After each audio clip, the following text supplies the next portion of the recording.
Hello everyone, it's me Mary. I thought that I would play Shadowrun Returns. I've actually played this in the past. It's been a while. It's been a long time since I played this, so I don't know the actual last time I played this game, but it's been a few years. So I went ahead and set up my character, did all my stats, stuff like that. I'm not gonna really remember how to play this game because, like I said, I think the last time I played this was probably like 2017-ish, maybe around then. It's been a minute. Actually, when did this game come out?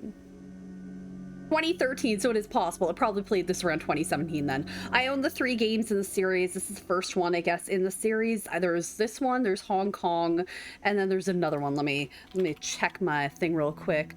Hong Kong, Dragonfall, and then this one. So I figured I'd start with this one. I went ahead and set up my character. Like I said, I don't really remember what we're supposed to do, but that's all right. We'll get into it. I want to play something different. So basically, we're in this realm. We have $0. We have to get a job. Any job. I went ahead and just picked my stats for my character. I don't know if you can actually see or not. This is my character, Starling. Anytime there's a game like this, I'm gonna go with Starling. Yeah, so I picked stuff I wanted for her. I picked like dodge, ranged combat, close combat, biotech, decking, stuff like that. We have fire or power bolt. Apparently this is what she looks like, even though this isn't what she looks like here. This is just our thing. I made her a security person because I think that's actually like supposed to be what you're supposed to do. But anyway, your apartment 3 o'clock in the morning. It's got 4 walls, a roof, and isn't on fire. Even the cockroaches have fled in search of better accommodations. Not exactly a runner's dream pad, but right now it's all about you. It's about all you have left. Running the shadows is all about feast or famine. One day you're Nova hot, working jobs that allow you to eat at 5-star restaurants. The next, well, you're here. This one's a famine for the ages. Slagging fixer hasn't called. The money's ran out and then some. Sinless and free. Free to starve in the cracks of a society run by megacores who just want your nuyen. Something needs to change, and soon. So mission items, we don't have any objectives. We have to get a job, any job. And yeah, that's about it, I think. Turn up the volume just a little bit. Our apartment, you know what? This is actually a pretty decent size place, not gonna lie. All right, I think the volume should be good. All right, if it's not, let me know. But okay, so we can click around of our apartment. This is kind of similar to Game Deck in that regard. So you can see we have like some stuff. We can go on our computer. We can go here. We can go here. I think that's about all we can do in our apartment right now. All right, let's go over here. Slip of paper with your bank balance, enough to cover you through the end of the week. Although if we go up here, it says like you aren't probably going to be able to see that, but we have $0 right now. So yeah, we don't have any money at the moment. So there we go. Actually gonna turn up the where is it? Leo, welcome to stream. How are you doing? I'm gonna turn up the sound volume.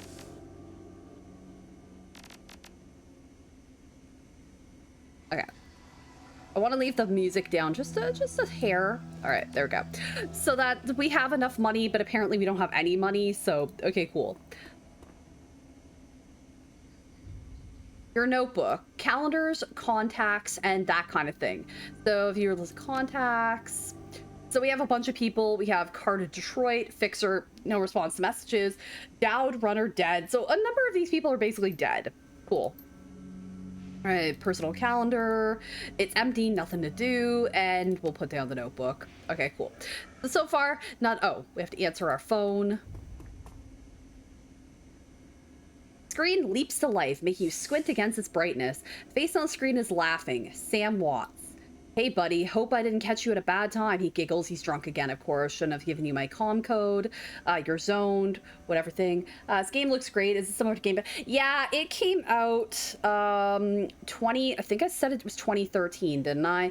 Yeah, it's a cyberpunk style game. There's a series of them. I've owned this for quite a few years. I've actually have like 18 hours in this game, but I haven't played this game in a very long time. So I figured out why the hell not. I plan to do Game Deck, like continue that in the future, but I just wanted something different. But this one is like a cyberpunk fantasy type of game.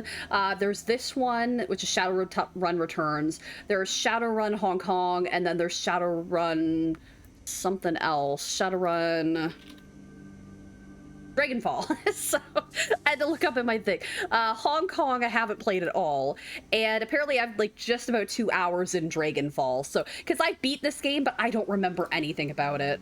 All right, so I guess we'll say shouldn't have given you my comm code. Actually, you know what? We'll say where have you been, Sam? I don't bother with your side of the conversation. I'm not really here. Just one reason for this vid. Someone really geeked me. I'm dead. I probably had it coming. Oh, great. This guy's dead. Awesome. When you're an unsavory character like myself, you tend to associate with other unsavory characters who partake in unsavory business, like you, for example. So why am I dead? Who knows? Probably my fault. Yeah, probably. Well, I wonder where you are right now. I bet you hit a big payday and you're living high in the hog somewhere. Oh yeah, definitely. That's totally what we're doing. Some of us are born winners and some of us are me. Hey, you remember that Renraku run when things went to hell and we lost out, or that makeshift saloon on the docks afterward? I really had your back that night, didn't I? Dowd, that's a name you haven't heard in a long time. Alright, so basically that guy's dead. As far as we're aware, that guy's dead. Alright, cool.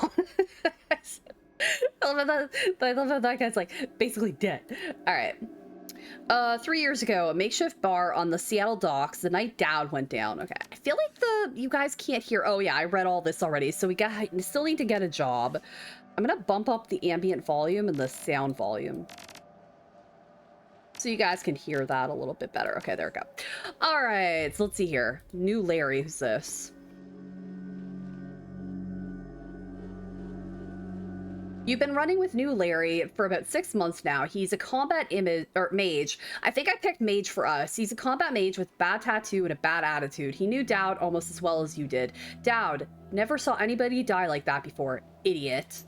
Shakes his head. Hate this friggin' city, darling. It's wet and the rain feels like acid. I want out of here. Shut your screamer about the rain. We lost a man tonight. We wait for the money. I get it. Now take a pill and relax. I'll say we lost a man tonight. So, sorry. I'm just really ready to go home. Portland's way more my speed. I wonder if he's talking about Portland, Oregon. Or Portland, Maine, possibly. I'm not going to do any voices because it bothers my throat to do voices, so. I don't know, Starling. Sam is a good guy and can hold his own in a fight, but he's been hitting the bottle pretty good lately. Never on a run so far, but he needs watching. Shakes his head. The run went sideways, 9 ways to Sunday. Now the fixer is late. Smells funny to you. The bastard show a better show. We need the money. I'll say that one. I want to get paid as much as you, buddy, but we need to live long enough to actually drink the new yen we earn. So new yen must be the currency that they have in this world. Cut the direct, Sam. We both know why Dad went down, and it wasn't the fixer or some other paranoid chip dream of yours. Sam smiles a toothy smile. I've been waiting for this all night. Yeah, hopefully you're doing all right. I appreciate you popping in. New Larry has something he wants to say, don't you, Larry? Go ahead, spill it. You were sloppy. He laughs. Sloppy. You think I was sloppy? You've been twitchy all day, son. Look at your hands. They're shaking. I'll say if you screwed up, admit it.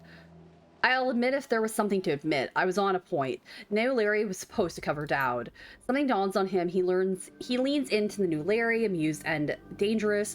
We're set up and he knows it, don't you, Larry? What was that call you made before we hit Renraku? How come you couldn't geek that guy before he unloaded on Dowd? I've seen you fling a lightning bolt, son. He should have been burnt toast before his gun cleared the holster. Larry checks his watch, licks his lips, looks over your shoulder at the darkness. He's looking for someone, and it's not the fixer. Okay, I can see where this is going. New chummers are damaged. I'm out. Did you keep us here long enough, Larry? Hands where I could see him. How much did you pay you to sell so? Larry, say that one. He stops and a smile slowly appears on his face. Honestly, it didn't take much. Just enough to get me back to Portland and set up with a Cush Corp job. I'm out of this racket. Oh, so this guy set us up. Great. We've got in. I love that. Who the heck's this? I love like we've had this entire conversation with these other two people, and now there's like this troll. I don't know what she's supposed to be. That orc, I guess. We've got incoming. New Larry relaxes and throws you a Shrek-eating grin. Looks like my new Renraku friends are finally here. They're gonna take that hard drive off your corpse, buddy. We should choose our friends more carefully, Star. At least we have each other. The guy was never my friend. Buy a drink after this. At least we have each other. You'll miss me when I'm gone. Well, now he is gone. So great. Woohoo. All right.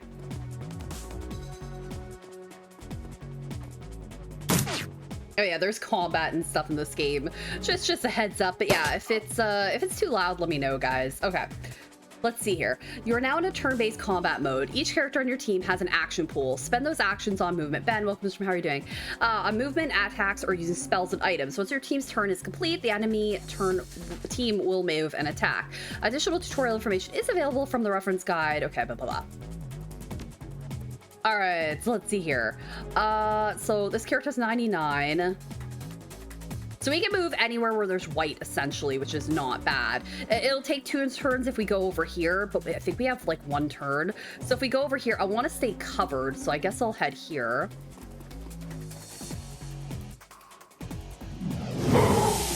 Booyah.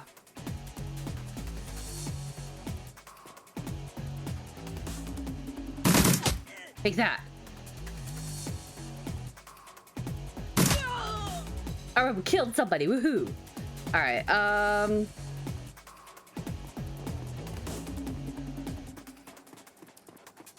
Oh, there goes this guy. I think that's the guy that's like not on our team anymore.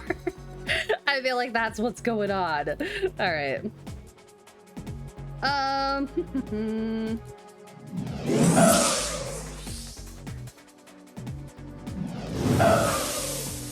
Take that.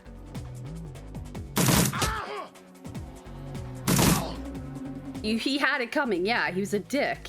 He basically was like, oh hey, oh yeah, let's just kill you. Let's just betray you. Oh right, there's guys up here coming, so we gotta fight them too. Okay, we did get hit, which isn't great.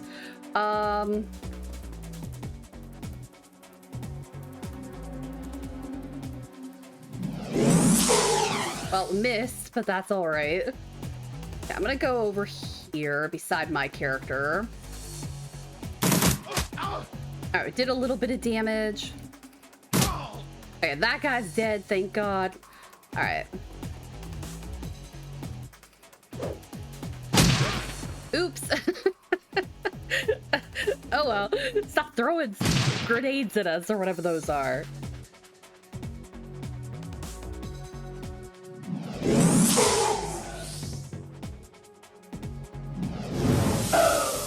Okay, that guy's dead, thank God. Oh, who are these people? Get out of here. This is bad. They have a shaman, apparently. Not enough ammo? Shoot. How to refill? Yeah, I gotta reload for 1 turn. Okay, cool. Okay, well that guy's dead. I guess we'll head over this direction.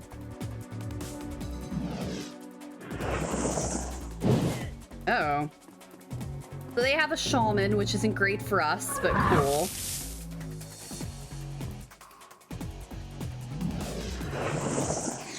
Yeah, I was gonna say, that probably should miss considering we're, like, in here. All right, I'm gonna head over here.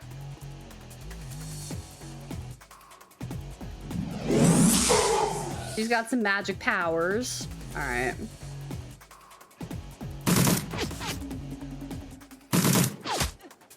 Okay, that probably should hit somebody.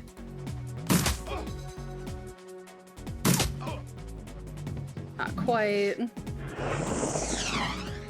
Wonder how you heal up. I'm sure there's like a special thing. It looks like XCOM. I do not know. I have not played that. I beat this game, but I've owned this game for so long. I honestly don't remember. All right.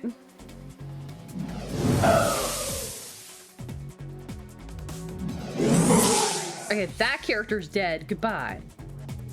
All right. Move a little bit closer so we're out of the way.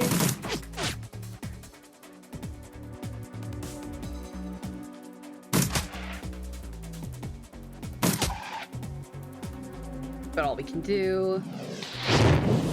No, how did that hit? We're like behind a bunch of shit. We're behind stuff. All right.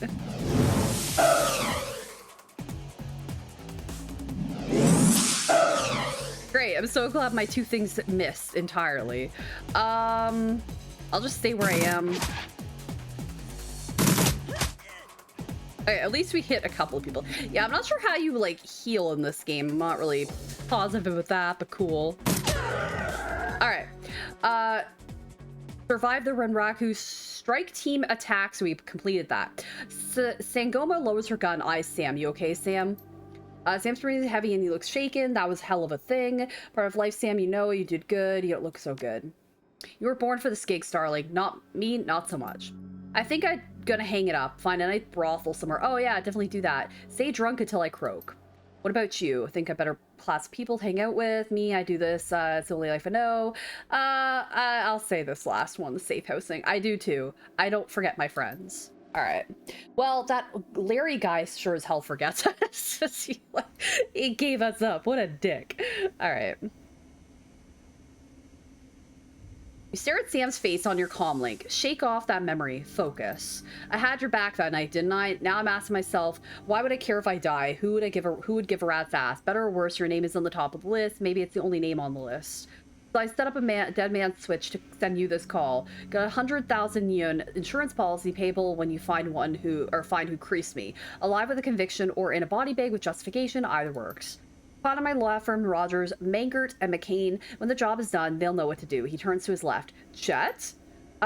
Oh, Chet's his lawyer, I guess? The camera swivels to show a well-dressed man sitting next to Sam. Pursuant to Mr. Watt's wishes, Rogers, Mengert, and McCain has installed a secure, dedicated phone line so you may contact us directly when the task is complete. We will then begin a verification process. Note that you must also be on a secure landline to access his phone number. Will not accept transmissions from comlinks or other devices. Camera swivels back to Sam.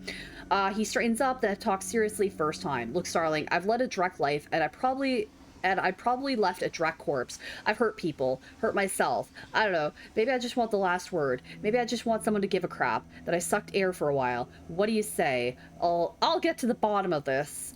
He seemed like our friend, so hope you just said yes. All right, so now we have a job, guys. I've got a locator chip slot in my head these days. When my heart stops, it'll activate. That's how you'll find me. See you on the slab. Guess I'm heading back to Seattle. Seattle. Okay, so it is like real life places like Seattle, Washington, I'm guessing, Portland, Oregon, stuff like that. Rest in peace, Sam. All right. You seem like our buddies, so I'm gonna try to do right by him. Like I said, I haven't played this game in a very long time, so I might not remember everything in this. Okay, your plane hits the SeaTac tarmac with a jolt. Welcome to Seattle. The chilly northwest rain obscures your vision as you step onto the tarmac. Before long, you're sitting in the cramped backseat of a cab, following a signal from Sam's locator chip into the heart of the Redmond Barrens. Organ grinders, a local chop shop for body parts, whether from the living or the dead. If you're hurting bad enough for Nguyen, so Nguyen must be the currency, which is kind of weird because this takes place in the future type of deal.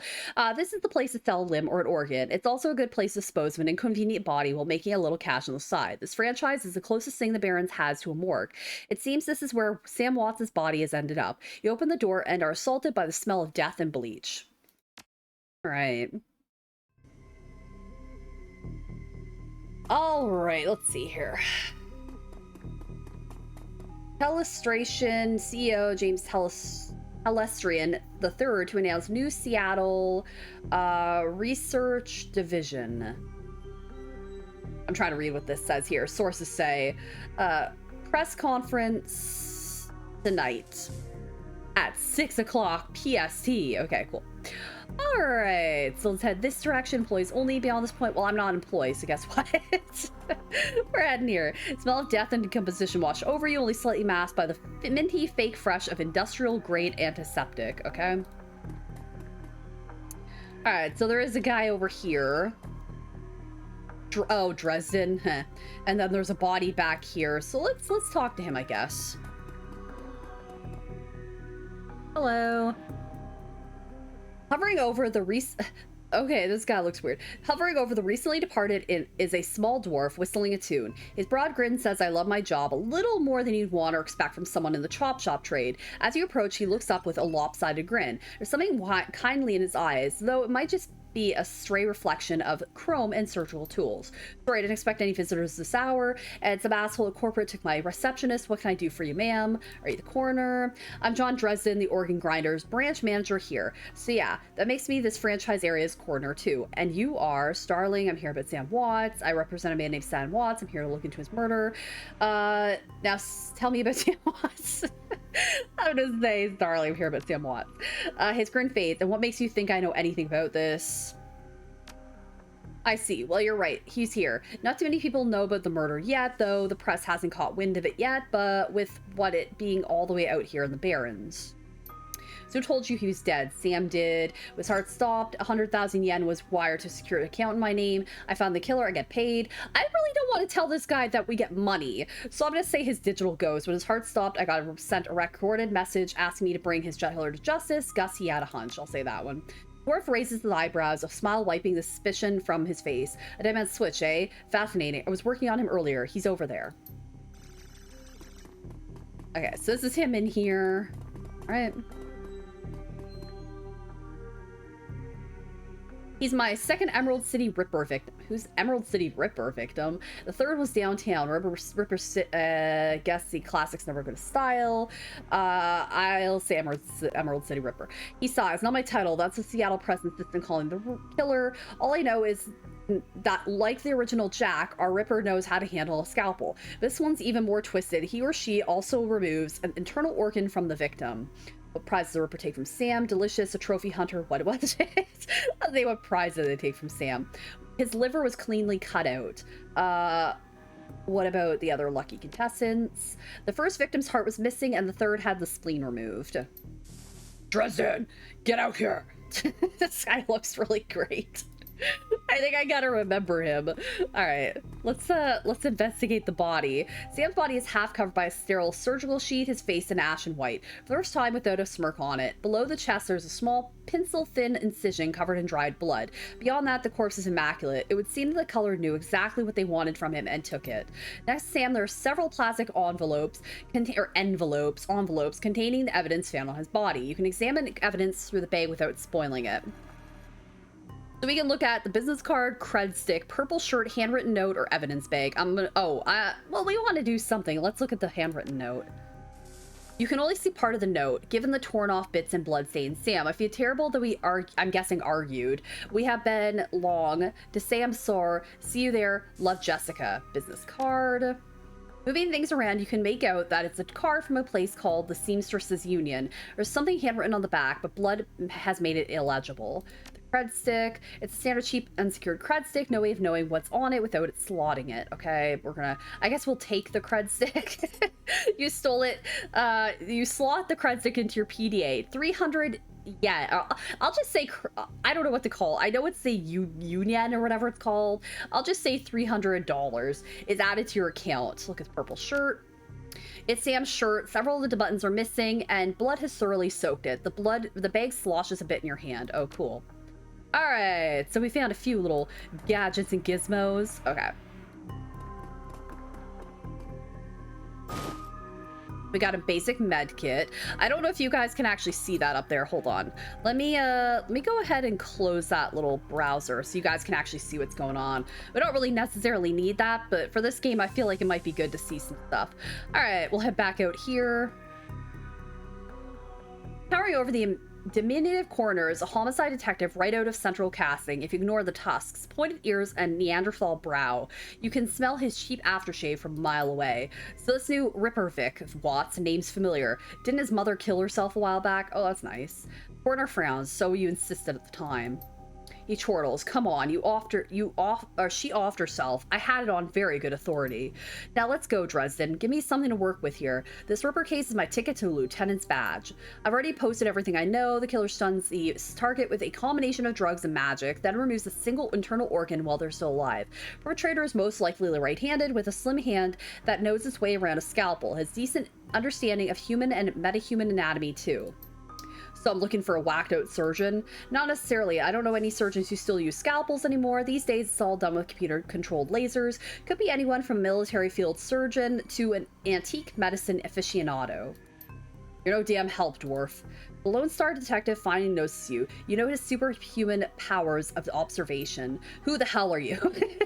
We don't have enough strength apparently, so we can't say this one. I'm the nobody who didn't hear anything. I'm new in town. You're welcoming committee. Are you the detective on the case? I'll say that one.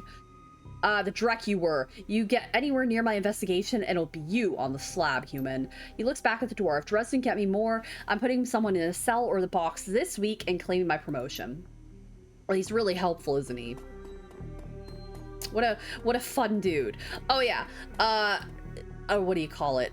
For Steam, I ended up going ahead and getting some stuff from Fanatical. So I went ahead and bought Moonlighter because I didn't have that game, and it came with the DLC for it, which is, I don't know what it's called. What the heck's the DLC called?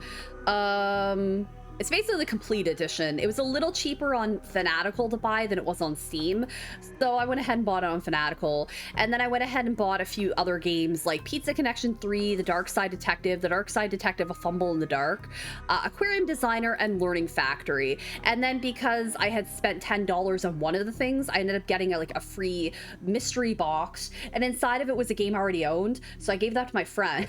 It was like Vermintide, like the original Vermintide game. And I already own that, so that kind of sucks. But then on the next one I got a game called Terrain of Magical Expertise, which I didn't own, so I redeemed that and got that. So I will probably stream some of those games in the future on the channel. So there we go.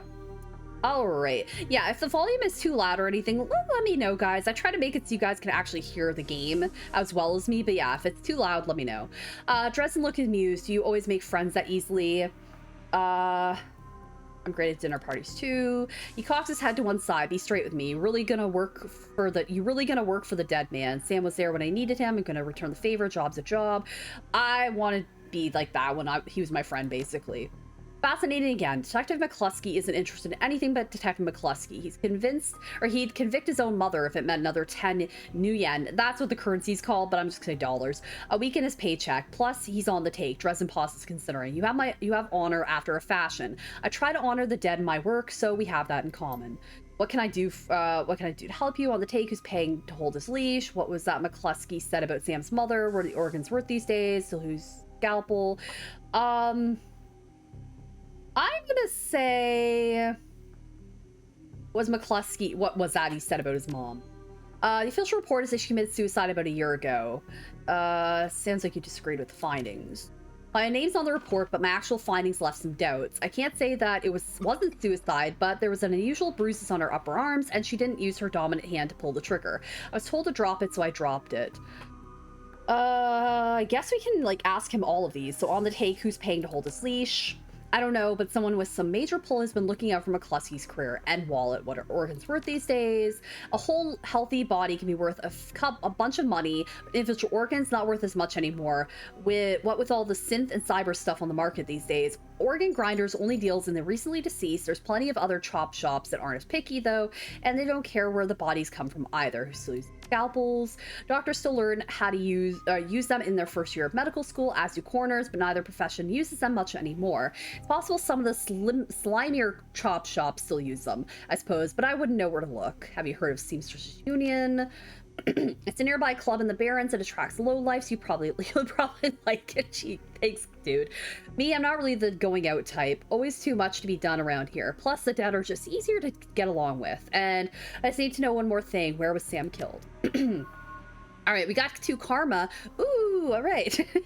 Dresden looks up at you intently for a moment before speaking. You know, I might be able to do what you want better. Why don't you poke around those body lockers in the back and see if you find anything useful?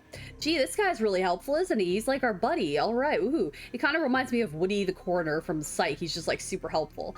Okay, then I'll do just that. Do you know where the murderer site is or not? I'll say this one. I don't want to be rude to this guy. This guy's literally like, hey, check out blockers and shit in the back, so he's being pretty helpful. I feel like we should be nice to this guy. All right, the cold storage drawer is labeled John Doe, but the internal thermometer is set to 21 degrees Celsius. Open the drawer. Cold storage drawer opens to reveal the fully clothed body of a man, arms folded across his chest. In addition to sporting some of the brightest orange hair you've ever seen, the body seems to be in very good condition. Whoa, easy there. Jake Armitage. Hi, who are you? What the fuck? What's in there and like he's just like popped out of all of a sudden. In one quick move, he jumps down from the drawer and stands before. Why was this dude in like why was he in the morgue? Why is he in a shelf in the morgue? Why is he in a locker in the morgue? For someone who just woke up in a morgue locker, he seems unfazed and pretty well put together. You spot a dated jack drilled into his temples and some shamanistic tattoos peeking above his collar. An interesting combination. I told John to wake me up at 6 in the morning. Is it 6 yet? It doesn't feel like 6 yet. Sorry, I didn't expect you to be so alive. What do I look like? A damn alarm clock? You're just sleeping in a freezer for dead people. I'll say I didn't expect you to be so alive. Yeah, Dresden thinks he's pretty funny. You're not the first person he's pulled this one on. He chuckles. Well, so much for a good night's sleep. On the plus side, I notice you haven't killed me yet, so that's good. If you aren't after me, then what's your story? Lace Ripper victim, did you know him? I'll ask some questions. I'll say the Lace Ripper victim, did you know him? Sam, glad somebody cares. We used to drink together every now and then over the Union. Decent enough guy, always in trouble over something or other, though. Jake yells towards the other side of the room. John, is this lady cool? Yeah, she's on the level, working for Sam, believe it or not. Some sort of dead man switch. I thought you could help her out. Maybe even stop moping around the shop all day. Thanks for volunteering me. He pauses, might be sizing you up, but it's hard to tell behind those shades. All right then. Name's Jake, and you are? Call me Starling. Nice to meet you. Oh yeah, I was saying, any game like this, I'll just call my character Starling. I feel like that's kind of a name that could be in this realm instead of Mary, you know? Nice to meet you. Well, it sounds like you're taking a dive into the deep end here. Let's go! I might be able to help you out. I say that to Gus like all the time now. I was with Sam the other night, the night of the murder. Poor guy. He was hanging at the Seamstresses Union that night, tripped out and rowdy.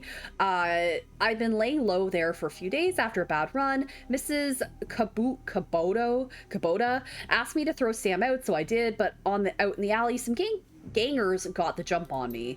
He says, damn, maybe I need some soy calf after all. John, could you grab me a cup?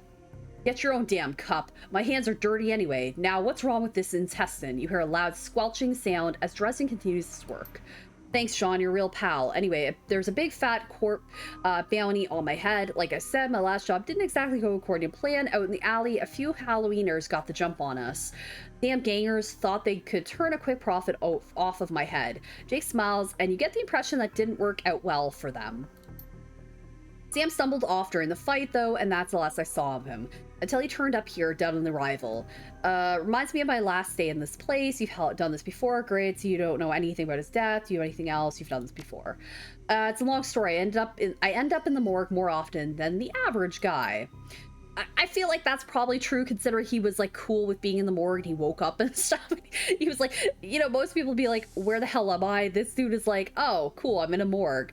Yeah, Jake's a regular. You should have started a rewards call, or Jake, a few more visits and you get a free night stay. Jake laughs. I'll hold you to that, John. Anyway, they found Sam's body less than a block away from the Union, missing liver and all. Tell you what, you look like you can handle yourself in a fight. I can use some backup to settle a score with those Halloweeners out there. Their leaders got the whole gang searching the Barrens for me. I need to get rid of that asshole. In return, I'll take you to the place Sam was murdered. It's not safe to hit these streets alone at night, trust me. He eyes you up and down, and maybe it'll throw in some decent supplies while we're at it. Sure. What do you say? It's nice to have someone watching your back out there, assuming you can trust them. I don't work for free. I do like a bit of street justice. All right, I'll count you in. Sure, we'll say that one. Great, I've been hiding out there ever since that run-in with the Halloweeners, whiny bunch of gangers, but this stretch of the Barrens is their turf. Hell, I'm surprised you even made it to this morgue in one piece, though packing some heat. He yells over his shoulder. Very funny, Jake. You can sleep in the dumpster tomorrow. You need a weapon? I don't know which one, because we're like equally good with all of these things, or equally bad. I'm gonna say an SMG. We got a Beretta Model 70. Spray and pray? Fair enough. Take this. It's a little beat up, but it works. So ready for an evening out on town. I think I actually set up my my stats for where is it? I was trying to see my stats here. Close combat and melee, I actually had good. Arranged combat is basically equal in dodge and stuff like that.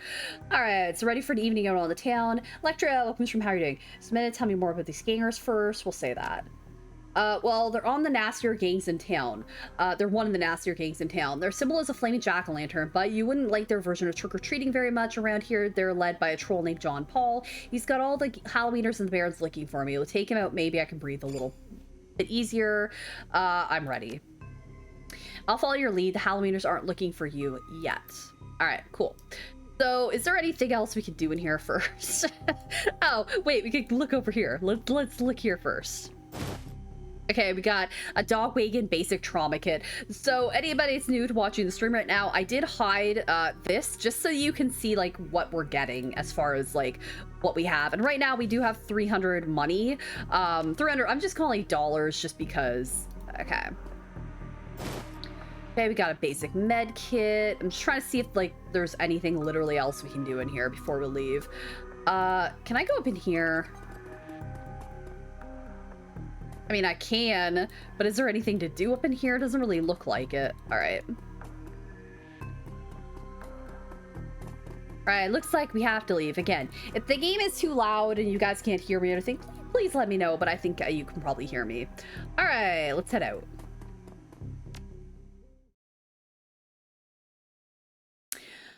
Run in the Seattle sprawl, and sooner or later you'll find yourself in the Redmond Barrens. It doesn't matter your business, and the Barrens doesn't like you. You want to change that to the Barrens don't like you. Take 1 part radioactive wasteland, 3 parts dog eat dog slum, add a dash of tourist trap, and you've got a recipe for mean as hell. You leave the sanitized death and formaldehyde of organ grinders behind, entering the anarchy and desperation of the streets. Jake stops a moment to breathe deeply, filling his lungs with motorcycle exhaust, radioactive dust, cordite, and who knows what else. He exhales with an expression of wary contentment. The stench and grime tell him he's home. Cool. So I was saying that I played this game in the past, but I honestly like haven't played this in a while. It's been like 2017 since I played this. Okay, so we need to find Jake's stash. All right. Doesn't look like we can talk to that dude. I wonder if we can go like this direction. Oh wait, yeah, we can go down like the alley maybe? No, we can't go that way. Okay. There's somebody over here. There's somebody that looks like she might be a street worker. All right, we'll head down this direction, I guess. Talk to Vlad. As you approach, the man sizes you up. You can see the age-old fight-or-flight equation running behind this, behind his drug-clouded eyes. Beneath the track marks on his arms, you spot a set of tattoos to indicate he is, or at least once was, a shaman. Hey, are you okay? Yeah, no, yes, no, I saw something. It's gonna kill me. Calm down, I'm Starling. What's your name? My name is Vlad. Those are some nice tattoos. Are you shaman? The word shaman strikes a chord. He seems to shake off some of the mental cobwebs. Yes, I am. I thought so, Vlad. What do you see? I see something. The other night I saw a spirit so dark, so alien that he trails off and shudders. Just across the street, I saw them from the Seamstress Union. It's gone now. It's not gonna kill you. You're safe. Thank you. I think you're right. I feel better now. More whole. Now I think I need some sleep. All right, so we didn't get a ton of information from that dude, but at least we got something. All right. Okay, we can talk to this chick, Sarah.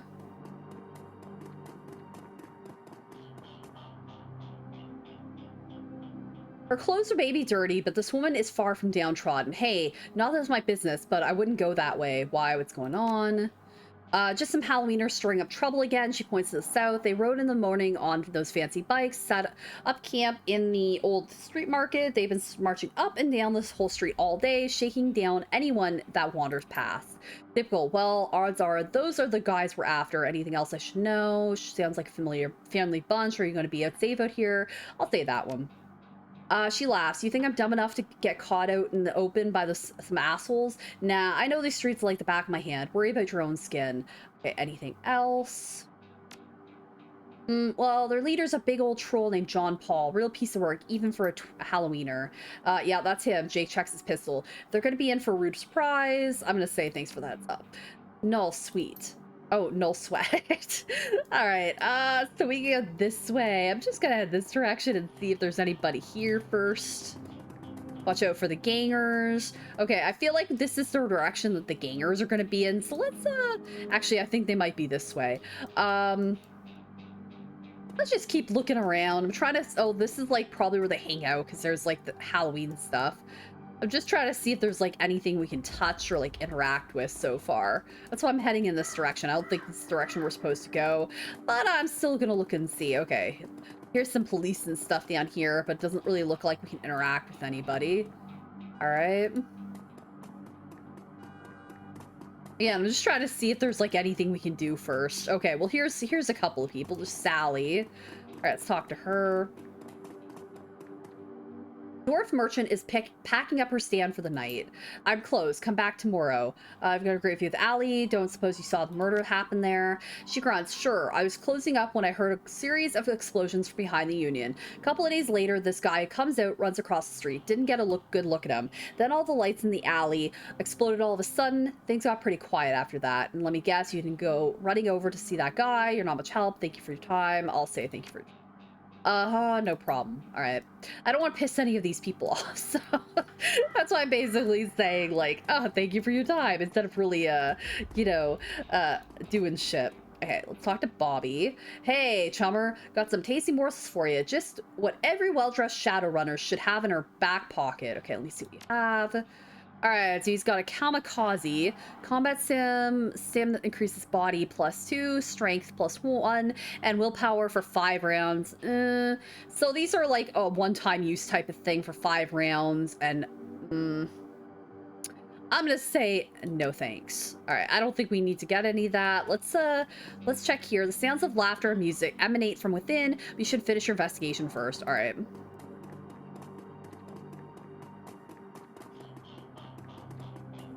All right, so I feel like we probably have to go over here now. I think we've talked to, like, everybody that we basically can. All right. Yeah, I'm just trying to see if there's anybody we can really interact with, but there doesn't seem to be too many people, so we'll head, like, over this direction, I guess. Commerce is like a weed taking root in the cracks and crevices of the world, whatever it can. A small street market has flourished here amidst the crumbling buildings of the Redmond Barrens. All right. Hidden in the garbage-strewn alley is a high-tech safe with a May card reader on the front. Well, we have his May card, so we can do that. With a smooth hiss, the safe opens to reveal a collection of gear that is perfect match for your skills. You take the gear. All right. So this is his, like, his shit, basically. So we got an armor, a basic med kit, a mana bolt. Oh, wait, what the hell? Hey, you dick! Get out of here, creep! I love how these dudes just show up all of a sudden out of nowhere. They're like, give us your shit! Like, chill the F out.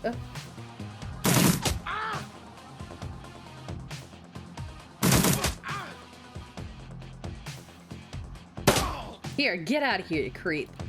Alright. Shay, welcome to the stream. How you doing? I'm doing alright.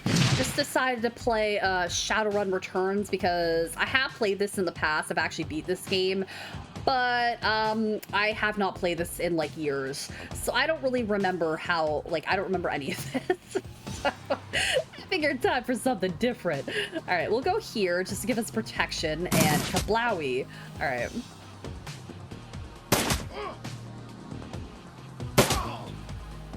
Good riddance. So welcome to the Barrens. Guess I'll need to find a new spot to hide my gear. Good. Drop deads are hard to keep. So hard to keep. Same Drek in every city these days, so I shouldn't invest in real estate. I'll say good. Dead drops are so hard to keep. He chuckles. Well, at least they were too dumb to break my mag lock. Now that we've got some gear, let's go deal with those Halloweeners. All right, cool. All right, so yeah, I have like, so you guys can actually see the objective and stuff. I could turn this like back on if you really don't care, but I'm gonna keep it off for now. That's fine. All right, so now what do we have to do? Deal with the Halloweeners gang. Okay, cool. So I don't think we have to go here. Oh, who's this? Worried man. I wasn't sure if I wanted to play this or Hard West tonight, but I decided to play with this. Man before you appears well-mannered but nervous. Excuse me, ma'am, I don't know you, but you look like you can handle yourself in a fight and we need some help. What's your problem? Some thugs are shaking down the market we set up here. It's been getting worse lately. I don't think we can afford to pay them anymore, but no one will stand up to them. And Lone Star isn't about to get involved. Where's this market of yours? It's just down the street, ma'am. Please, our livelihoods depend on this market. All right, so I guess we gotta head here. Look, mate, pay up. These guys are assholes. Oh yeah, this guy looks real great. The thug attempts to use his bulk and hideous breath to intimidate the shopkeeper. The old woman is holding firm, but you can see the thug's patience fading fast, and he looks like he's about to start breaking things. Who the hell are you? Okay, so we can't really do these last ones because I don't have strength to afford. I guess etiquette, gang, I don't have. So yeah, I picked, I think, street instead. So, bet your mom's real proud of you. I heard about you. Why don't you piss off? I'd like to pay you for this month's protection dues. How much? I'll say, why don't you piss off? You ate a Halloweener. Why don't you buzz off? Because I'm sick of gutter punks like you. Business dusting you is going to get me paid. I'll say that one. I knew you weren't just looking to get cause static dash. ISIS lady. Well, shit, okay. Oops.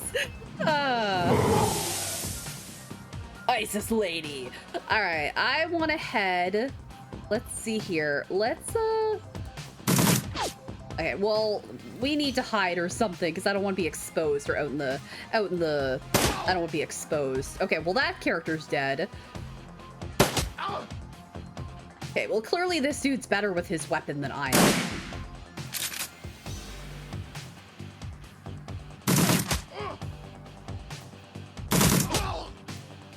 Bye. Okay, speak with the bullied merchant is optional. Yeah, we're gonna go ahead and speak to her.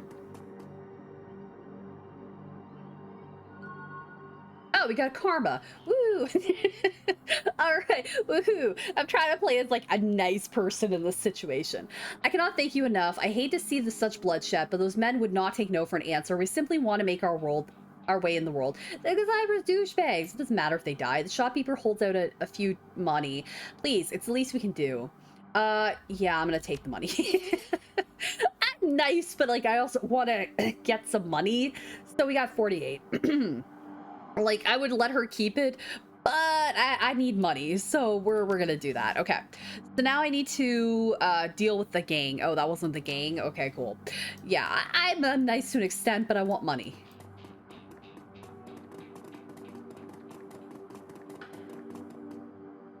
Hey, asswipes, take another step forward and we're gonna plant you right here. This is Halloween or property now. Yeah, apparently I went here earlier and it was fine.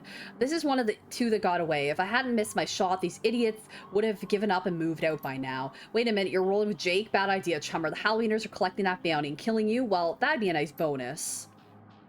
Listen here, you creep. I'm gonna kill you. I just killed the other guys, so in your face.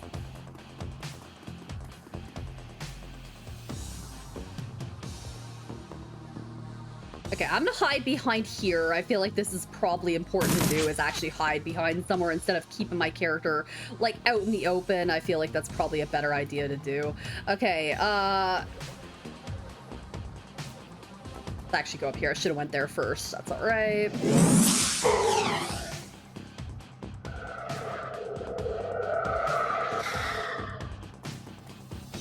Yeah, again, if the volume's too loud, let me know, because I mean the volume is a little bit loud. Let me actually turn it down. Hold on.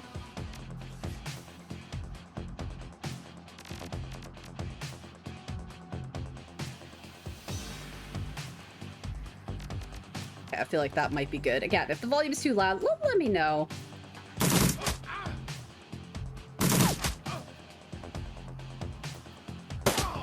Okay, bye. That guy's dead. All right, two of these guys are dead. The suck fools. All right. Okay, I think we're a little too far away, so I'm gonna head like... So let's head over here, get a little closer.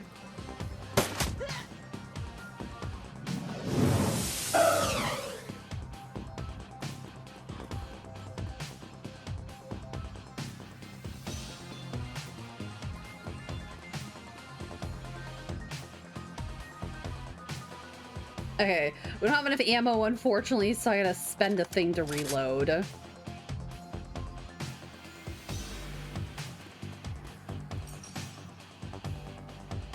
Oh, line of sight blocked. We'll head here, I guess.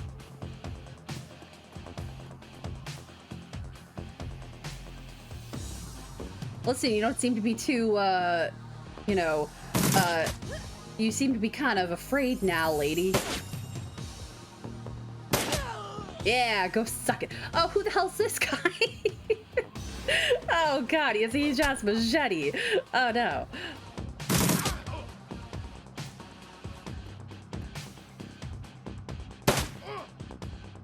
Whoa, uncle, I was just playing with you. You freaking hit me with a machete, you dick. I'll call off the rest of the Halloweeners, Jake. Call it even, yeah? What do you think, Jake? Dirtbag's like, you don't need second chances, and lawyer your weapon and walk away. Hold on, Starling, think about this. You're right, let me finish this. No, I want him to tell his friends what happened here. Let's finish this. All right.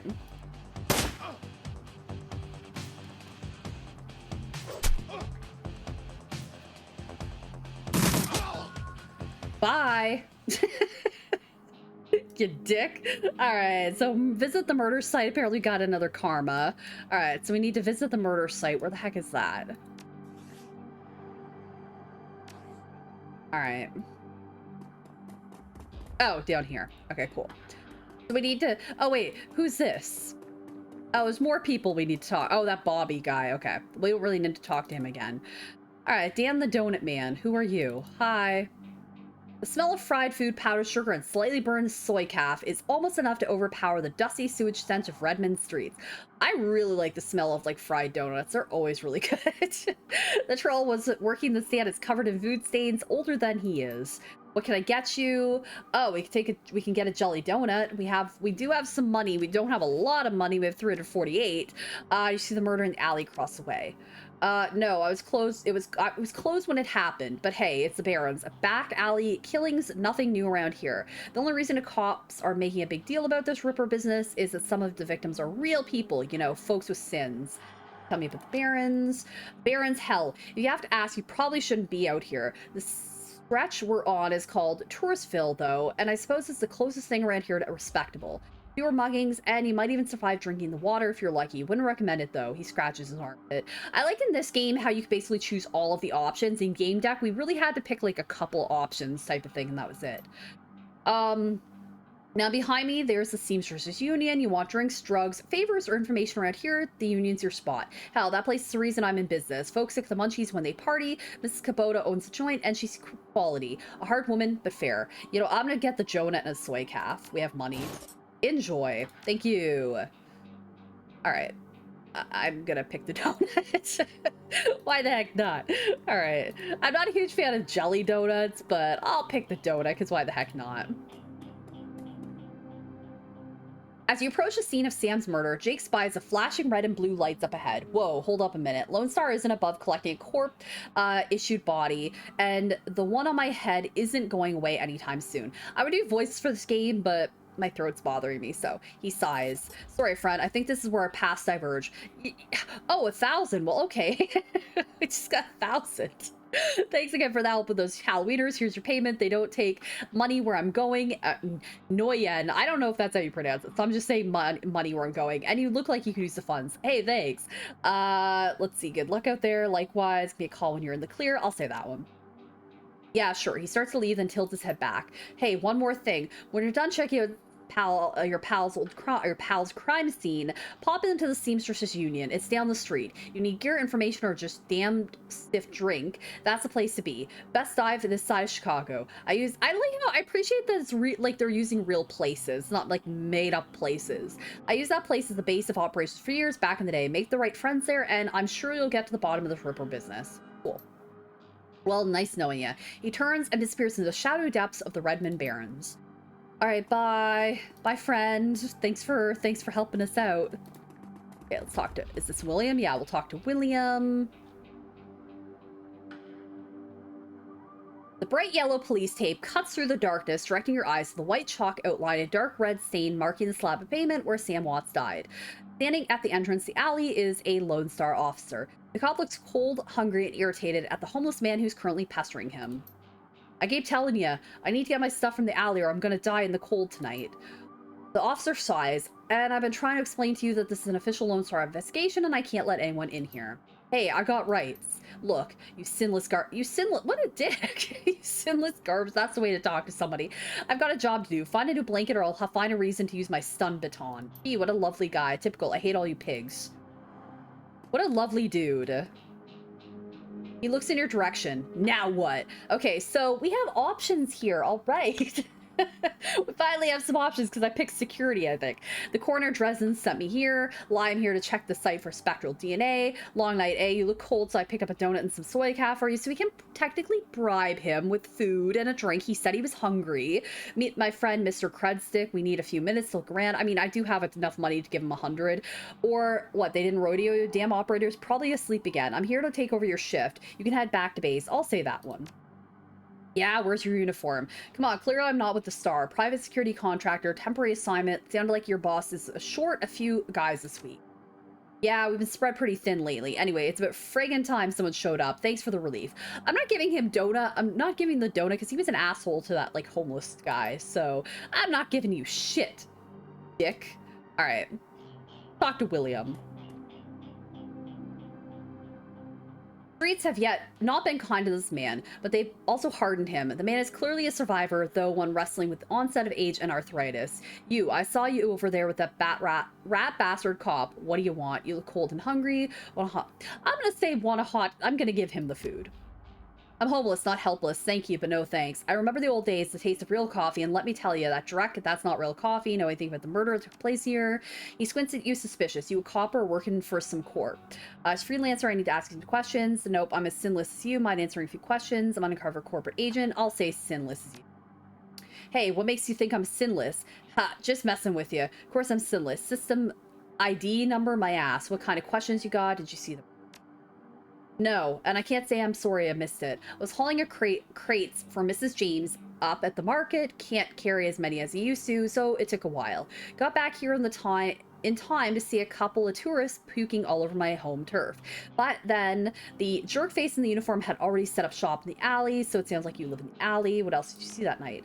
Well, you know, earlier in the night I saw big and ugly troll in green hospital scrubs snooping around the block. He bought some donuts and 2 cups of soy calf off a Dan over there.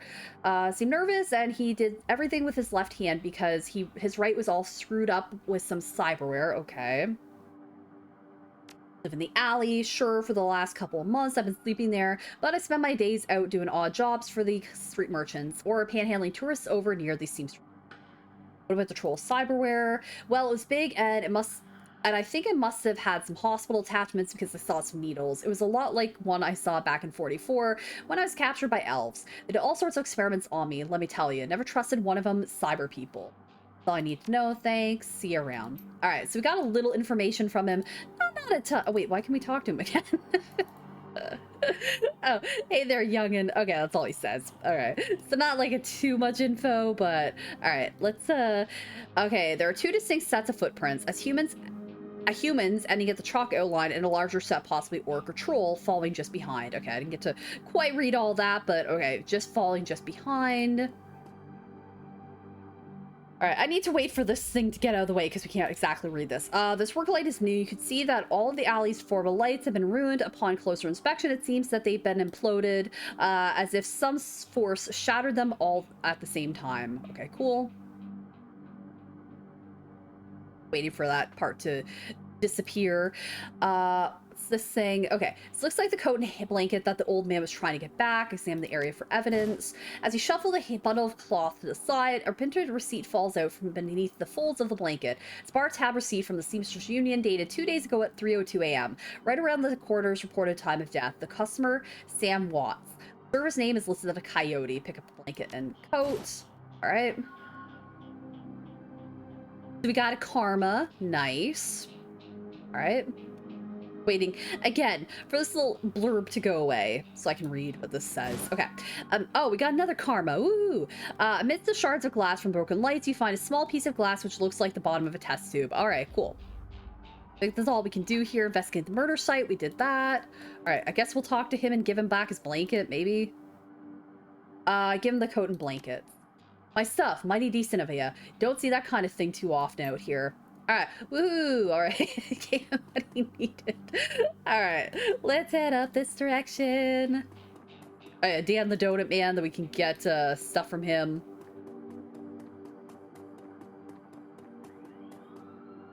You're about to leave the Barrens and enter the Seamstress Union. Would you like to proceed? Yeah, sure. I don't think we have anything else to do there except buy donuts and stuff. All right, relative to the rest of the Barrens, Touristville is a neon-clothed oasis. At its heart is Seamstress Union. Housed in an old brownstone building on the corner of Illegal and Opportunity, bums huddle together, gangsters strut the streets, and the occasional salaryman comes slumming. The Union building has been retrofitted, rebuilt, and restored so many times that it's like an aging starlet wearing too much makeup in an attempt to stay young. The wild ivy growing out of the gutters adds to the effect. As you enter, the murmur of hushed conversation washes over you. The dive bar denizens raise their heads, take your measure, and then go back to their businesses. Back to their business. This is the kind of place where everyone knows your name, but keeps it to themselves. Oh, so this is like Cheers then. Everybody knows your name. All right. We're getting lots of karma at least, so that's good. Let's see here. Where do I want to go? Okay, we'll talk to this chick, I guess. Cherry Bomb. Hi, bartender. I like her picture. She's cute looking. Bartender is a striking elf sporting a perfectly toned body, perfectly pouty lips, and perfectly tapered ears. Her eyes harmonize, save me and take me in equal measure, hitting just the right notes for the maximum extraction of tips. Hey there, I haven't seen you here before. What can I get you? Something dirty in a clean glass? How about a date? How about a date? Looks of this place, I could probably get anything I want if you had a bar tab with Cody's name on it. Here. No, I think she's away on business. Is she a shaman with a name like Coyote? No, she shot a coyote once thinking it was a shaman who double-crossed her. We've been calling her Coyote ever since. She's been missing since yesterday. Some people think the Ripper got her, but I know her. Coyote can take care of herself. She starts to turn away when a man with the face of a survivor and the zeal of a convert tugs at your arm hard. It's clear the two have a history. They try to keep their voices low, but the intensity of their conversation makes them easy to overhear. Okay, apparently this is Shane. Harry, you have to listen to me. If you stick around here, you could end up dead or worse. The Ripper's out there, and it's real. The last killing happened just down the block, and now Cody's missing. They'll probably find her tomorrow in the dumpster without her head. Come on, Cherry Bomb, think. I think plenty, Shane. I'm getting a PhD freaking D from UW in neuroprosthetics, studying under Ojemans. And how am I paying for it? Bartending. Tips. There are faster ways for a Baron's girl to earn that kind of scratch, but I'm not taking them. So what do you want from me? I want what you want, a better life, better world for everyone. The Universal Brotherhood can give you that. What's the Universal Brotherhood? I've heard this all before. This isn't some trick to get us back together. Oh, so they dated, apparently. Things are different now. I'm different now. The Brotherhood. Cherry Bomb's pretty face is hard, armored in lipstick and low expectations. Universal Brotherhood is for other people, Shane. Rich Bellevue types who can afford their membership fees and voluntary donation. This isn't about money. It's about binding the world together in brotherhood. Come with me. Attend a discovery meeting. Get to the core of who you are. I heard Lynn Telestrian gave a talk last night called The New Family of the Sixth World. I've got a family right here, Shane. They're drunks and lowlifes and whores, and I choose them over any of your Brotherhood members. Now, Buzz, I need to get back to work. Body language that leaves no question that the conversation over. Cherry Bomb turns her back on him. Yeah, she totally wants to be involved with that dude, doesn't she? Sorry, I got interrupted. I heard he's got the strength of his righteousness, doesn't he? Or of the righteous, doesn't he? Boyfriend, fine. Religion, sorry I had to go through that. Sounds like you got big plans for yourself to say that one. Her pretty eyes soften. Yeah, I do. Can't stay here forever. You've got a look that says you're not here just for the entertainment. Are you a badge? Do I look like a cop? No. I didn't think so. You look like a runner to me. We're trained to spot a bronze the minute they walk in here. Something I can help you with? I have a few questions. Ask away. Tell me about this place. Some come here for booze. Some come here for companionship. Others are looking for something they can't get anywhere else. If it's illegal or immoral, and it can be bought, sold, rented, or consumed, then you could probably find it here. The union seems to attract people like you. Who was it they were talking to? Shame, old boyfriend. He used to work here. Then one day he saw a billboard for the Universal Brotherhood, and that was that. Went to a meeting, made new friends, moved in with them. I was happy for him until he started coming around trying to recruit me. I don't need that Drac. Hear the name Sam Watts. She nods. Sam was a regular customer and a regular pain in the ass for as long as I've been here. Talked a big game, but he was always broke. As soon as he got any money in his pocket, it went straight to his head. Chips, drugs, or booze. Cody had a soft spot for him, though. Did you see Sam the night he died? No, that was Cody's shift. Who runs this place? I want to talk to them. That'd be Mrs. Kabuta. She's in the back room. You can't miss her. Wiz? I'll just say that. Nil sweat. Talk to you later. All right, so we got a little information for her. I'm going to see if we can talk to her again, what she says. I mean, it lets us talk to her again, but I don't know. It's not really interacting. Okay, who's this guy? Eric Mersman. Hey lady, I got some extra outfits. I'm trying to unload. You want for dibs? Let me take a look. All right, so let's see here. We get extra stuff. We do have enough money. We have like $1,300, so I can buy an alley punk outfit, which gives us 3 HP. With secure ninja clothing, which gives us armor of 3 and also a dodge of 1. Tourist look, which gives us armor of 3 and intelligence of 1. Salish runner, armor 2, charisma 1. Thaumaturgic armor, 2 armor, 1 willpower. Black hat, which is intelligence 1 and armor 2. Secure depth clothing, basically it just gives us armor. So pretty much just any of those give us armor. Right now we have the mage clothing. We have enough to buy like most of these stuff. I feel like we want to get like HP plus 3 is pretty good. I'm gonna say that. Okay, so that's 1338. The dodge 1, intelligence, charisma, willpower, intelligence.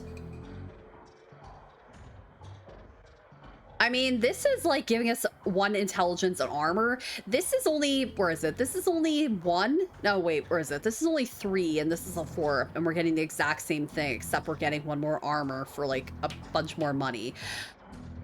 I'm gonna say, let's go with this. All right. Okay. So how do I, okay, so I could put both of these things on, I think. Maybe I can only put 1 on. No, I can only put 1 on. Okay. So I want to, I guess we'll put that on, I guess. All right, is there a way for me to, like, sell back stuff? All right, apparently not. Let's talk to him again. Okay, I'll take a look. Is there a way for me to sell you my stuff? Apparently not. View stash. Oh, here we go. View stash, sell items. I'm going to say this we want to sell. All right. I'm gonna keep that stuff. I feel like now we like don't have any money. I figured we could like wear 2 different things. I'm just gonna keep what I have on. All right, let's see what else. We'll talk to this chick, Jin.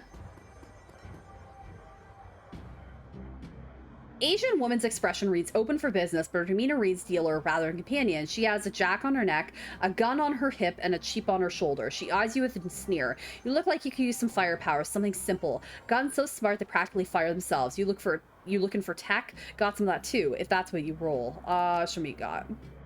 Fortunately, I don't have too much money right now, so I probably would have went with this if we had more money. A machete isn't bad for 75. I feel like I want to get a machete, so let's go ahead and buy that. Confirm. All right. I do have this, but I also have this.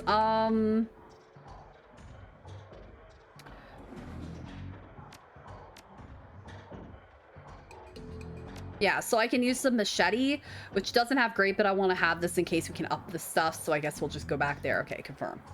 All right, cool. Now we'll talk to Mr. Cluey, or Mr. Clue. I don't know how you say his name. Oh, well, wait, I want to talk to this guy. Posted in the doorway of the VIP section is a tower of troll muscle wrapped in an impossibly tailored suit. Whether the product of good genes or expensive aftermarket cosmetic work, the troll's gleaming horns perfectly frame his face, and his polished tusks goatee accentuate the set of a lantern jaw. Welcome, please behave yourself. Will do. You get in trouble here often. You must be the unit's hard muscle. Funny place for architect to put a wall. I'll say get in trouble here often. Nothing. A stern look can't usually solve. You have business here, looking into the death of Sam Watts. Heard about that, real shame what happened to him. There's a sharpness in his eyes, the look of a man who has seen much and earned wisdom at a young age. Figures Sam was the type who needed to be thrown out on occasion. You ever have to toss Sam out on his ass in your role here? I suppose you often escorted Sam to the door. Yes, albeit gently. Sam was a drunk, but he usually wasn't a violent one. Usually would have been the night he died. He was a bit agitated, didn't catch the specifics. Might have been over a woman. Thought I was going to have to show him out, but I had to deal with a couple of rival go-gangers posturing for one of the working girls upstairs. Jake helped Sam out instead. So Jake helped Sam out. Okay. Thanks for the info. No problem. All right, so Jake helps Sam out. Okay, I'll just say will do. I guess we could talk to this guy again. I have a friend of Sam Watts. You know him. Sam, shame to lose a part of the family. There was a sharpness in his eyes. Okay, need to be thrown out. I'll just say this one again. The night he died. Appreciate you. Keep your eyes open and your ears open. Always do. All right. So for some reason, we could still talk to that guy like a couple of times. Johnny Clean. Who's this guy? All right.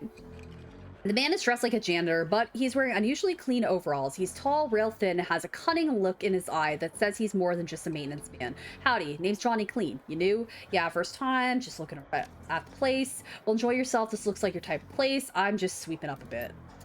Cool, because that's a normal thing to say. No. Why does he keep saying that? Okay, I guess I could talk to him, but again, by accident, I'm not sure why, but cool. Yeah, we'll talk to Noog, which is backwards for, goon.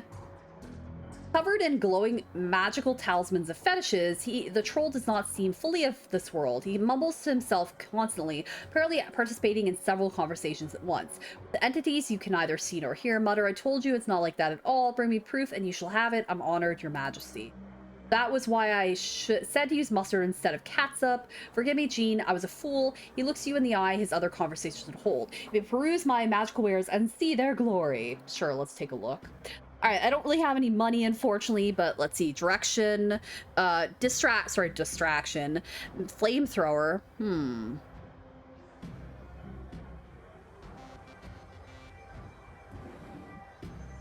I feel like flamethrower might actually be good. What's our current one? All right, I want to see what we currently have. Okay, it's the most basic, so I feel like I want to get rid of this one. Because I have Firebolt, and that only does damage 6. So, this one actually seems better, so I'm going to say go ahead and buy that, confirm. Alright, so I want to buy that.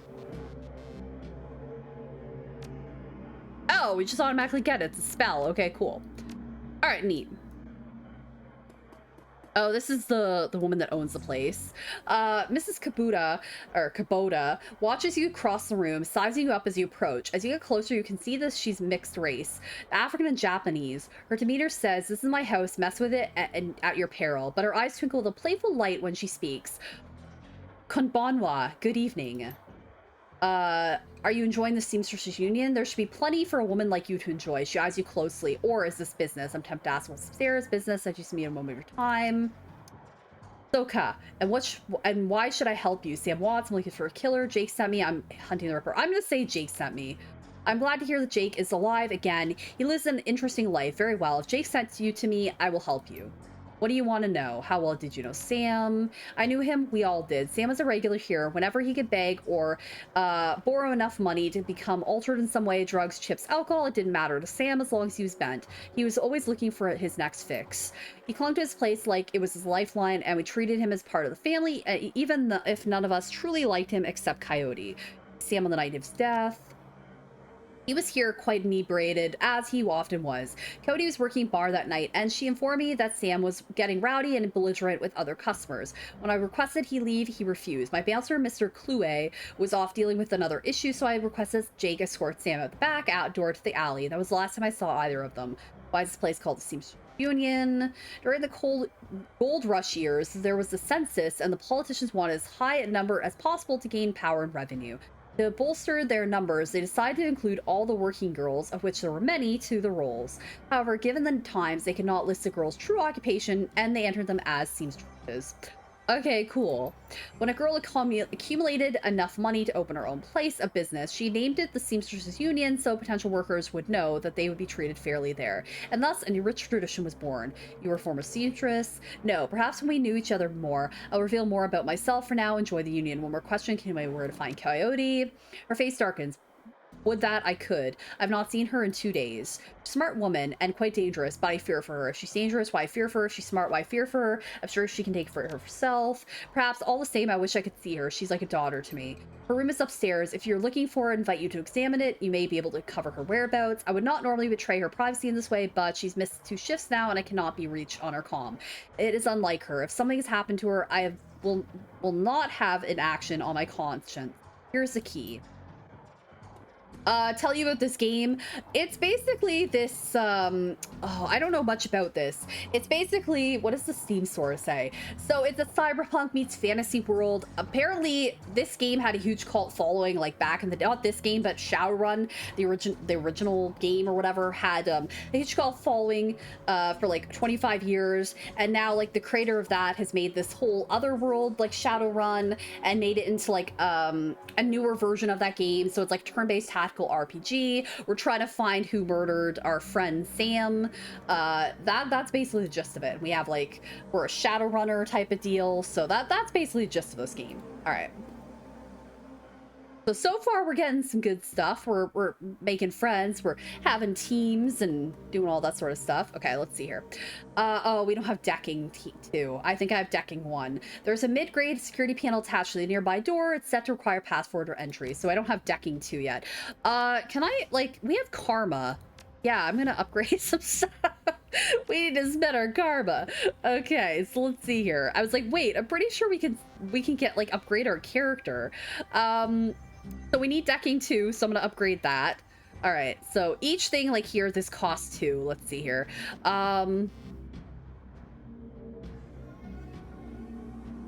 Let's go ahead and do strength 4 because we've needed that in a couple of shots. I have an SMG, so I'm gonna say 1 for that.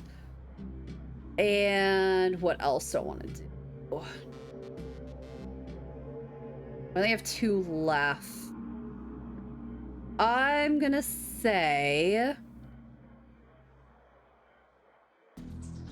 trying to see if like there's anything, I guess ranged combat, we'll say that too. Okay, confirm. All right, there we go. Woohoo. Now I can do this. Okay, so we're gonna hack the panel because I have decking 2 now. So let's go ahead and do this. I was like, wait, I'm pretty sure we can like spend points. Stuffed bears seem to be hiding something. All right, we got nitro. All right, cool. It doesn't look like there's anything else in this room to do.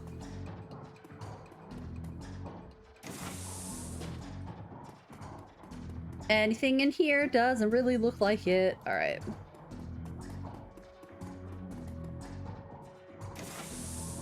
This is a big room.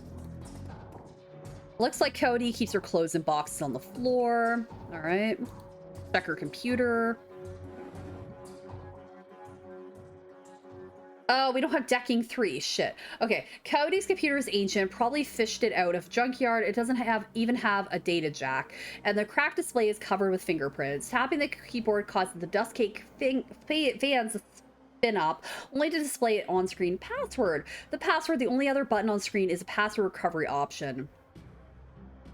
I wonder if I should just leave this alone and come back when I have decking 3, but I might forget to do that.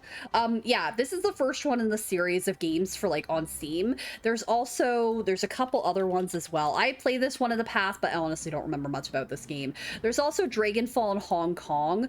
I'm not sure when these games actually got released. Let me check the store real quick, because online it basically said to play them in the order they were released. So let me see, Shadowrun. This one was released in 2013. Then you have Dragonfall, which is 2014, and Hong Kong, which is 2015. So this game, you know, is like almost 10 years old now, but I enjoy it, so I haven't played it in a while. I guess we'll do password recovery. Please enter 3 security questions to reset password. Oh god. I'm actually gonna look this up so that I don't mess this up, because I don't want us to like mess up the game. Coyote, excuse me, computer. I don't want to mess up the, I don't want to mess this up. And then we lose access to it. Okay, apparently, Shadow is the pet name. Because she has a snake in her diary or something. Starfire is the next one, I think. So, your favorite musical act, Starfire, and what's the name of your hometown? And apparently she's from Chicago, because the poster on her wall, oh, right there, Chicago. We didn't get to look anywhere else in this room, so I'll say Chicago. All right, answer stored. Password is to be reset to this. For security, never write down your password. Logging you in now. The computer has a list of applications. Okay, calendar. 3 days ago, met with Delilah about gig. Today, met Paco for date at Pike Place Market. Due in 30 minutes. Contacts. Cody's contact list is exactly one entry. Someone named Paco. There's no comlink number or other contract information for him available. This does not seem like a very useful list of contacts. Access history. Quick scan for recent searches shows that Cody has been reading a great deal about hellhounds. It also suggests more than a casual interest in vintage action figures. All right, leave the computer, I guess. All right, so we learned a little bit, but not like a ton.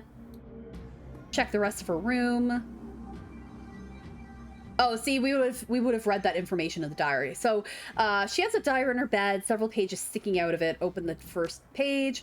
There's a receipt stuck between the pages and a diary entry.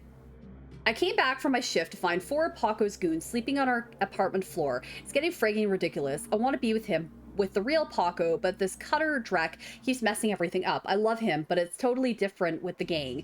It's how I make cash, baby, he always says. I try to tell him he doesn't need the cash. I can support us both with what I make at the Seamstress Union, but he still goes on these runs with these bozos all over my floor. I feel like he's seeing how far he can push me before I kick him out. I try to be patient, but why does he have to be all in one way? As soon as the last Cutter was out of the door, I lost it. I told him that if he ever pulled Drek like that again, that he'd be sleeping in the alley. Of course, he begged and pleaded with me, telling me it wouldn't happen again. I don't want to deal with this anymore, but I don't want him to leave. He's the reason I go through all this stuff last year, got my bartending license, got this apartment and this life. I know he cares about me and loves me more than his involvement with the Cutters. I just wish I could slice out that gang from our life together. Slice out the fear that comes along with it. Okay, so basically I already read that part. Okay, inspect the receipt. A receipt for the Browning Max power pistol from Jin parked downstairs with a note saying how big guns on hot women turn her on. Okay, so different page. Second page, I guess. The paper has a handwritten poem on it and a diary entry. Sometimes it seems like Paco read my mind or my diary. Maybe he does the latter. I wouldn't be surprised. Hi, Paco. Ever since last week, he hasn't mentioned the Cutters once. He leaves the apartment with a "see you in a few hours, babe," and returns later without comment. I don't know if he's really going to help. If it's really going to help for us to avoid the subject in conversation completely, but I have felt better without our constant arguing about it. Last 2 nights, I've come home from work to Paco waiting up for me, slouching on the old dumpster couch with a novel 4 inches from his face. I imagine that as I turn the key in the door, he perks up and makes himself look especially studious for when I get the door open. He seems superficially surprised to see me, but I love this little act. Let's just say the Paco should stick to guns and motorcycles and leave the poetry to others. All right, page 3. There's a receipt and old photograph stuck between the pages. Look at the picture. The picture shows a young girl with a caramel skin and dark brown hair. She has a snake wrapped around her arm, yet she's smiling. The back of the photograph has shadow scrawled on it, so that was her pet snake. We would have had that for the computer.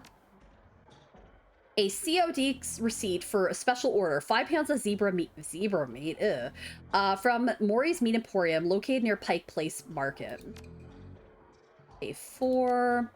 A receipt for a wall safe installed near the bathroom door. Set the combination 342436. Okay. So I think we're probably gonna need that receipt for a wall safe. So 342436. All right, put the diary back down. I'm actually gonna take a picture of that. Although I should take a picture of my phone. That way, if we need that, that'll come up and I can easily see it on my phone. All right. Go. Put the diary back down. All right. Oh, well, I guess we don't even need the picture. Input the code. All right, here we go. Safe beeps cheerfully in response, and the door comes open. Got Fischetti frag grenade. Cool. All right. I'm just gonna still look at everything. So, a frame painting of Chicago's skyline. Dawn's silhouette. Dan is littered with action movies and cigarette butts. All right, I think we already looked at this. Where was her clothes on the floor? All right, it doesn't look like there's anything else in here we can do. We kind of took everything we needed. There's nothing else really around here. All right, so now we need to find and question Coyote, speak with Mrs. Kubota. All right, that's about all we can do upstairs, I think.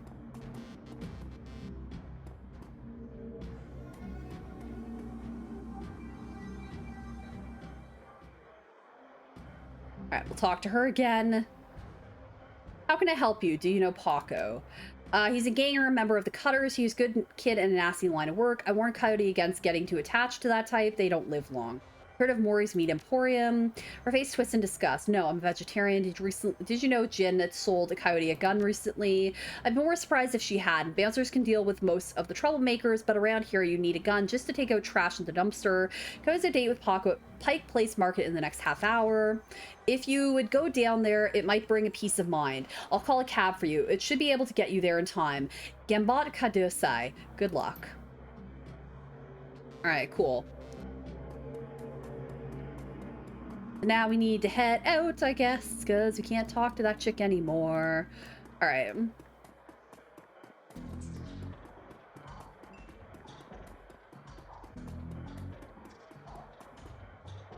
Yes. So now we need to go to the Pike Place Market, or whatever it's called. I'll read that in a second. I need to take a sip of water. Okay, well, I got that information. I would have found it out if we had looked around the room first, but I happened to be on the computer first, so it didn't exactly work out, but that's all right.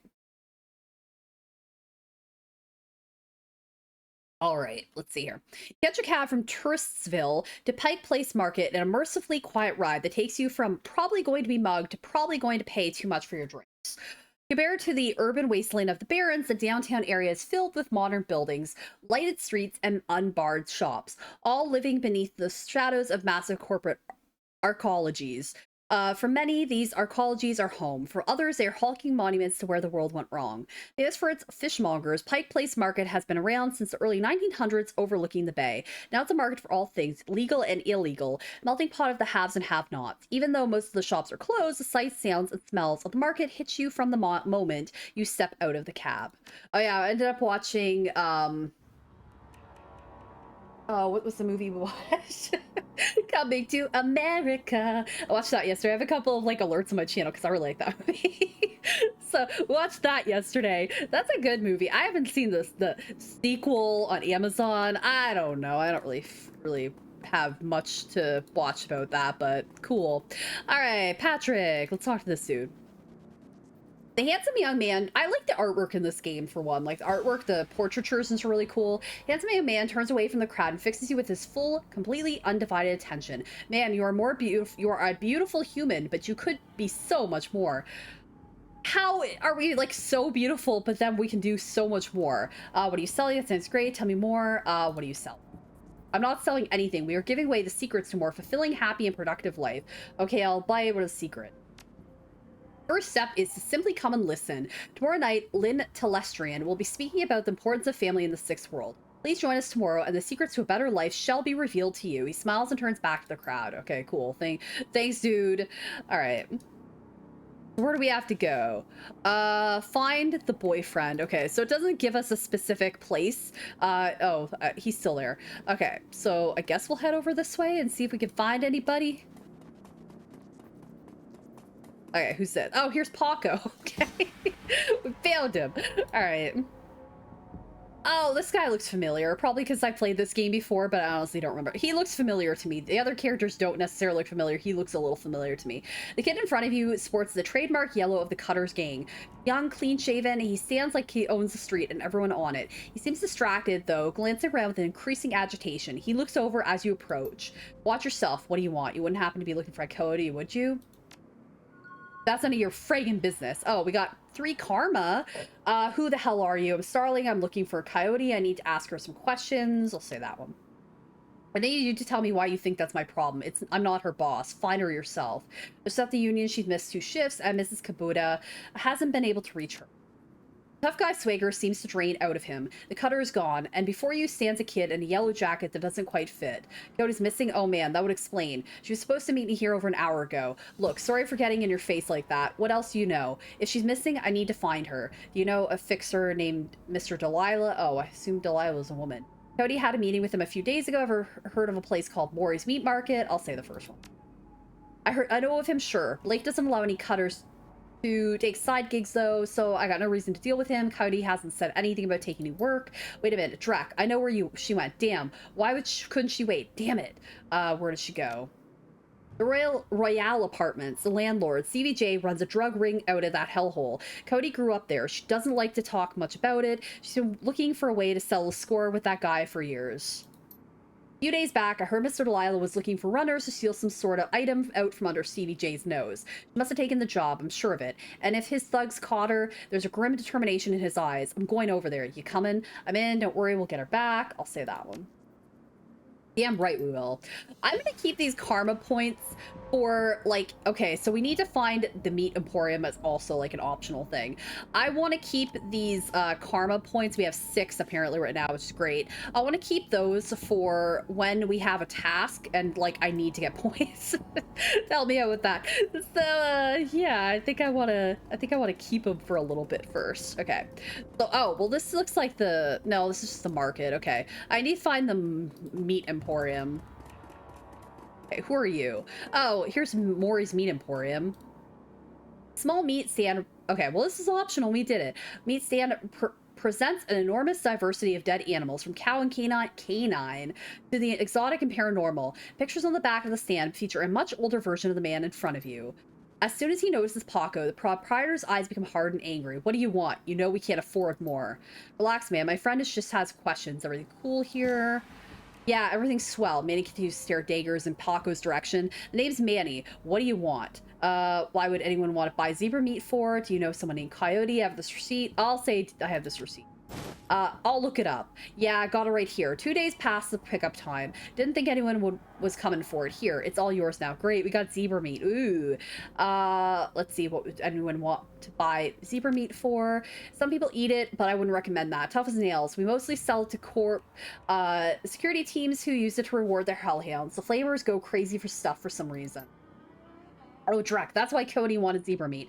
Everyone talks about the pet hellhound CVJ keeps locked up somewhere in the Royale, and if she never picked it up, whatever. Anything else? Do you know someone named Coyote? No, I don't go in much for that shaman stuff. What's your problem, Paco? Why don't you ask him? What the hell is that supposed to mean? It means that your gang likes to stroll through here and relieve as merchants of our money. My dad stood up to them, and he's still in the hospital. Look, that's not my problem. I'm at the bottom of the cutter ranks anyways. I couldn't do Drek about that if I wanted to. Tell that to my dad. I don't have time for this. We need to find Coyote. You're right, Paco. Let's get going. Wait a minute. I still have more questions.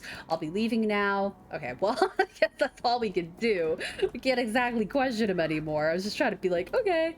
Let's talk to Officer Landers. Learn more about the Pike Place murder. As your eyes adjust to the flashing lights, you spot the body of a woman dead on the pavement behind the police line. Panic spreads across Paco's face. Oh no, is that Coyote? This isn't happening. God damn it. Pull yourself together. Take a look at her. Breathe. Take a closer look. Paco steps forward and breathes a huge sigh of relief. No, it's not her, thank God. Look, let's not hang out here too long, all right? Too many Lone Star pigs around. Paco looks over at the victim again. It's too bad. Whatever happened here, I'm not going to let anything happen like this to Coyote. All right. Let's talk to this person. Okay, look, we have security. Security's helping. All right. A tall, motionless Lone Star officer blocks entry to the crime scene. Behind her, you spot the lively face of the organ grinder's coroner, Dresden. It's an active Lone Star investigation. Please step away from the barrier. I'll say etiquette. Detective Starling, Auburn Precinct. We have reason to believe the victim may have been involved in an illegal BTL smuggling ring we're investigating. I'd like to examine her belongings for evidence. Badge and sin, please. Well, it's all right, officer. She's with me. Hey, Dresden, all right. Dresden steps up to the barrier with a warm grin. The officer looks at you with a poorly concealed skepticism. Okay, then, make it quick. Yeah, buddy. Woohoo. All right. Lying the pavement is the body of a young human female. Her eyes have been gouged cleanly out. You notice a string of bite marks along her left arm. Oh, great. Let's talk to Dresden, our pal. So, what brings you out here? Hot on the trail of the dead man's killer? Coincidence, believe it or not, I take it I've stumbled across another murder victim, Ripper murder. Yeah, that's what it looks like. As you can see, the Ripper went for the eyes this time. Pretty clean work, I gotta hand it to him. Our Ripper knows what he's doing. Or she, I suppose. What do you know about the victim? Well, not much. Dresden scratches his head absentmindedly, probably breaking some sort of sanitation protocol. She's been dead for about 3 hours. Her name was Lucy Warden. Worked at the Stuffer Shack just around the corner. Looks like she was leaving work when it happened. Can you tell me? Can you tell she's subdued in some way before her eyes were removed? Yeah, that's a strange thing. There don't seem to be any signs of a struggle, not a single bruise on her body yet. She was clearly alive when the eyes were taken. Died of blood loss shortly thereafter. As to what knocked her out, I won't know until I can run some tests back at the lab. Thought you ran the Redmond franchise. Isn't Pike Place a little far from home? Yeah, well, I don't really mind the change of scenery. He laughs.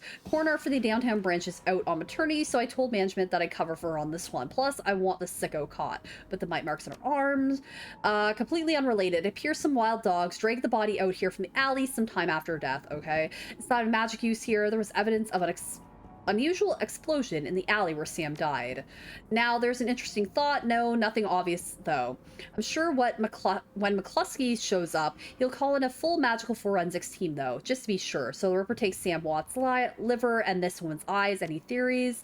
Perhaps some sort, I suppose, probably of some symbolic significance to the killer. Beyond that, I couldn't speculate. That's enough. Thanks, Dresden. Hey, I figure if I help you, there's a better chance to get the scumbag off the streets a little sooner. McCluskey wants the Ripper in a cell, sure, but he couldn't care less if he takes another dozen murders. Good luck out there, eh? Dresden starts to turn back to the body, then stops. Speaking of McCluskey, you should probably get going sooner before he shows up.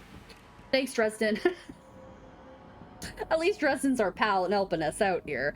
All right, let's talk to Officer Aguare. Or it might be Aguar. Plainclothes Lone Star Officer.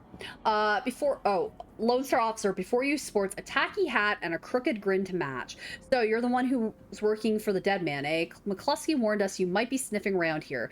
After the Ripper. Lucky for you, I got here before McCluskey. I'm Officer Aguar. I'm gonna say it's Aguar. I think that might be how you say that. Pleased to meet you. Now, seeing as this crime scene is going nowhere fast, what can I do for you? Can you tell me the murder that took place here? Not much, really. We know it was about 3 hours ago, and we know that her eyes have been surgically removed. Didn't need Dresden to figure that much out. He's been looking at the body, though, so he might have more. Me, I've been scanning the rest of the scene and looking for witnesses, but no luck so far. Damn Ripper might as well be a ghost. I take you and McCluskey don't exactly see eye to eye. Let's just say McCluskey and I have conflicting interests. Do you have any leads on the Ripper that I should know about? Plenty, if you ask McCluskey, but the truth is, we're as clueless as you probably are. Thank you for your time. Hey, hold on a minute there. You haven't put a donation in for the Lonely Orphans Fund? What the hell's that? You see, you make a contribution to the fund, I put you on a list and let you know the next time we find any orphans that you might be interested in. What? Are they orphans to actually adopt or orphans for some other purpose? Well, I'm always interested in finding out about any new orphans you discover. I see, so you want to bribe. I'll say you've lost me. Look, you pay me off, I slip you any new information we get on the Ripper case, get it, 1,000. I don't have that. I'll give you 100, no more. All right, look, if I'm gonna stick my neck out, the carrot's gotta be juicy. 200, I don't have that. It's 100 or nothing. Your loss, and yeah, I guess it's my loss. I don't have 200. Apparently, I only have 150, so if you want 150, sure, maybe then. Alright, okay, that's enough questions. It's too bad that I couldn't, like, convince that guy, but whatever. I don't have any money for him, so...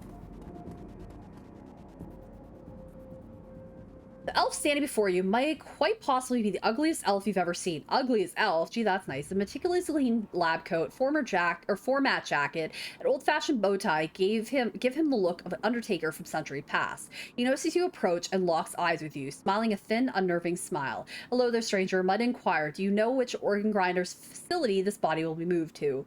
Who's asking? Why do you want to know? I don't even know else could be that ugly. Gee, that's nice. I'm gonna say who's asking. Elf giggles, a strange high-pitched warble you would not expect to emerge from his misshapen face. Oh, I'm no one of consequence. Never mind that, though. A good evening to you and your friend at the corner. All right, cool. Jason, welcome to stream. How are you doing? So, learn more about the Pike Place murder. We got that. We did get a karma. I need to talk to the student, get him to give me clues about stuff. He's like, no. All right. How do I get over here? Go down this way. I'm guessing there's a way around here. Well, that sucks. I didn't have any money to pay him for a bribe. Alright. Oh, let's talk to this dude. Let's talk to Frank. Stuffer Shack. Okay. This is where Lucy, like, went to. Alright. Or this is where she worked. Orc before you wears the standard Suffer Shack employee getup. The uniform is well kept and well fitted, but the tears streaming down his large crooked face do little to improve his appearance. He does not seem to notice your approach. You approach. I take it you knew the victim. What's with the waterworks? Hello, friend. Everything okay? I'll say that one. No. The orc takes a deep breath before looking up. That's my friend on the pavement over there, Blind Lucy. Worked there 3 years together, and now, well, I guess Ripper got her. Blind Lucy? Well, Lucy wasn't completely blind, but she was legally blind. She had to wear those huge glasses and hold things right up to her face, but she got new eyes about a year ago. Really? Okay. Any idea how she scored the new eyes? I see, no pun intended. May I ask you more questions? How did she score new eyes? No, she wouldn't talk much about it. Just called it her stroke of good luck. I guess that luck ran out. See anyone strange in the store lately? I see weird stuff every day. It's a stuffer shack. No, nothing stranger than usual. Lucy have any enemies?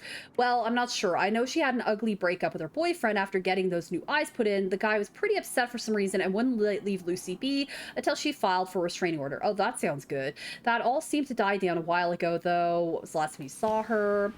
Here at the shack earlier today. I think she was heading to the market to meet a friend. Hell, I was going to join her on her way home, but she got some last-minute customer, or I got some last-minute customers.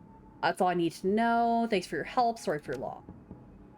Wait, you wouldn't happen to be part of the investigation, would you? In my own? Why do you ask? Well, Lucy had this necklace, an intricate little carving of a dragonfly in it. That sounds cool. Wore it every day, said her mom gave it to her when she left Denver. Anyway, you know how Lone Star is. All of her stuff will be bagged and placed in evidence storage until the Seventh World awakens. I just thought if you could somehow get the necklace back before they clean everything up, I could send it back to her family. I feel like I owe her that much. I understand if I can find it at the scene, I'll bring it to you, yes. Thank you for your help. You know where to find me. Okay, so we gotta head back there now. We have to head back and get that necklace for him, I guess. All right. I'm gonna do that. I'm trying to be like a nice person, and we already have access to the crime scene, so might as well go ahead and get the thing for her, or for the person. Oh, all right. So I need quickness 4. Let me see if I can buy that, or let's see if I can afford that. Okay, then karma. Oh, conversation. Okay, well, I will just, like, lean down to pick up the... Oh, well, can I exit this out?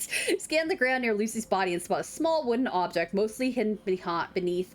How's everyone doing? Pretty good. Just thought I would play this game because I haven't played this in years and wanted to play something a little bit different, but how are you? Scan the ground near Lucy's body and spot a small wooden object, mostly hidden beneath the dead woman's hair. This must be the necklace Frank was talking about. A thin broken cord trails off one side. It must have snapped during the struggle. Fortunately, I can't do quickness 4 yet because I don't have that and I can't spend points. So I guess I have to lean down to pick up the necklace. As you start... Oh, here we go. As you start to reach for the necklace, a slim black Lone Star boot slams down on the pavement. What do you think you're doing? It's not my shoe, just reaching for my wallet. I'd like to make a contribution to the Lone Star morale fund. Sure, that one. I see. Well, thank you for the contribution. Don't forget the necklace you dropped. The officer smoothly pockets your money and turns away. So we can get the necklace now. Pick up the necklace. It's intricately carved piece of wood in the shape of a dragonfly with small turquoise stones set within its eyes. Ooh, that sounds pretty. Wood feels very sturdy for its weight. With genuine wood, such a rarity in the 6th world. This place might be worth quite a bit, or this piece might be worth quite a bit to the right buyer. I mean, I need money because I barely have any now. I have, what, 100? This sucks. All right, let's see if I can spend some karma now. All right, let's see. I want to do... Try to think of what I need, like, karma for. All right, we're gonna go decking 2. Oh, can I not, like, spend it anymore? Can I not even get any more decking? Okay. Apparently not. What did I need the stuff for a second ago? I didn't have enough of it. Me not remembering. It's already me forgetting what I needed to spend points on. Oh, quickness. Okay, I'll buy quickness, sure. We'll do that, and I guess we'll also do intelligence 3. Okay, there we go. All right, that way we would have had it and been probably okay there, but that's all right. You don't know until you go to do something. We couldn't really do anything there. All right, we'll talk back to Frank. Whether he's telling the truth or not, we'll give him the necklace. He might be lying, who knows. Okay, Frank looks up as you approach. Were you able to find the necklace? I've got it right here. You can send this to the family. Got it. I don't recall if we discussed payment yet. I'll just say this one. As he takes the necklace from you, I was seeing if we got any money. You sense the weight lifting from Frank's shoulders. I'm glad I could do this for you, Lucy, at least. Thank you, friend. I owe you. Happy to help. Just make sure it gets to the family. I don't want it turning up in some Lone Star office with my prints on. Happy to help. All right, so we got a karma, if nothing else, but I need money. All right, let's talk to this person. Who are you? Hey lady, do you have any extra money? Just need some Socrazoom from the shack over there. Sure, here's a $5. No way, bake brain. Have 10. Here, here's a $5. Thanks, chummer. All right, well, that was great. That didn't really give us anything, but cool. All right, so now we need to look for Cody in the Royale apartments. So we have 95. Not really anything fantastic, but it is what it is. Okay. Come on, lady. Let's go find Coyote. Hold on, I want to look around. Okay, I'm ready. I don't think we can look around anymore.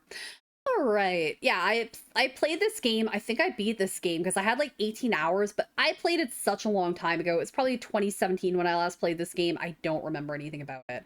All right, you roll up on the most impressive bit of tenement squalor you've seen in a long time. There's a few street lamps here, and what light there is flickers with uncertainty. Most of the buildings are damaged and tagged. The smell of old rotting trash mixed with you don't want to know is overwhelming.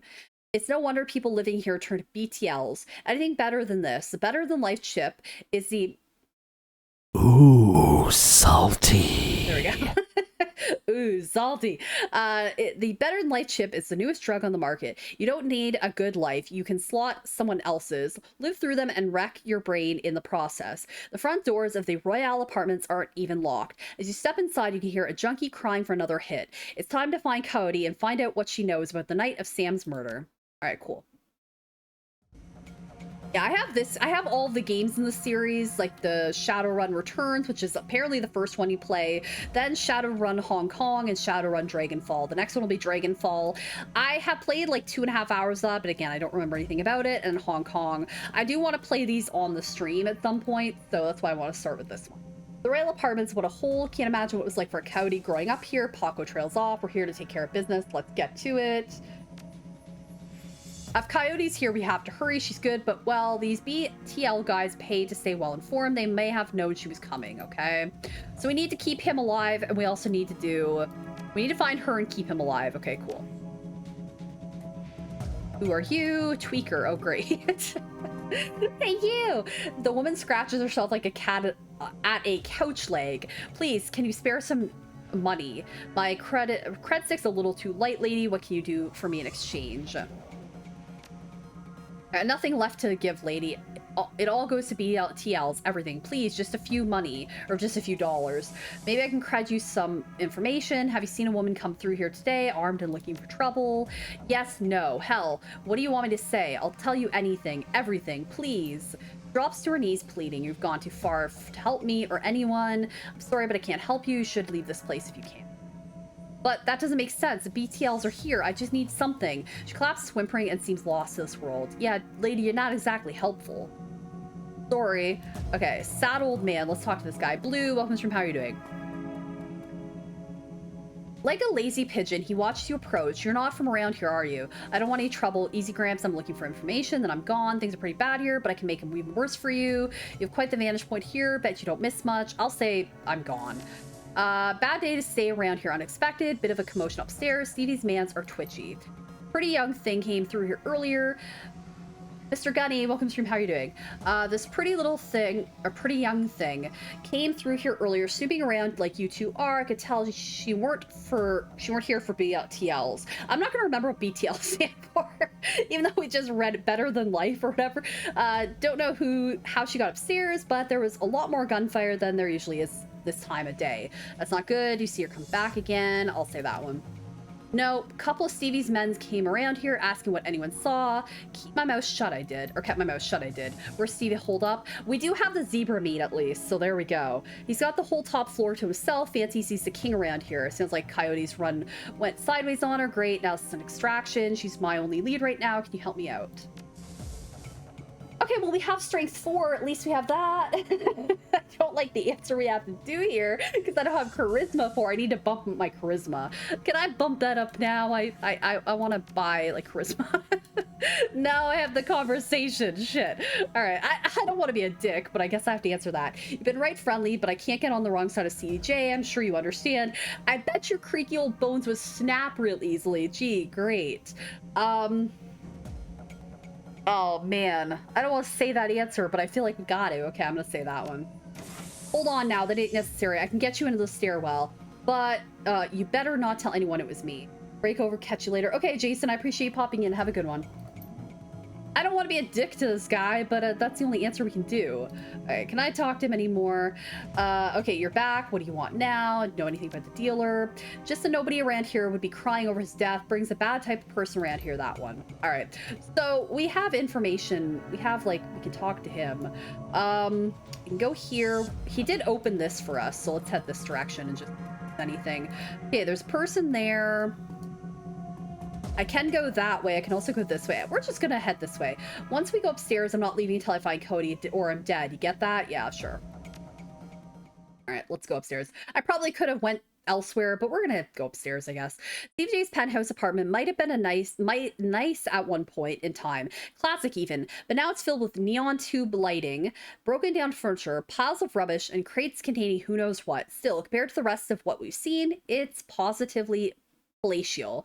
The only thing marring the penthouse's pseudo luxury is a woman's cry of pain in the distance. I wonder who that is. Followed by laughter. Someone's being tortured for another's pleasure. You step deeper into the apartment.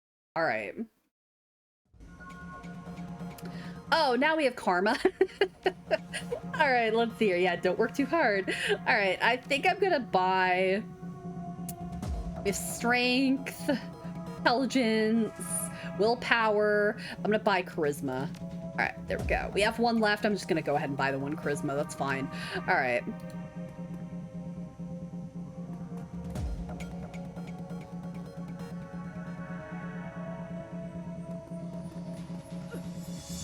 Oh no, we're just getting started. You sound like a creeper.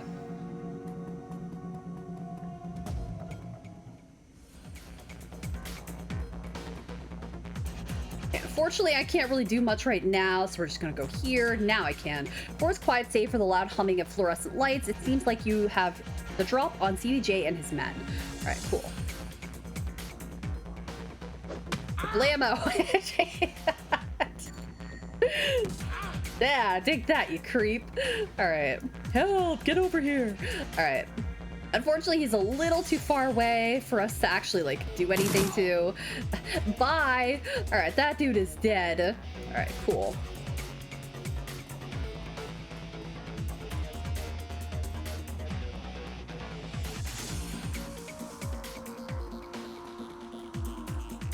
Let's open this up. Okay, let's see. The room beyond the bars is a stinking jumble of burned flesh and dog flop. An enormous hellhound is its fur streaked with whip marks, growls low. That's awful. The eyes of a second hellhound burn menacingly in the corner.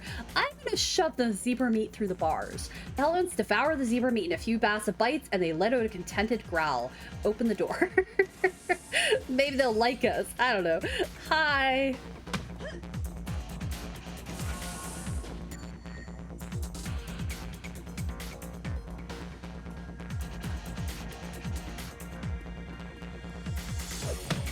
Kablamo! You missed. This is Alex. I don't know who the heck Alex is, but sure, there we go. Alright, here's Coyote. Coyote is badly injured, but she's managed to hold it together. Yeah, her face is messed up. Damn. You Coyote? No time to talk. Coyote kneels and picks up the fallen guard's shotgun. It's time to finish this. All right, well, at least we got Coyote. All right, let's head out. The hellhounds that are our friend now. Well, they're not exactly our friend, but, you know, they're here, I guess. We fed them. They seem to be cool with us, so...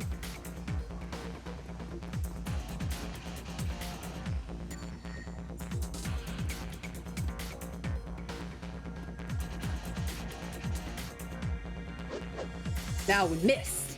All right.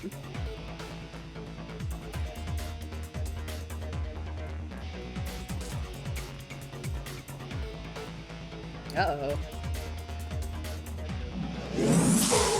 Oh, there's a dragon painting like we saw earlier in our apartment. I think it was our apartment. A raspy manic voice booms over the penthouse PA system. Oh, this is CVJ. You really think you can come in here and shoot up my place? You know who I am. I know who you are. You're the guy I'm gonna kill. Sure, that seems like a good answer. Take that.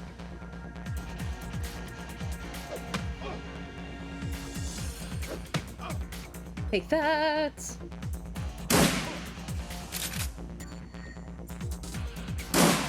Okay, bye, CVJ. But no, I can't. With blood gurgle, he is no more. Bye, CVJ.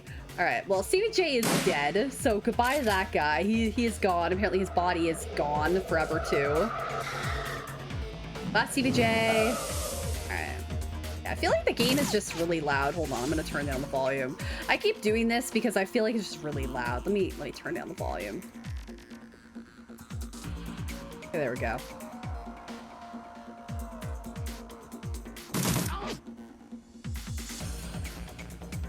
Oh, not enough ammo. I guess we have to reload.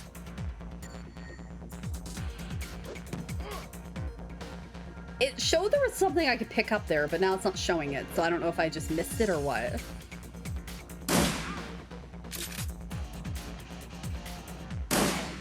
Yeah, this badass coyote. She's just, like, killing everybody on her turns.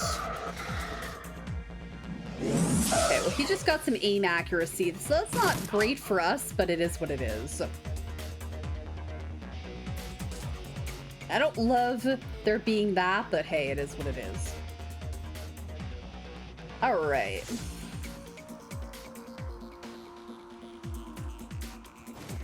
Okay, so we got his passcodes. I feel like that's important. Okay, line of sight is blocked. Let's go here.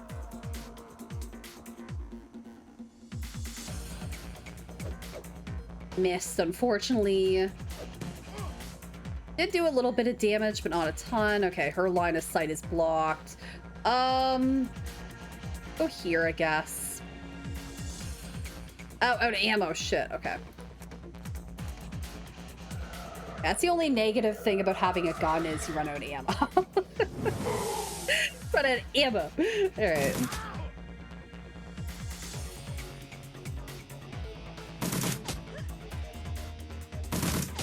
Ammo.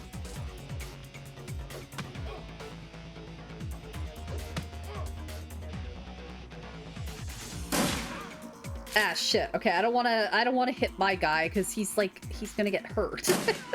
All right. Ooh, that guy's dead. All right. Excellent.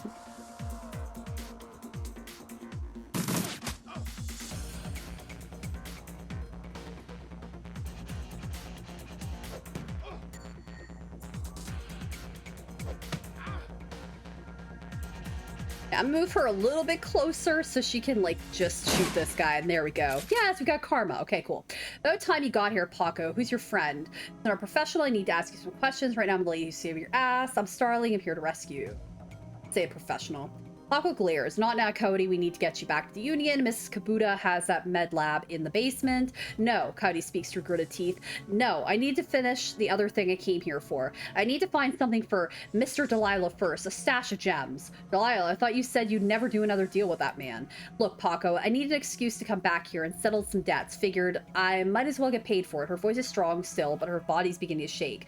You need medical attention. Forget the job. Paco, help her get back to the Union. I'll find the gems for you. Cody looks as though she's about to argue, but says nothing. Come on, let's go. All right. Yeah, I feel like I want to find the gems for her. All right, so I need to return to the Seamstress Union, but I'm going to look for the gems for her. All right.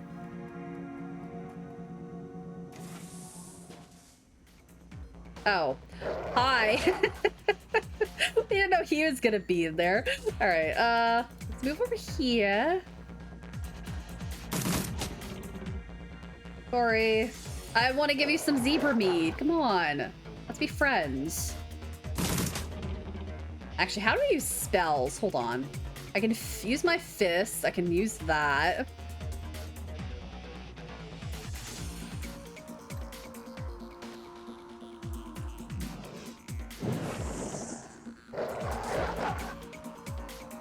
trying to figure out how to use spells. Apparently that's it. All right. Okay, sorry, Hellhound. Okay, find a small velvet bag filled with precious gems. Awesome. So we did complete the optional thing. All right, nice.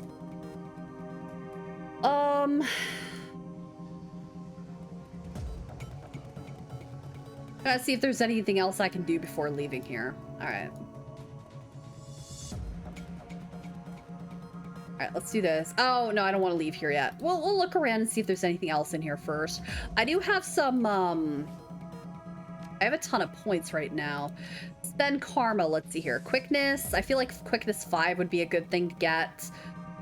Strength 5, you know what? Let's do strength 5. I feel like that's probably good. Although maybe I should not get that and try to bump up stuff for intelligence is probably good because we need that for computers and shit. Yeah, let's do the decking and let's do the intelligence. Okay. There we go. All right, cool. I'm gonna see if there's anything in here first to do because we didn't really get a good chance to look around in this building. Okay, there's the Hellhounds. Oh, here we go. We have this door. Let's investigate this. Some loose money, so we found $25. Cool. Junk. All right. Oh, here we go. The advanced med kit that heals you or any other team member consume when used. What would you like to do with this item? Send this to another. Send this item to your stash. I'm gonna send this item to stash. Confirm. All right, cool. Kind of forgot we had that stuff. Forgot we had med kits like that. All right, I guess that's all we can do in this room. It doesn't look like there's too much else.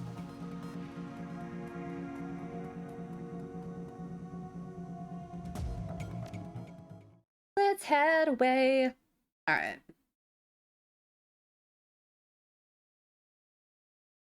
Despite Coyote's clear desire to stand on her own 2 feet, Paco needs to help her through the door into the Seamstress Union. Heads raise, and the front door of the bar falls strangely silent. Paco stands by her side now, not speaking, his dark eyes flat with fury. Coyote presses a rake to her clawed-up face. She winces but manages to keep control. She breathes in slow, deep breaths to manage the pain. Taking a closer look, you can see her arm isn't much more than shreds of meat, and broken bone held together by tendons and burned skin. It'll be a miracle if she still has it by the end of the night. Nice. That sounds lovely for her. Mrs. Kabuta is tending bar by herself, and Paco carries the mangled and bleeding Coyote into the Union. As far as the boss lays eyes on her missing bartender, the place gets quiet fast. By the time she rounds the bar to meet you, Coyote is the color of wet spackle, and there's something new in her eye, fear. This woman is faced down the Hellhounds, but the sight of Mrs. Kabuta has her staring at the floor and mumbling. All right. Woman, how dare you miss 2 shifts and then come back and bleed up my floor? Lady, chill out. Sorry, it's Mrs. Kabuta. I had a run that went bad. Soka, I can see that. Your arm is a mess. Was this your crusade again? Do not answer. It only upset me further. You caused me to worry about you, Coyote, and that distracted me from my business. Hi, Mrs. Kabuta. My apologies again. Cherry, take her downstairs to Dr. Castle. Yes, ma'am.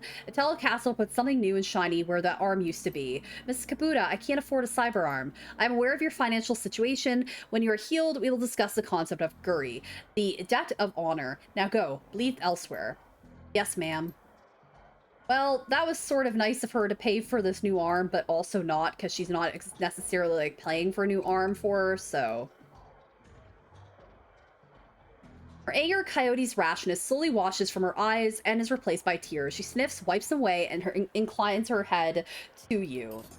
Domo arigato, Starling. The girl is precious to me. It is not often that we see acts like these in the Barrens. You performed a great service for my little family, and I welcome you into my home. Consider it yours while your work keeps you here. Okay, cool. So we get to stay here. Nice. But we both know the words are mere air. Beyond my thanks, I offer you this remuneration.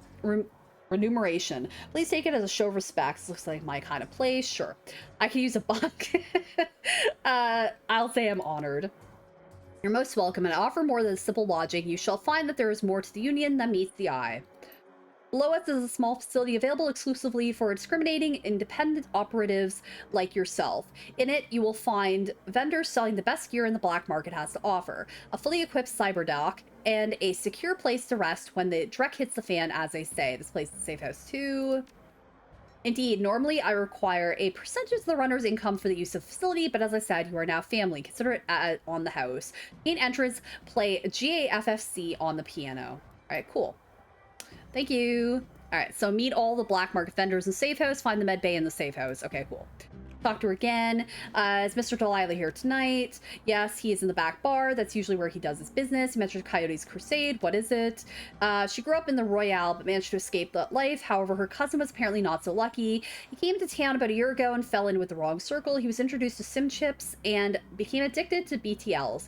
Coyote has been tearing her way through chip houses for months now and searching for him and acting as a one-woman cleanup crew. Don't mind, how did you get involved in all this? I am a former runner. Now I provide a safe haven, a marketplace of runners who need a trustworthy place to congregate and do business. Are any Johnsons or fixers here tonight? In addition to Mr. Delilah, you may wish to speak to Van Gross. He is often stagehand. He is most often a receiver of found articles, but he occasionally has work. I'll be going now. All right, I could still talk to her. I didn't get to finish. All right, let's see here. So let's talk to Von Grass. Well, there's Von Grass.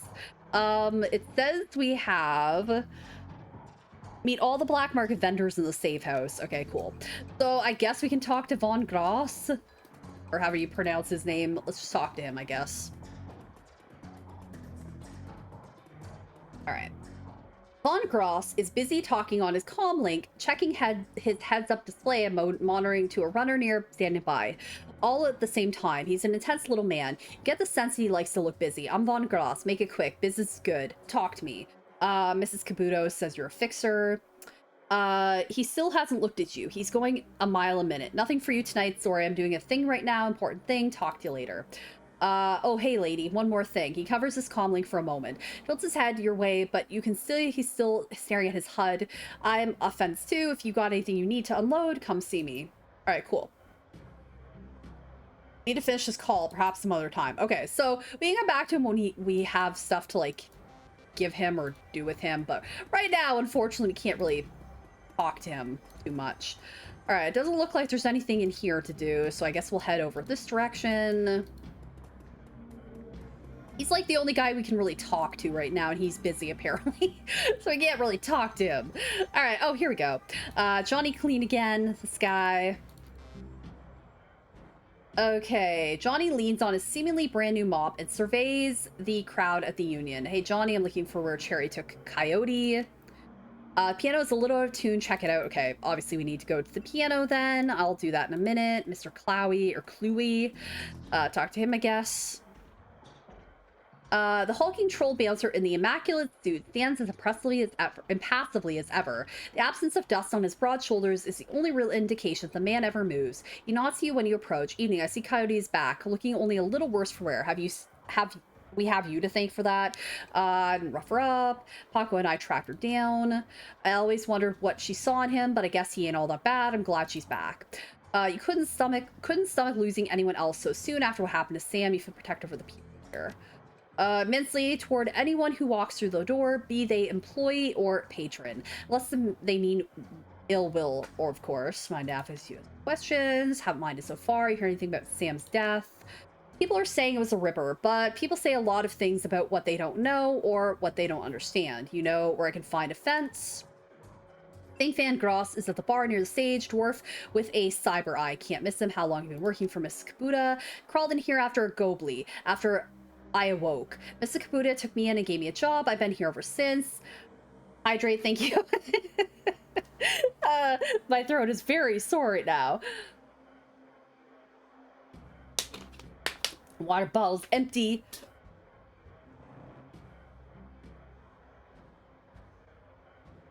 There we go. Mr. Kabuta took me in and gave me a job. I've been here ever since. You have to pay extra for a manicure. That's why hydrate. I know. That's why, do you have money for extra? Okay. Do you have to pay extra for a manicure on hands that big? It's not the size they charge more for, it's the blood under the fingernail. Blood under the fingernails. I should be going. Catch you around. All right, it looks like he's the only guy we can talk to, so let's go to the piano. Okay, well, I know which one it is. I know how to play chopsticks on the piano, by the way. The piano looks like it's been here since the Union was built, but it doesn't look like anyone has played it since it in earnest for a long time. As much as I'd like to play chopsticks, I'm gonna say play the GAFFC, because that's what she chose to do. As you slowly peck the notes out on the keyboard, they spark a faint memory of wonder. Immediately forgotten as the entire piano slides to the left, revealing a hidden staircase, you descend the stairs into the Union safe house. Alright, cool. The entrepreneurial Mrs. Kabuta has combined everything a runner might need into one-stop shopping experience: black market equipment, high-end magical talismans, and a fully stocked cyber surgery dealership. All right, let's talk to Sarah Castle, I guess. Hello. Make it quick. I need to operate. Oh, she has like a little goblin guy with her. Thanks for helping me out back there. Looked like you could use a hand. Tell me what the night. Yeah, we'll say this one. Ouch, bad joke right now. She looks down at her mangled hand. Well, that's not what I was talking about. Okay, folks, I'm gonna have to ask you to sit in the waiting area. Watch some trivia or something. This young lady and I have work to do. Mr. Budo never said what kind of cyberarm you should pay for. I have some questions first. We'll say that one. Starling, can't you see she's in pain? Don't you see that arm tremor? I have to operate now. Okay, Cody, let's take a look at your face. Leave it. Excuse me? Cody? I earned this face by being stupid. I'm gonna keep it. End story. Well, at least she's owning up to it, I guess. Whatever you say, kid. With one swift move, she sinks a syringe into Cody's thigh. Nighty-night.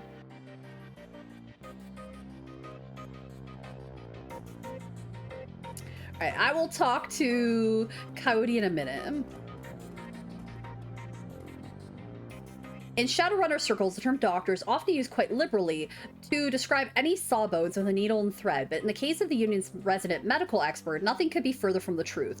Safe House boasts a fully equipped medical suite, complete with shamanic fetishes. This is the 6th world medicine of the highest caliber. Dar herself is an unassuming sort, perhaps the type to go unnoticed entirely, if not for the sprightly spirit perched on her shoulder. You mean this dude? Like her own personal gargoyle. Spirit's burning eyes follow you constantly, even as the doctor's own eyes are buried in her charts. However, she does look up long enough to acknowledge your approach. I'm Dr. Castle. I understand you were instrumental in bringing Cody back to us. Thank you for that. And I suppose you were the one who patched her up. Impressive work. Null Sheen, now fixing up her arm. That was a piece of work. You're welcome. I gotta say, that was some work you did on her, and your talents may be going to waste down here. I'm gonna say impressive work. Thank you. It's a shame she wouldn't let me repair her face, though. She notes you eyeballing the facilities. I can tell you're surprised to find a full-service med bay under a dive bar in the slum. Don't be. This is a Shadowrun bar, after all. For purveyor of cyber and trauma kits, there's no better place to set up a practice. I patch runners up and install and maintain their cyberware and provide medical supplies for the runs. I may not be as mobile as Doc Wigan, but I'm the next best thing. Can I help you with anything? Tell me more about the trauma kits. Trauma kits are fully automated stabilization units that include a defibrillator, spray on synthetic skin, and medical nanomachines. You can save a runner's life if you move fast enough. So if they're bleeding out, one of those can get you back on your feet. Exactly, but you have to be quick. This is Doc Wagon's own field tech, but even their stuff has limit. Did I get more money? Oh, I have $11.95 now. Nice. Let's see your medical supplies. All right, so I could buy some of these. I don't think I want to buy any of these. I'm just gonna say exit. What cyberware do you have available? All right, so requirement for riggers and deckers and those that want to use a smart link weapon. I mean, that's not terrible. Vision magnification eyes. Extensi enhances, adds 3% to hit. That is very expensive. I would buy this if we could, but that's kind of expensive, so I'm just going to say nothing for now. Use Shaman too. Well, modern medical technology makes surgery less disruptive than it used to be. It's still an ordeal to both the body and spirit, requiring extensive recuperation to properly heal. I'm trained in the ways of the spirit world as well as the scientific world. I do my best to heal the whole patient. All right, what's that on your shoulder? The little guy supports the healing rituals that perform on patients after surgery, dramatically reducing their recovery time. Not standard procedure, of course, but the results speak for themselves. All right, so we'll stay never mind. All right, so if I get more money, I can definitely like talk to her in the future, but right now I think we're just gonna hold off. All right. Let's head this direction and see who else is here. Okay, let's talk to David Fry II, I guess. Who's this? Every inch of the tech alcove is covered in a chaotic patchwork quilt of circuit boards, chips, wires, displays, and a million other things that you can't identify. In the eye of this techno-bit storm stands a dwarf, immaculately dressed and supremely calm. I know that look. Don't let the size of the shop fool you. I can get any Matrix hardware or software that exists, and if it doesn't exist, then I can get it made for you. Any questions I can answer, any gear you need. What's a deck? Jack into the Matrix, or in the context of a run, when you jack into the local node of the facility you're in. The deck determines how many programs and ESPs you can carry and the firepower of your base Matrix attack. Decks have IP. When a deck's IP is reduced to 0, you'll get booted from the system and it'll hurt. What's a program? Program is in the Matrix, allows you to defend your avatar against countermeasures and enemy deckers. Wide variety of different programs for attack and defense at different power levels. As you progress as a decker, you can use more powerful versions of these programs. ESP. Johnny, you want to take this one? Oh, this guy again. Sure, when you infiltrate a facility on a run, you have a team. When you jack into the Matrix, you are all alone. That's where ESPs come in. An ESP is a highly advanced artificial life program, which, when you deploy it, manifests as another team member in the Matrix. Different types of ESPs have different abilities. Yeah, Ryan and I ended up watching Coming to America, which I've seen before. It's like one of my favorite movies. And then we also watched the remake of Dawn of the Dead, which I hadn't seen in a while, but I definitely prefer that over the original one. So, what do you have for sale? All right, let's see. So they have a bunch of random shit here.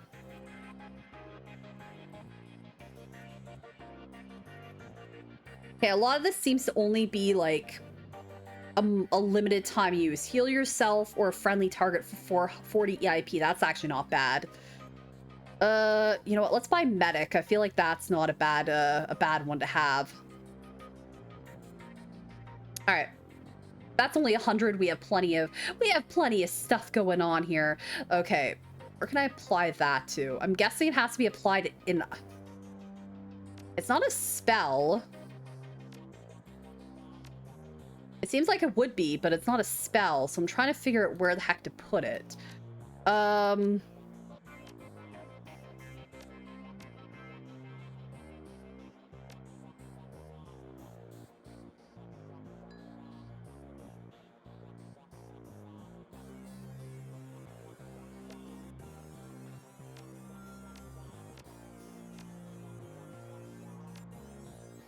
Yeah, it's only me and Paco right now. I don't know where to actually apply this, because I figured it could maybe be put here. This is a weapon.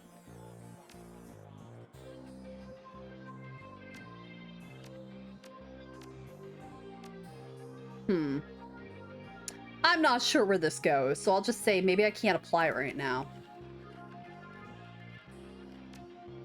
No, it doesn't go under there either. All right, well, I don't know. I'm not sure where to put this medic level 1 thing. I have no idea where to put it. It's not under the outfit. That doesn't make any sense. It's not under a spell because it would let me equip it, and it's not under our items because that also doesn't make sense. All right, I'll just confirm it for now. Okay, see you later. Oh, I'm being rude, but let me introduce you to our resident decker and my good friend Johnny Clean. While in the same overalls that you saw him in upstairs, down here leaning over a workbench crammed with circuit boards, cables, and chips, Johnny Clean seems a totally different person. You get the impression that he was once as hot and as invisible as the most infamous deckers today. Good to see you down here. Happy to be of help if I can be. How's decking used? The decking skill is often used just on terminals in the real world to get information, hack doors, etc. Occasionally a run will have the option or equipment or requirement to go into the local Matrix LAN of the facility you're infiltrating in order to gain access to valuable information or control more important things in the real world. Why are you dressed as a janitor? Did I stand out upstairs? No, janitors never do. When I was younger, I had a rep for getting in and getting out of systems so clearly that no one knew I was there. Half the Matrix runs that earned me my rep were made possible because I was able to get inside the facility posing as janitor. Now it's just sort of part of me. True that you were part of the Echo Mirage team. Let me take this one listed. I've known the guy for over a decade and he's been smart enough to not tell me. Though he is sure as hell not going to tell you anything about those days. For your health and his best, best to let the subject drop. Okay, see you guys around. All right, well, we talked to that guy. Let's talk to TB, this guy, TB something.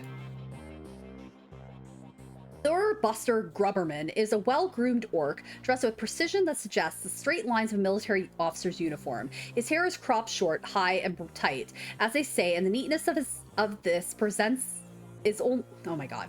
Okay, his hair is cropped short, high and tight, as they say, and the neatness this presents is only comprised by the uneven tusk protruding from his mouth. I like the way he looked. The only other defect in this picture of perfection is the man's cybernetic right arm, which is obvious enough to be noticeable, but not so obvious as to ruin the line of his suit. When he speaks, the orc's voice is soft and thoughtful as he talks almost exclusively in numbers, calibers, ranges, rounds per second, arc of fire, razoring factor, tensile strength, and of course, price. Bunker Buster Grumberman at your service. Friends call me Buster. I also answer to Sergeant, Sir, and even Theodore on occasion. Anytime you're in the market for firearms, ammunition, or ordnance, I'm your man. How can I help you? What exactly do you sell here? Things that go bang in all shapes and sizes, plus other odds and ends on occasion. Consider me your own personal armory. All weapons are guaranteed to meet strict UCAS military spec or your money back. In addition, I can handle routine maintenance, repairs, and upgrades if you so desire. And if that wasn't enough, I also teach a safety and instructional course every weekend. This week, we're covering bayonets. Mark my words, they're making a comeback. So what can I get you? Let me take a look.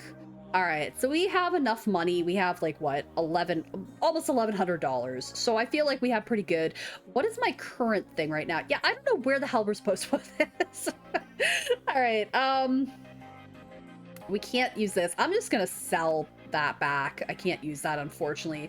Okay, so the machete, I don't want that. I'll just say go ahead and sell that. I don't want to, but I'm gonna exit out. I'm gonna see what my weapon currently is. Let me go to this. So I have a 6 and a 30. Okay, 6 and 30. All right, let's see what I can get from him if I can get something better. So 6 and 30. This isn't as good. Nah.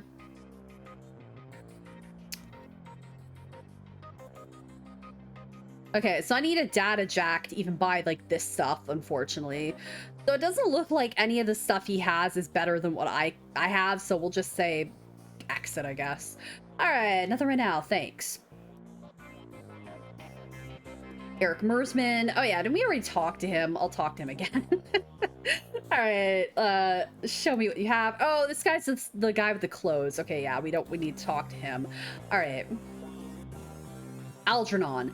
Past the bar, the edges... Oh, this guy looks cool. The edges of the safe house become somewhat indistinct due to the magical haste surrounding a particular elf. Man seems only half of this realm, his mind wandering the far horizons of astral space while his body peddles his otherworldly wares.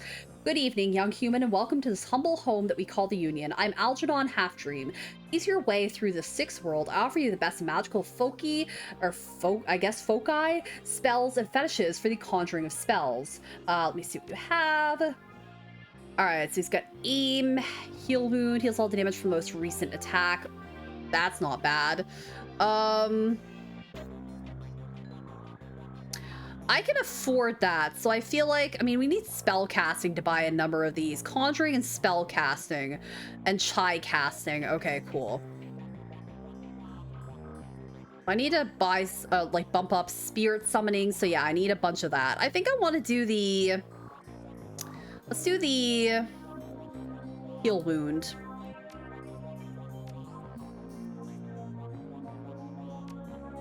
Oh, oops, I didn't mean to equip that.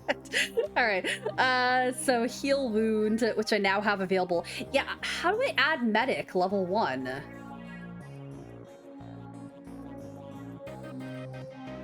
I'm gonna have to Google that because I honestly don't know. Shadowrun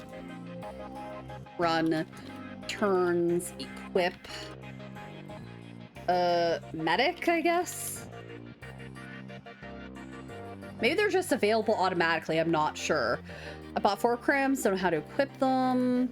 I'm finding this as well. When you go into a hacking section, you get to equip loadouts before you start. Oh, okay. Alright. Well, I guess that's what it is.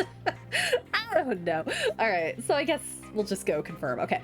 Meet all of the black market vendors in the safe house. So we did that. Cool. Hey. Oh. Coyote again. Okay, let's talk to her. Actually, no. Let's go over to this first. Oh, this is our stash. Okay, cool. And take the advanced med kit. I think that's probably a good idea for now. All right, now we'll talk to her. Hi, Coyote. She looks both better and worse than when you last saw her. All the gaping holes unplugged, and she's sporting a shiny new cyber arm. But now that the adrenaline has worn off, it's clear she needs some rest. Good morning. Thanks to the miracle of modern science combined with Doc Castle's magical healing powers, I'm almost as good as new. Better, really. Let's see. Nice arm. Thanks. Mrs. Kubota will have me working it off for the rest of my life. She notices your expression. You look like you've got something on your mind. I have some questions. Flash you a puzzled look. What kind? About Sam Watts?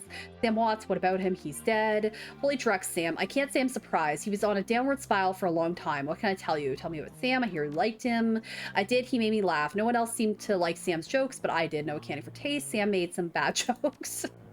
Not when he was sober. He was chill and funny. I guess I knew him the best out of everyone. Sorry he's gone.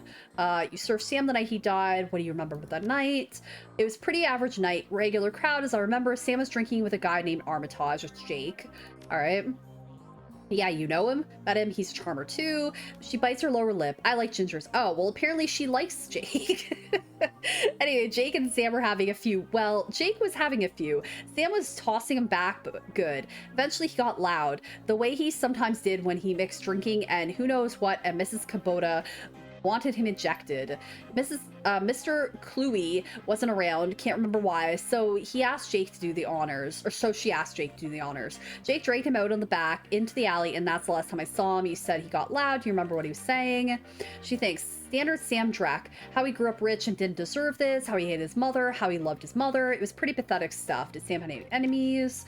Enemies, that's hard to say. Sam partied hard, and when he did, he ran his mouth off pretty good.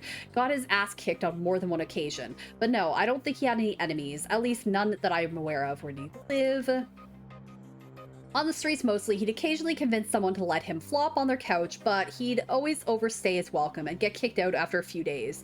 Sometimes I'd sneak him down here so he could crash in one of the bunks. He used one the night before I saw him last. How bad was his drinking? If it was just the drinking, it would have been bad. But Sam wasn't the monogamous type. He dabbled in everything. Booze, chips, drugs. He loved the nitro. Whatever he could get his hands on. It wasn't always like that, but once he got sick, he started using more and more of the stuff to try and forget about it. He was sick? Dying, did you know? Yeah, everyone could tell. You could just look at him and see he was a walking corpse. It had to be the drinking. Then he disappeared for a while. One day he came back all better, looked good even. Hard to imagine, all better just like that. He say how he got better. He said his mom helped him out. Never said how, though. Thanks, Coyote. Now I need you two to do something for me. What do you need, babe? I need you to talk to Mr. Delilah for me about the Royale run. He's usually upstairs. Tell him I didn't get the gems. Maybe I can take another run at it when I recover. I will. Well, we found the gems, so... Oh, wait. No. We need to go back downstairs. Hold on. All right, let's go back downstairs first. All right. Now we can come over here. All right, so we had a couple of things that popped up there. All right. The bunk is a mess and reeks of booze. Searching through the sheets, blankets, and pillow, you find an old photograph that has seen a lot of wear. Look at the image. Picture is of a blonde boy and girl, both about age 14, sitting on a dock on the edge of a lake. They appear to be twins. The boy has his arm tight around the girl's shoulders and is mugging for the camera. Girl is planting a kiss on his cheek while making rabbit ears behind his head with her fingers. Look at the image of the photo, check the back. Written in a woman's hand are the words Sam and Jessica, Lake Sammamish State Park, summer 2040. Well, we're not quite there, are we? We have less than 20 years away from that.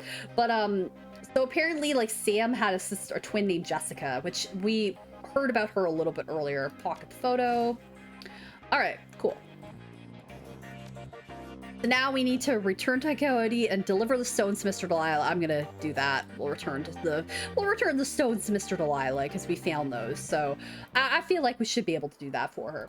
All right, Mr. Delilah, where the hell are you? Are you out here? Okay, that's Von Gross again. Said he was usually upstairs, so I'm trying to figure out where he is. We can't talk to any of these people. Okay, it looks like Van Gross is like the only one we can talk to right now. Okay. Sure, thanks. I'm so glad that you are able to talk to us. Um, maybe he's in here and I missed. Oh, here we go. I guess we need to go over here. Okay, he's Mr. Delilah. Mr. Delilah looks small and tough, with an untraceable shoddy on his back and a heavy vest under his trench coat. He's got the air of someone who gets things done, occasionally does them himself. He might be an ex-runner, one of the rare ones smart enough to move over to management when he felt his reflexes slowing down. What do you want, Mr. Delilah? We have business to discuss. Business? I got no business with you. Ever heard of someone named Cody with a coyote? Coyote sent us. At the moment of mention of Coyote, he finally gives you his full attention. Why didn't you say so? Cody's late and my client is getting anxious. Where is she? Downstairs trying a new arm. Your ran went south for her. Medbay got her arm torn off. She's getting stitched up. No kidding. Well, whatever. She's tough. She'll pull through. So are you two. Starlake, he's Paco. Great. We're all introduced. Now give me the stones. Hold back the best stone and give him the rest. Hold back the pebble with the runes on it and give him the rest. I'll say give him all. In an instant, there's a jeweler's scope on his eye. Moving quickly through what appears to be the most valuable stones, he stops when he finds what appears to be an ordinary pebble inscribed with Hebrew characters. That's the one. He pockets it. Okay, you're done. You've done good, but you're late. Cody knows that in this case, late equals no payment. But I'm feeling magnanimous. I'm feeling magnanimous tonight, so you guys can keep the rest of the gems as your reward. Sure. Trial looks you up and down, takes you all in. Listen, you look like the sort of woman who might run a crew of your own one day, might need a little talent. What happens? You come to me. I'll set you up. He dismisses you with a wave. You look like you impressed him. I no offense for those gems. Van Gross, follow me. Okay, cool. Van Gross again. So we did give him the stones at least. Okay. Van Gross, where are you? Okay, well, he was busy before, so let's see if he actually talks to us now. Van Gross is fiddling with his cyber eye while noodling his PDA. You're back. Still busy. What's your story? Well, we'll use charisma on him. He nods his head. Yes, I am a busy man, and so it wouldn't bother you if I hadn't come into possession of these rare stones. You have his attention. Rare stones, huh? Let's just see them. Oh no, I don't have enough to do any of this. Okay, you hear the servos in his voice, in his cyber eye weir of a magnifying lens slips into position. He bends his head over the stones for 2 seconds, maybe less. Where'd you get this Drek? A gumball machine? I'll give you 1,000 for him. So we need charisma 5, strength 6, or academic. I can't do academic because that's an etiquette thing, but charisma 5 or strength 6, I'll think about it. All right. Let's see if I can. So charisma 5, whatever 6. Okay, let's see. So charisma 5 was one of the things. I think it was strength 6, but we only have 5. So charisma 5. Yeah, I can't afford that. No, I can't afford that. Okay. Yeah, I have karma, but I can't afford that, unfortunately.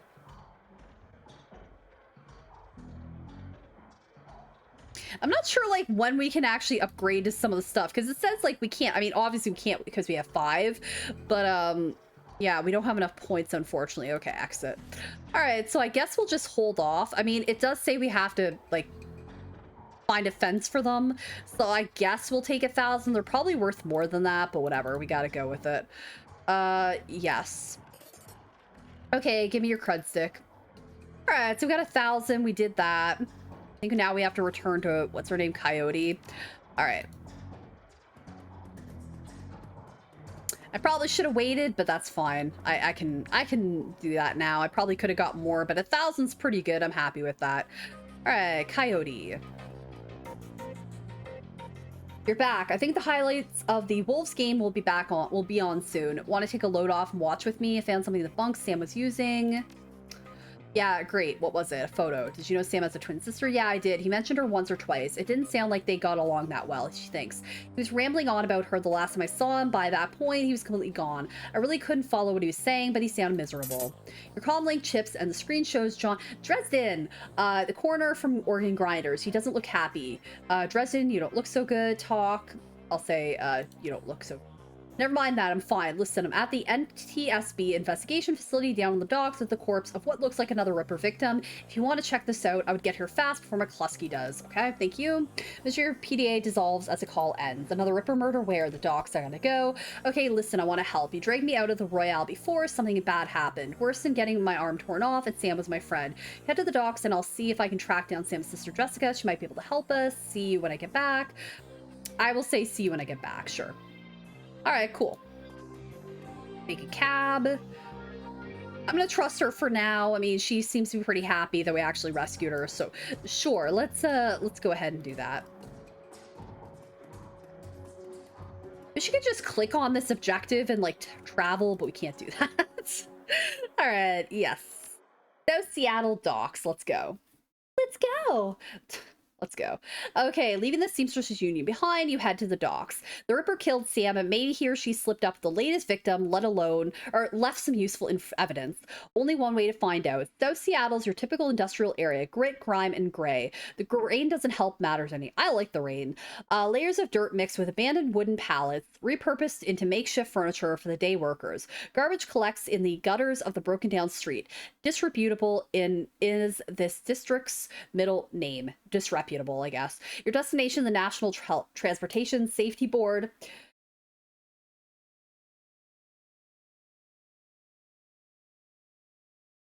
I thought I was gonna sneeze. Sorry, guys. Your destination, the National Transportation Safety Board warehouse, is located on a small strip of dock towards the less maintained end of the waterfront. Despite the presence of those who linger in such places, it's quiet as you approach the gate. Cool. Yeah, I don't remember like any of this game when I first played it. All right, so we need to get into the, or get to the warehouse. Cool. All right. I remember like nothing about this game so far. Like a couple of characters look familiar, but that's about it. Oh, Streetwalker. Let's talk to her. Sure. Hey, looking for a good time? Know anything about NTSB? Yeah, the bums around here have been stealing old crap from that place for years. Not worth my time though. Okay, cool. Thanks for the info. All right. Oh. This guy. Oh, we have the security thing. I read online the security is actually a good one to pick. That's why I went with security, because it seems to help out a lot. The guard looks bored. He toys with his, because I think I would have picked something else besides that, but he toys with his gun absentmindedly, like he might shoot something on a whim just to watch it die. Hey, you're about to trespass their corporate property. You looking to get dusted, street scum? I'm special assistant to the coroner. You met him right. He needs me to get things off of tall shelves for him. Oh, of course. I'll open the gate. Response team is just inside the warehouse. Sorry for my rudeness. Yeah, thanks. Yeah, better. All right.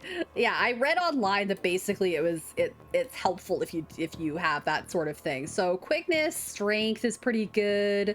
Intelligence is pretty good. Charisma. I'm gonna put charisma up, I think. Oh, wait. Oh, we get another etiquette. Hold on. Okay, so we get another etiquette here. This is great. Okay, awesome. So I think I want to go with... Oh man, I gotta look this up. I don't know what other etiquette I should do. Choose etiquette. Choose two etiquettes. No, that's not what I want. Okay, choose etiquette. Actually, maybe I do Shadowrun returns. Oh, equip medic. No, best etiquette. Here we go. I looked this up before, so I gotta see what it says because I don't remember what it said before. All right. Security and steward are most useful after that. Shadowrun and corporate can get you the most cash mid-game. Academia and gang are basically worthless. All right. Well, at data, when there's something concrete, some website is almost as credible as my butt. Academic is the most powerful. You could be taking it first. It boils down to money and combat. Equip academic is best. Security for good moments. Okay, apparently academic is good. Street is also pretty good. Academic or street apparently are good.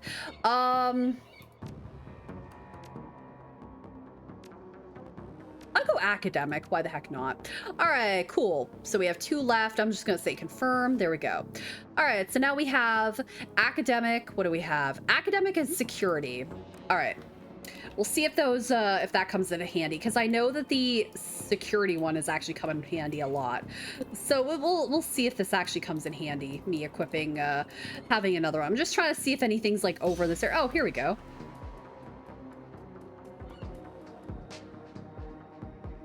Pack with phosphorus. This grenade explodes, causing an additional -4 HP. I'm gonna send this to my stash. Confirm. All right.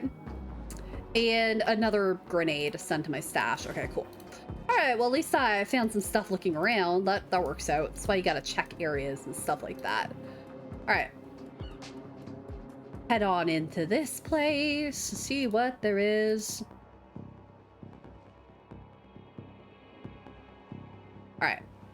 Go to transition to a new location, sure. All right. We'll see how useful that is to have that. Okay. Inside the large gray warehouse is as typical as the outside. High ceilings adorned with girders and rickety catwalks top a huge utilitarian room. Concrete and steel walls meet a concrete floor. This is a place for storing things and nothing more. Despite the quiet on the outside, the inside is a hornet's nest of Lone Star officers going about their business. In the center of the activity is the Emerald City Ripper's latest victim. The uniform's ever so no one stops you at the door. No one stops you at the door. It seems this case hasn't leaked to the press yet. Lone Star, no, you've got a job to do. All right, cool. So we need to speak with Sergeant Aguar again. All right. Guy looks interesting. You again. How'd you find out about this murder? The press hasn't even picked it up yet. Dresden called me. You two dating or something? Let me save you some time. This one is open and shut. I've already gone through the researcher's computer.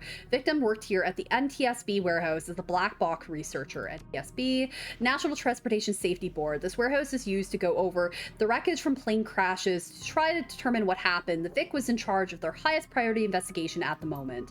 Gone through the victim's computer and his case notes indicate he was selling secrets. Idiot kept records. Scientists don't make good criminals. That'll get killed quick. That'll get you killed quick. It did. Oh, we got the key anyway. It did. Some runner like you probably offed him to cover up his corp master's involvement and tried to make it look like a Ripper killing. Here's the office key. Check it out for yourself if you want. Cool, thanks. All right, let's head over to Dresden and see what he has to say. We can investigate the murder scene. All right, we have a few things to do here. Starley, still working for the madman? He chuckles. As you can see, we've got another Ripper victim on our hands. Looks like business is good for a dollar more these days. Yeah, indeed. Victim's male, mixed Native American descent, age 38. Based on the condition of the body, it looks like he was killed around 2 in the morning. Cause of death unknown. Several internal organs were removed from his body after death, quite gruesomely. I'm not sure if the killer even knew what they wanted before they started cutting. Ew. Not much else to tell yet, really. He does have a lot of pre-existing scar tissue, so he probably had a major surgery at some point in the recent history. Unfortunately, with the organs gone, I can't determine the nature of the surgery. Any idea which organ the Ripper was after this time? I'll say that one. Well, the killer definitely took the lungs. The more I look at it, though, the other missing organs may just be eviscerated within the chest cavity. Oh, nice. That sounds wonderful. Is McCluskey getting closer to suspect? He couldn't find his ass with both hands. Don't tell him I said that, though. Okay. How's Officer Aguar doing on the case? He seems like a real go-getter. He would love to solve it before McCluskey and get his gold detective shield. Plus, he'd love to see McCluskey suck it in front of his superiors. He's already tried to bribe me to keep information from McCluskey and slip it to him. I'm inspired by their tireless pursuit of justice. Money. He grins from ear to ear. Do you have any idea how much this job pays these days, ma'am? I don't think Aguar's officer's salary is going to do much to seduce me into helping him. Sounds like the Ripper is taking a different trophy from each victim. Sam's liver, this guy's lungs. Any theories? Sorry, I don't do theories. I'm just a scientist who happens to prefer dead people. However, while there is massive damage in the chest cavity, I can see that the victim's lungs were transplants, which is interesting since another victim's missing heart was also a transplant. This is interesting because the other victim's eyes, she had new eyes too. Granted, modern medicine has made organ transplants relatively easy, but it's an odd coincidence. But as a scientist, it's just not a coincidence. Are you sure? Because it seems to be 3 victims that have, like, new parts to their body or transplants. This is only the 3rd body I personally examined. One of the other branch managers handled the other 2. If I find that more of the victims had organ transplants, I'll let you know. Who is that woman over there? No clue she showed up. Next of kin, I think. I'm going to take a look around. Good luck out there. So I feel like this isn't just a coincidence. Shannon Half Sky, you're not a cop. She looks up, watching warily. I'm independent. What's your relationship with the dead man? No. Who's the stiff? I see you're praying. Do you know deceased? I'll say this one. Suspicion in her voice and her eyes departs almost instantly when the subject turns to the deceased. He's my brother. I've been trying to speak with him, but I'm afraid his spirit is too disoriented by his recent journey to answer me. Or shaman. Yes, for all the good it's doing me, if I could just make contact, I might be able to deliver justice and allow my brother's spirit to rest. Were there other witnesses? Not as far as I can tell, not among the living anyway. Realization then dawns, bringing the light back into her eyes. My brother's spirit may not be alone here this night. She closes her eyes and concentrates, droning a low chant you can barely hear. Yes, there are other spirits who may be of help. Her features harden in frustration, as if she's searching for something that remains elusive. Sighing, she opens her eyes and fixes you with a stare. But I can't do it alone. What do you need? This warehouse contains spirits of plane crash victims trapped between worlds. They wish to help. They wish to be heard. And I think they have something to say about my brother's murder. Lone Star won't let me in here, but you seem to have the run of the place. If you can find personal items that belong to the victims, I believe that I can summon a spirit to speak with us. I'll need at least 2 such objects. Can you find them for me?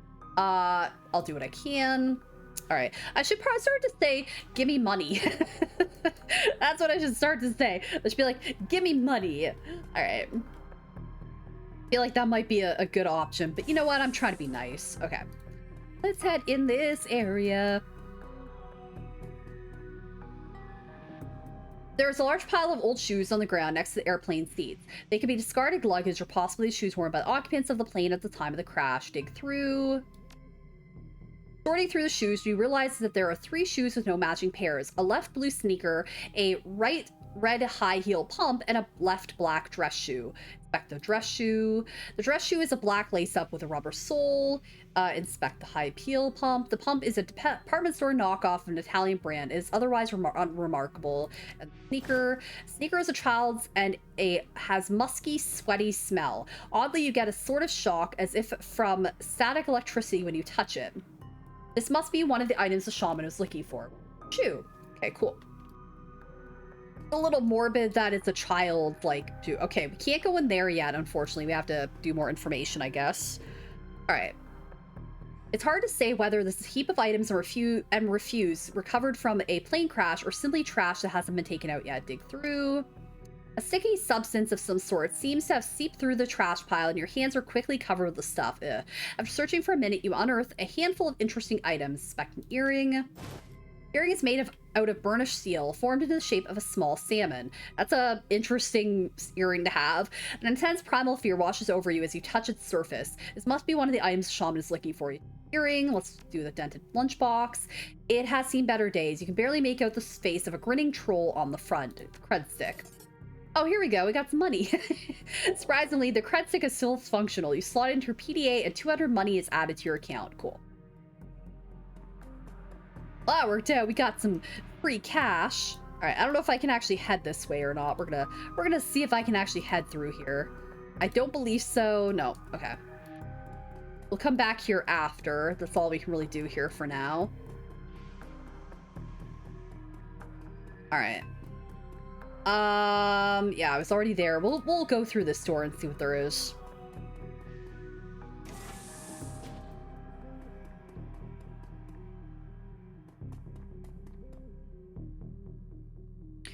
Oh, I need decking 4. The computer is locked with a 2-factor encryption. Decking 4. Okay. I don't know if I can actually do anything with that. I have 2. I don't think that's enough to unlock that. All right. Well, I need decking 4. Nah, I need 4 points. Only have 2. Okay, we'll have to come back there later. All right.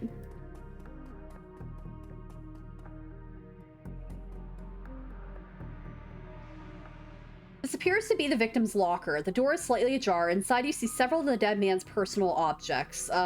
Toothbrush. Blue toothbrush is still wet from being used. Really? When was it last used? It smells of mint and cigarettes. Ugh, what a great combo. Inspect the comb. As you reach for the comb, the hair on the back of your neck stands up. Back of your hand stands up.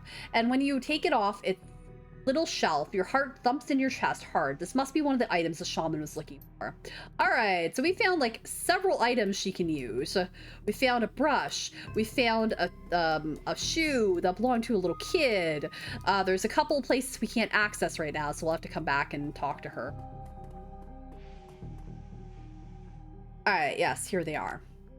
You hand her the objects you found. She closes her eyes and chants over them for a time. When her eyes open again, they're filled with tears. Thank you. These items are all we need. It shouldn't take me long, too. What the hell is this?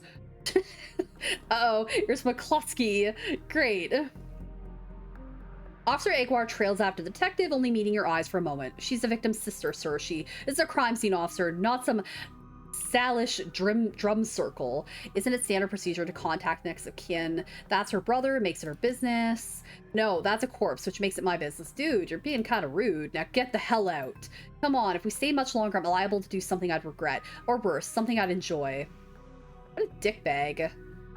No, tough luck to you. Oh, yes, we can afford the decking thing now. Okay. So we need to get decking 4, because now we can afford it. So let me go ahead and do decking 4. Where is it on this list? All right, decking 4. Go, confirm. I still have 3, so I'm gonna hold off on those for now. Oh, we're kind of quarantined in this area, I guess. All right. That man is an ass. She stares daggers at McCluskey from across the warehouse, but there's no helping it now. I should just be grateful you were able to collect those items before those clods carted everything off. Can we still summon the spirit? Not from here, I'm afraid. Spirits such as these have domains to which they are anchored. We need to get back in there. We'll come back later once the coast is clear. Rent-a-cops like these won't tie up the place for long. Not looking good. I'll say we'll come back later. I can't stand the waiting, but I don't see any other option. Sure, you're up for this. Maybe a rabbit hole, but I have to get to the bottom of it. Yes. Whatever your reasons, I thank you. Now, since we have the time, we should probably enlist some help. They may post security overnight. I'm going to go out on a limb and say you need to know, or you know where to find the kinds of people we need. You can say that. Good. I'll put up the money. Oh, 4,000. All right, lady. You find the bodies. Reduces a fistful of crumpled money inside a leather pouch, starts to count it out, then shoves the whole wad at you. Meet me back here at midnight. The spirits will be strong then. All right, cool. For the Seamstresses Union. As you start to leave the warehouse, your comlink chirps and the face of Coyote pops up on the screen. Oi, Starling, you in the middle of something? Just getting jerked around by Lone Star, same old thing. Yeah, I'm kind of busy here, no problem. What do you need? Backup. Rajoss says, I don't know if I ever told you this, but I was born in the Royale. BTL pushers like Stevie J ran the squats. Ran my world when I was growing up. I remember. Whiz. I have a cousin, Gino, who's been missing for months. He hit the sprawl about a year ago and immediately fell in with some tweakers, bad guys. They hooked him on high amp dream chips and started using him for all sorts of dreck. I tried to help him, but he pushed me away. Then he disappeared. I've been shooting up BTL labs ever since trying to find him. You're on a crusade. Maybe that's what Miss Kabuto calls it. Her face lights up. She's running hot. He has a serious edge. I know exactly where he is this time. Got an old friend who eyeballed him herself. I'm on my way. Paco's with me, but we could use another hand. You in? I need your help. I need you right now. Yes, I'm on my way. I knew you'd come. I send you the address. See you soon. I should start to say, hey, give me money. Give me money. Oh, there we go. Hold down the Alt key to show all the interactable objects on site. Okay, I need to remember that. Cluster of dilapidated buildings where Coyote told you to meet her appears to be the remnants of public housing project. The buildings look like a cesspool filled with human debris. You find her standing with Paco on a street corner eyeing the roofs, the doorways, and the windows. Despite his attempts to engage her, Coyote barely says a word as the three of you weave your way through the tenements. She walks purposefully, her new cyber hand flexing open and closed with each step. It's unclear whether the action is voluntary or not. You circle around the back of a building. Coyote jumps up, grabs the bottom rung of a fire escape ladder, and pulls it down. Without a single signal, she starts her climb towards the roof. Paco looks at you worriedly and starts up the ladder. Cool. Cool. All right. Thanks for meeting us, Starling. I owe you one. No sweat. I figured you could use backup. Maybe I can find a way to pay this off. Let's get it done. I have a killer to find. Maybe I can find a way to make this pay off. Sure, we'll say that. You never know.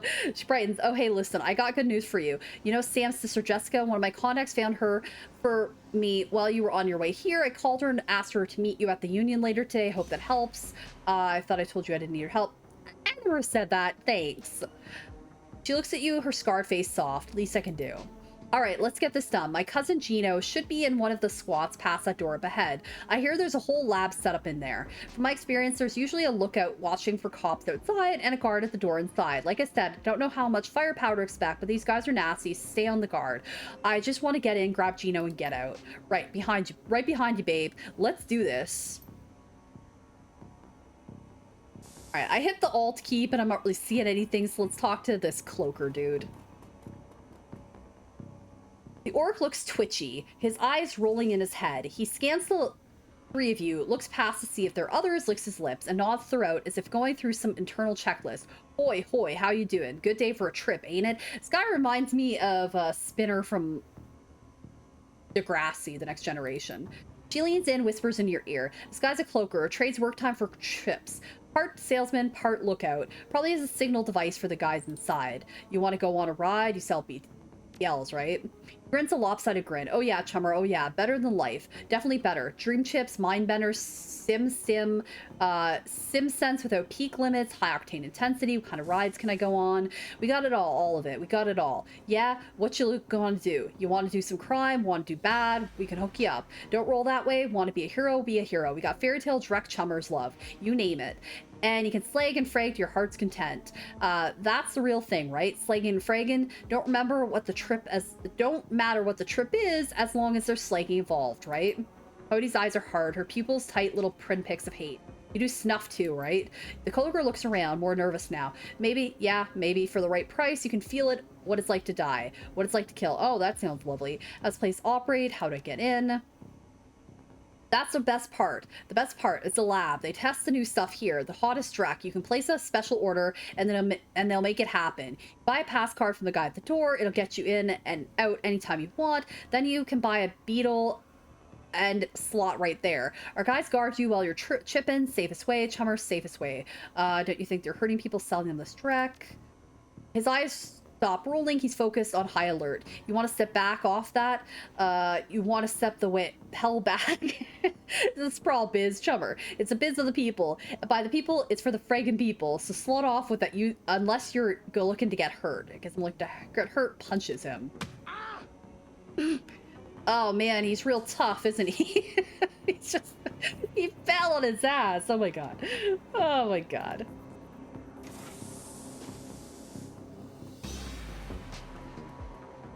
The sinless are free. Let's head down this way, I guess, to this dude, Charlie. Oh, look, we have enough charisma and strength. Charlie's an orc with an expression of boredom and one milky eye. He drones throughout his standard patter. Need to pass 50 gold, or 50, what if I should just call it gold each? 50 gold each, 150 for the lot of you.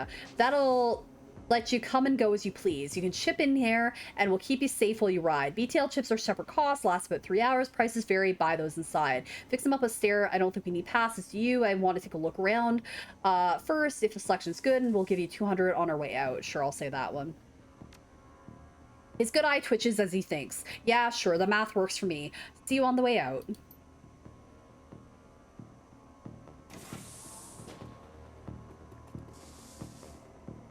Who's in this building? Keep on moving, cross the bridge. Okay, we're gonna head back this way and talk to this dude, I guess. Jamal. Hi. Says I can talk to you. Let me talk to you. Why am I not able to talk to you? Alright. It says I can talk to this dude, but it's not letting me click on him, so I don't know what the hell. Alright. Just minding his own business, apparently, but it shows that we can click on him, like he's able to be talked to, but it's just not letting us talk to him, so I don't know if that's a glitch or what. And I'm pressing Alt, but it doesn't really seem to be doing anything, so just interesting. Apparently he's just minding his own business. Let's head this way. Concerned woman.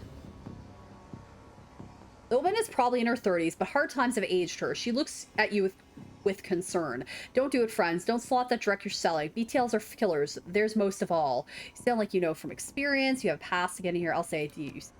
Experience. Pulls her hair back to show you. No implant. Then her mouth tightens. Her eyes well up in tears. I know. I lost my husband. I lost my son, my daughter. They use her to record. Tears stream down her face. What kind of guards do they have in this place? She looks around, frightened, whispers. They're serious. This place is backed by the Yakuza. Oh, sounds lovely. Japanese mafia. Oh man, how many and what kind of power? They're gunpowder. There's a guy in the door, Charlie. Sells a passes to get in. He's not tough. Blind in one eye. There's another 5 or so wandering around. 2 of them are bad news, covered in black magic symbols. Mean. Amped up, ready. 5 or 6? That's not so bad. We have surprises on our side. You have a pass card to get in there? No, but Jamal has my son's card. Took it off him when his brain fried. Jamal's down the hall. Don't know if he'll give it up, but that's between you and him. Any chip heads inside? Yep, all day, all night. And they can be dangerous too. Chip heads dangerous. Once someone's chipped, they can send them any program they want, make them do whatever, turn them into horrors, killers, anything. Oh, that sounds nice. We're looking for a kid named Gino. Know him? Who doesn't? He's here all the time. Gino's a cloaker. Or clocker. Trades his time for chips. Like their little errand boy. I saw him go in there this morning. Hasn't come out. So I imagine he's riding a dream chip. Gotta go. Thank you, lady. Alright, so we need to talk. Now maybe we can talk to that Jamal dude. Jamal, where the hell are you? Okay, I'm guessing we can talk to this dude now. There we go. Jamal has the look of a long-time chiphead. Emaciated, hollow-eyed, but hungry and desperate. What you looking at? I hear you have a pass card. Give it to me. His lips curl into a feral snarl. This is the Baron's, oh my. You want it, you take it. Alright, then guess what?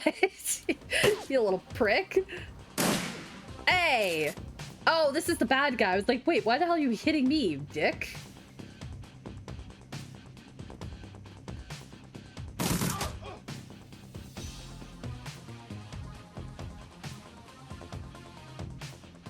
Okay, well, he is blocked, or he's blocked by me, unfortunately. Let's go here. There. Kaplowy.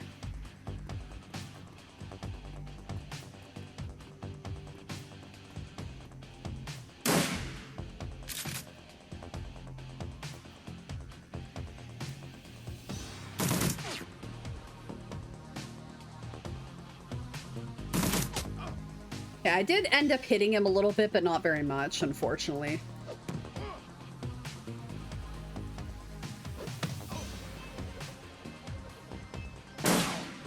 That dude is dead. Okay, I need to grab that from him. He's got something there. Miss. All right. Well, we're not doing so great here, but that's all right.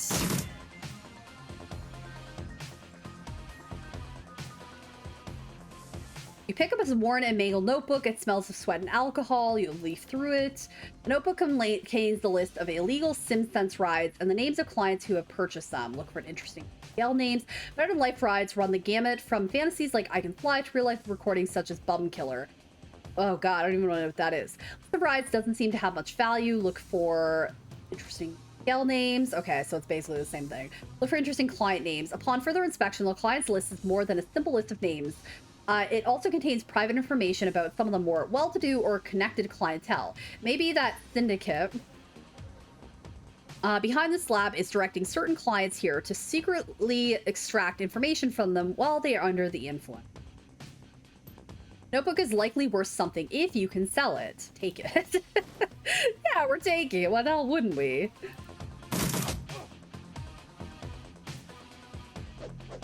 Love it's like, you can leave it or take it. Why the hell wouldn't we take it?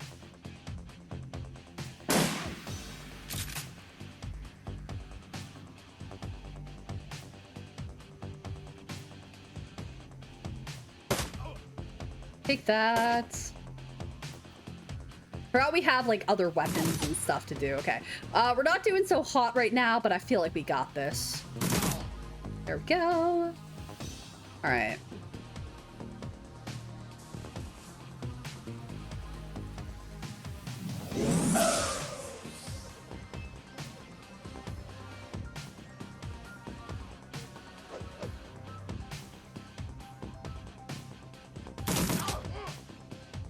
right. There we go. Woohoo!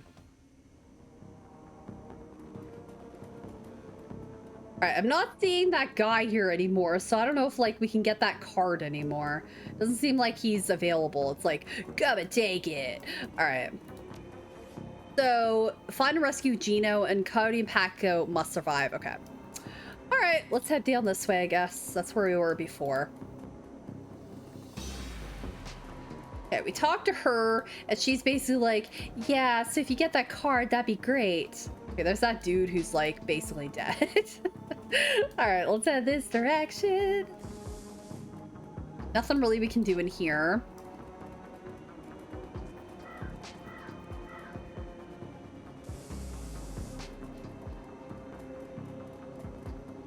Okay, it doesn't really look like there's much out here to do. Alright. Is that pressing, like, ATL or, like, Alt would do something, but it hasn't seemed to do anything so far. The entire floor of this tenement has been given over to a chaos of technology and squalor. Across the room, a chromed-out Decker argues loudly with an armored thug, abruptly falling silent as they turn towards you. Shotgun-wielding thug squeaks in panic. It's the crew that took out CVJ's place. I told you it was only a matter of time. Man with the cyber deck calmly speaks with a heavily digitized voice. You messed with the wrong BTL lab, aho.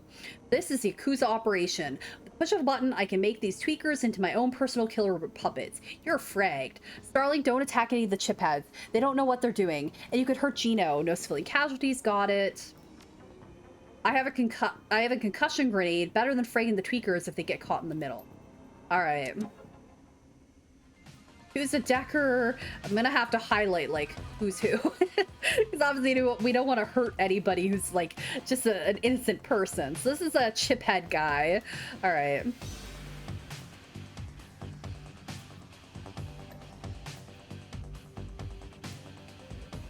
Okay, here's our heal wound thing. I don't have anything for my character, so let's head over this direction.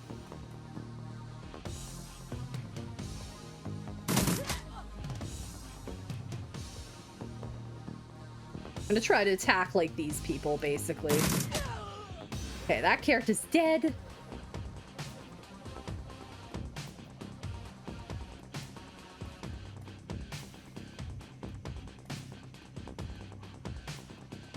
So we could try to hack into the computer, I think, and see what happens. We might be able to do something with that. Maybe try to, like, stop these guys from attacking us, anybody who's, like, technically innocent.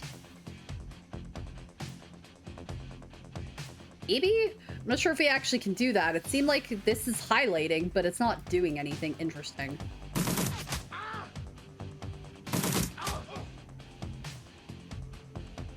Okay, he's a little too far away, so let's head up here. Yeah, we can't do anything with the computer. I thought maybe we could. See, it's like it's showing it, but it's not, like, really doing anything. Okay, well, that person's a chiphead person. Oops. Sorry. Chiphead. Okay, I need to, like, attack some of these bodyguards and stuff like that. All right.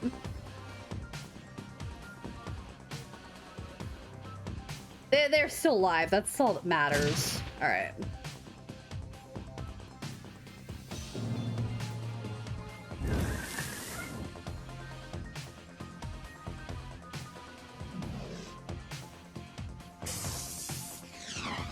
Okay, didn't do anything to us. That's fine. All right, that's a Yakuza person, so we definitely want to get rid of them.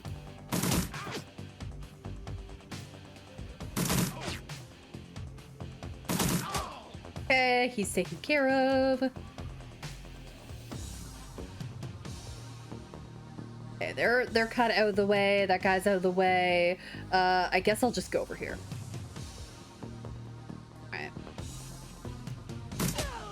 Uh-oh. Uh-oh.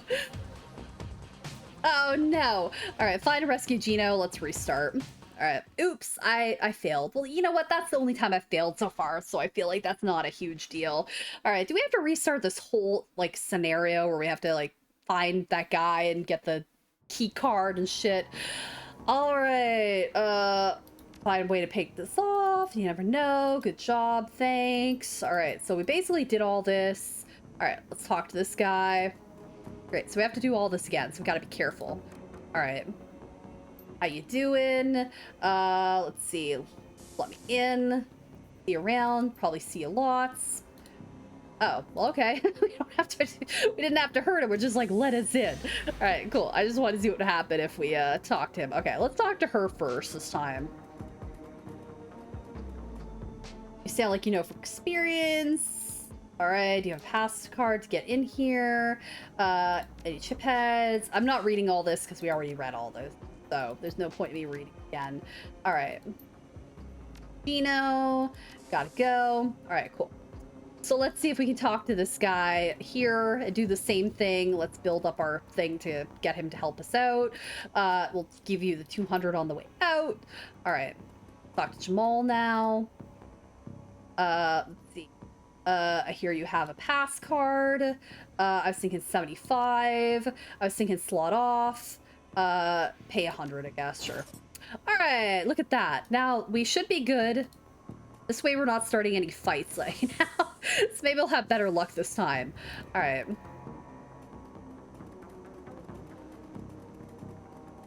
It worked out that time that we didn't actually like fight anybody. So we'll have to see here. We'll probably end up fighting. Okay, so this is gonna happen again.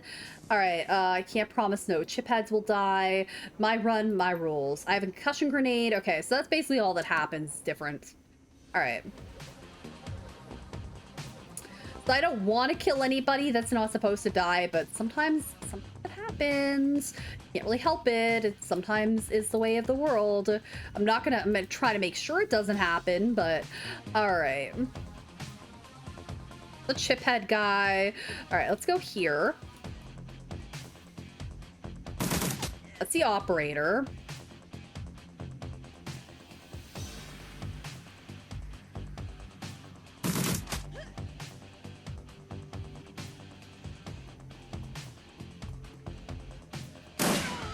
All right, well, she's dead, so that worked out. Yeah, I'm guessing, like, I want to make sure that she's, like, dead, basically, so. Yeah, we can't exactly interact with the computer. All right. How many guys there are? Holy shit. All right, so this is a BTL security person, so get rid of them.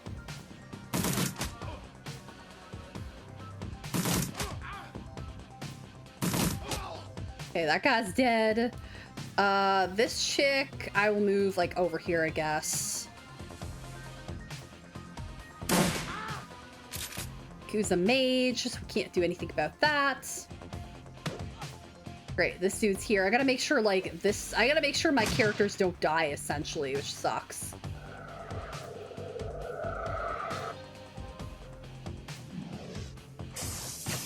Uh-oh. Alright, I need to make sure this chick doesn't get hurt. Well, I need to make sure none of these people get hurt.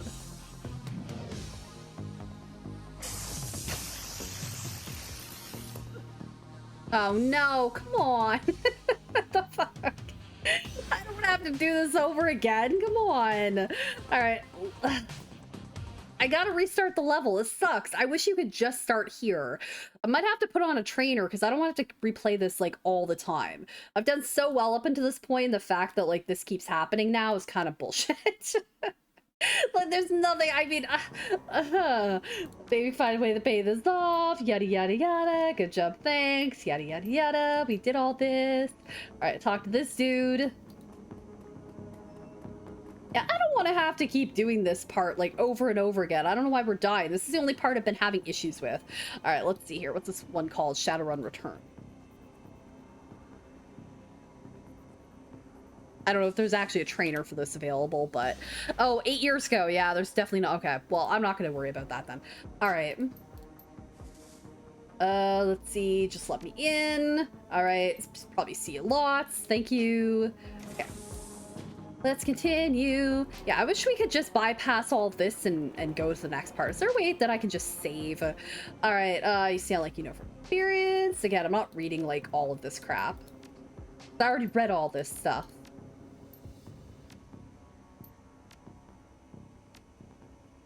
All right, gotta go. All right, so last time we did this, I just talked to this dude. I'm just gonna say, here, give you the 200 on the way out, because that seemed to work out well. And then talk to Jamal, get the card from him. Here you have a pass card, 75. Pay the 100, which is fine. That's whatever. We lost 100, but we have like a ton of money from her. All right. I'm gonna see if I can save before we hit this area. Let's see if I can actually save. Hold on.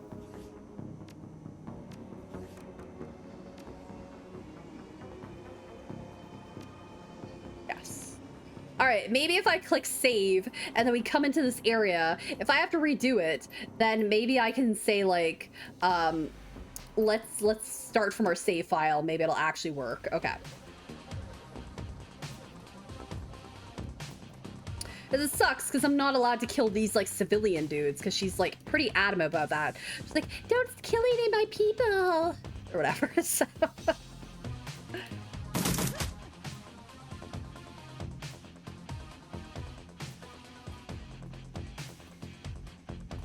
Oh, oops. I meant to shoot her. Oh, well, there we go. I guess I got to hit her anyway, so that worked out.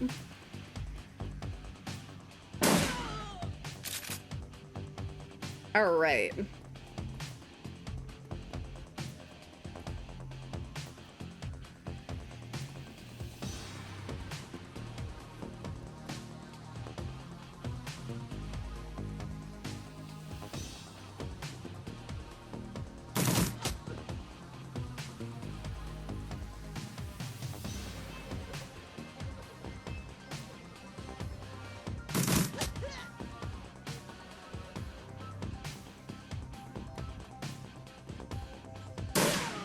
Alright, got to took care of the mage, so perfect. Not much we could do about that. I mean, it's the way it is.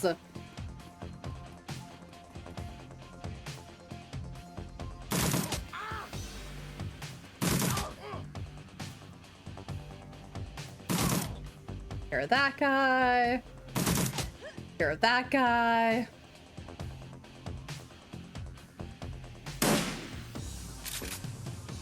See if I can move somewhere else, like a little bit safer. Let's move over here. Trying to be a little more strategic about this. See how I do. All right.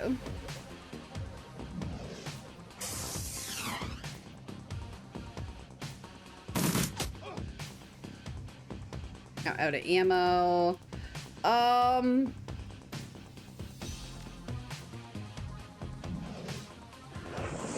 Blammo, flamethrower, except it didn't work, didn't do anything, but that's alright. We're out of ammo, sure. Firm. Alright. Let's go! That's the thing, basically I say that to Gus like now all the time. Okay, that dude's dead. I feel like she can take a punch. She didn't have much damage to her, so... Okay, my character's the only one took damage, which is fine. Alright.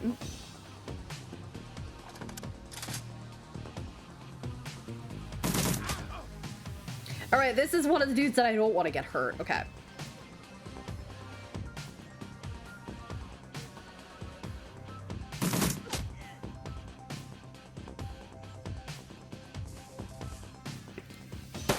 Okay, that character's dead. Alright.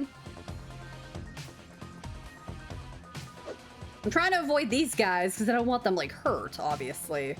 All right, move my character way over here. Yeah, that's a Yakuza character.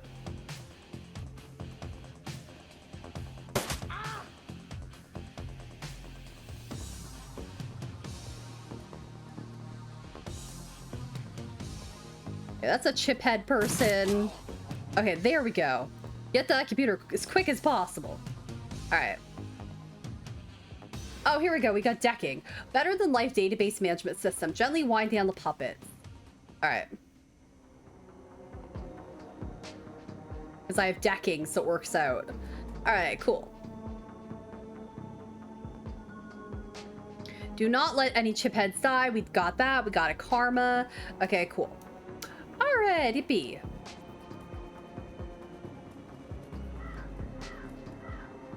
Minus 50 AP? Is these like what's going on? Talk to me.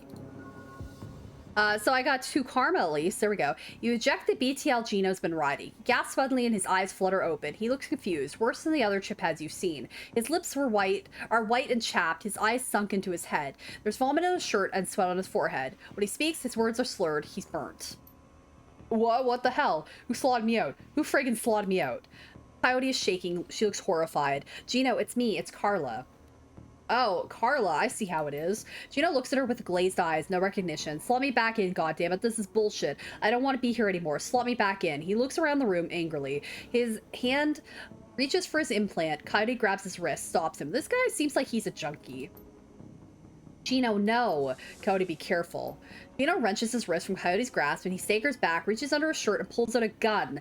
Coyote watches him horrified with tears in her eyes. Gino waves it around, blinking wildly. Back off. Just back the hell off.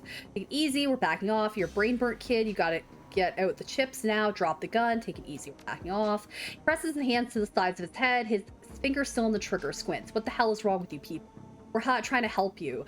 This is the way you help me? Look at this place. Look at me. He looks around at the squalor of the room, then glimpses his own reflection in this machinery. Oh god, look at me. Put the gun down. There are drugs that can help you. The ships aren't reality. Come with us. Put the gun down. No, you don't. Uh-oh. You don't understand what it's like out there. I'm naked. I gotta slot in. Get away. He points the gun at Coyote. You're not gonna stop me. I'll friggin' kill you first. Gino, no! Sorry, Carla. I'm so sorry. Cody looks at you, tears in her eyes. He was totally zoned. You had no choice. He was totally beyond help. I'm sorry, but he's rest now. He's shooting. You had to take him out. He's totally zoned. You had no choice. I'm not stopping. No, not ever. She looks at Paco back at you, the angel of death. Real rain is coming to Seattle, and it's gonna wash the scum off the streets. I'm gonna burn every fraggin' BTL shop in the sprawl until they are gone. Every mother fraggin' one. I don't know if there's a way for us to have saved him, so you cannot save your game during conversation or mid-action. Shannon's plan is the best lead you've ever... Shannon's plan is the best lead you've got to find out more about the Ripper, but getting back into the warehouse is going to require some support in case the dreck hits the fan. Oh, I was like, who's Shannon? But she's the Shaw woman. The Seamstresses Union will have exactly what you need. A fixer, finest necessary middleman, and deal broker is key to most plans involving Shadowrunners. A good fixer is worth the money. It's their job to have the contacts and know who's good at what. They'll put together the team you need. Magical support, skilled street samurai for muscle, or a Nova hot decker for matrix work. Running the shadows is a life and death gamble. It pays to hire the best shadow runners you can. All right, cool. Oh yeah, I don't know if there's a way we could have like saved that character or not. Cherry Bomb slays you down as you walk through the door. Hey, Starling, there's a woman looking for you. Jessica something. She's waiting for you at the stage.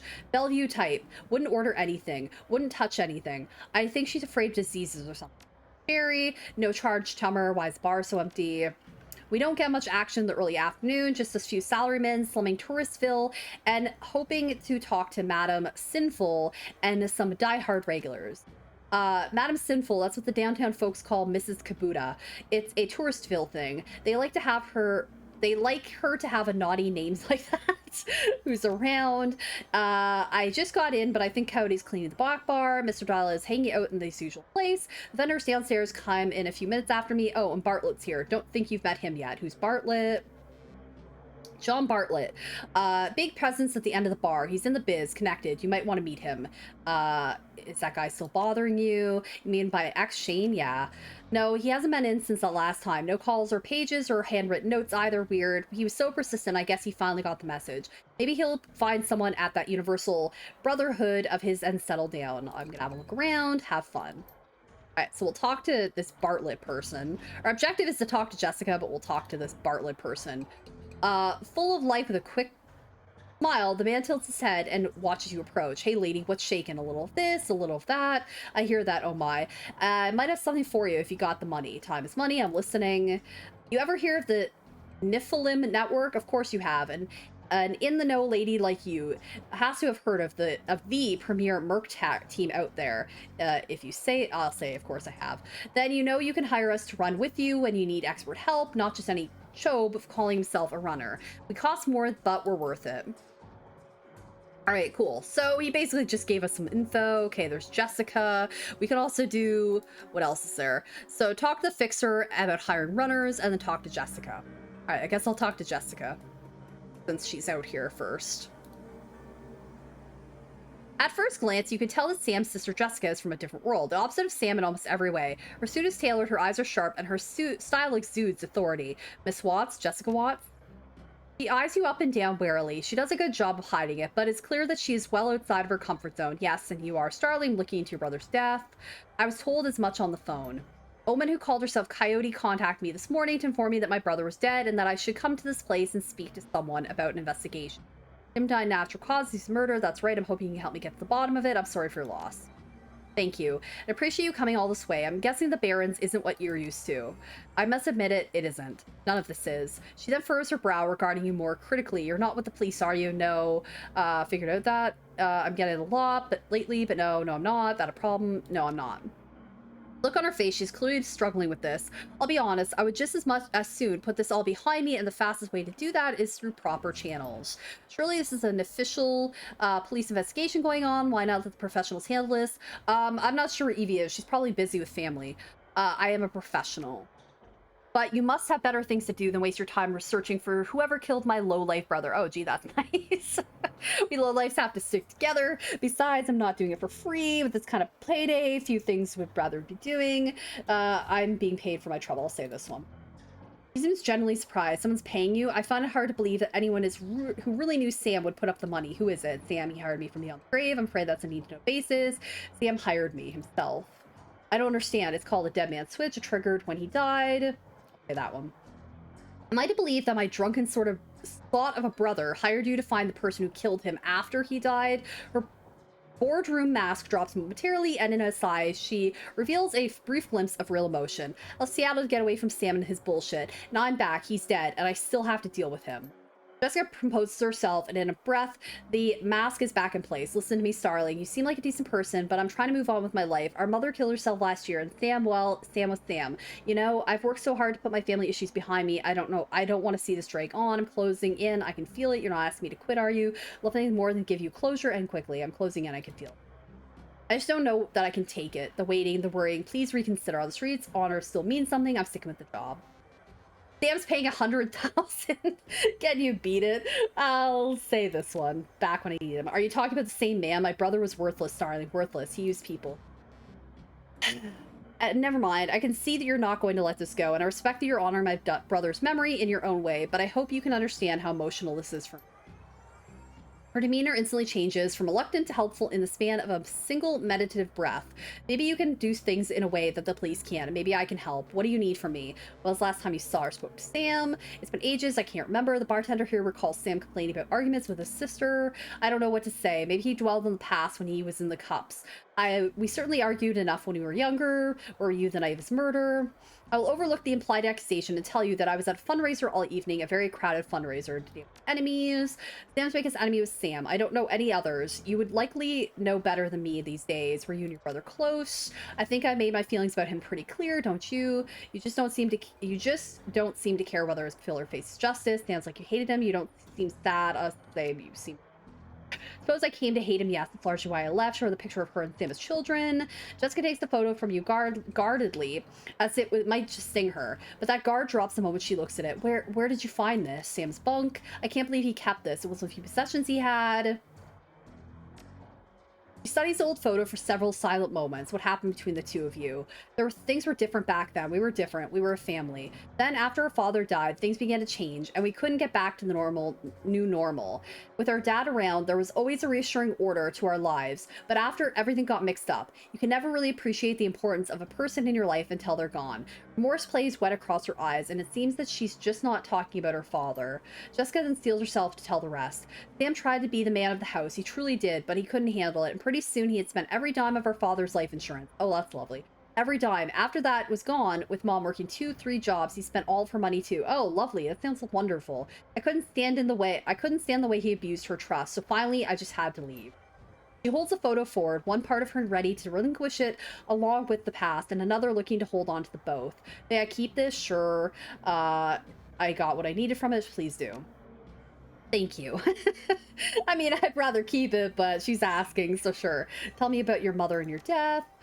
She was a devout Catholic. I don't think it's an exaggeration to say she sacrificed her life for Sam and me. But then she turned a blind eye to what Sam was becoming, refused to acknowledge his downward slide. I couldn't watch her do it anymore, and so I moved out. After I left, we drifted further and further apart. I wasn't here when she died. In fact, I didn't even know about it until I returned to Seattle 5 months ago. Where were you living? Calfree brought you down here. It was less of what brought me here than what made me leave here. I felt lost in Seattle, so I moved to California to see if I could find myself. And did you? Actually, yeah. So I was there. I developed a whole new outlook on life, a vision for what the world could become, and I came back here to help make it happen. Take enough of your time. Thank you, Miss Watts. Just as well, I need to get back to the office. Before I go, you should know that I'm entering my mother's body tomorrow. I'm arranging to have Sam buried with her. The funeral is tomorrow at Our Lady of the Blessed Sacrament. Ha, that's funny. 7 o'clock. You're more than welcome to attend. Thanks. Bye, Starling. I hope you find what you're looking for. Stay safe. All right. We got a couple of karma going on. We talked to Jessica. All right. We need to talk to Delilah, this dude again, Mr. Delilah. If you're talking to me, there is business to transact. Am I right? Of course you're right. It's your job to be right. This is correct. You are a smart lady. What can I do for you, smart lady? I need to put a crew together. You got scratch or you plan to pay me out of your earnings? How much does it cost me? Well, for your speed, hired help will cost you about $1,200 a head. If you start talking on tougher jobs, well, the more experienced the runner, the higher the rates. I can pay the runners up front. I'll pay a percentage of what I earn. Screw you, I don't speculate. Pay the runners up front. Excellent, we agree on terms. I've got some runners on call if you've got any special requests. Yes, I'm ready. I've got some stuff to air first. All right, we'll see how much money I have. So I have like $6,100. Okay, cool. Go see him. All right, so let's see here. We have Shannon, who's like our contact anyway. So we have fixed contacts and we have Nephilim network. Marta is a former gangster who found a second chance in a boxing gym. She's fast, tough, and has a short temper. Okay, so these guys all cost roughly the same amount of money. Some of them are a little more expensive, but some of them aren't. And then the Nephilim network, my job as the network is for operative oppression. James. Just in case. Try to see if we need any of these guys. I mean, they're all 1,500, which isn't bad. Weapon Master, Utility Man, Shaman, Mage, Decker, Rigger, Mage, Samurai. I think I want to go with...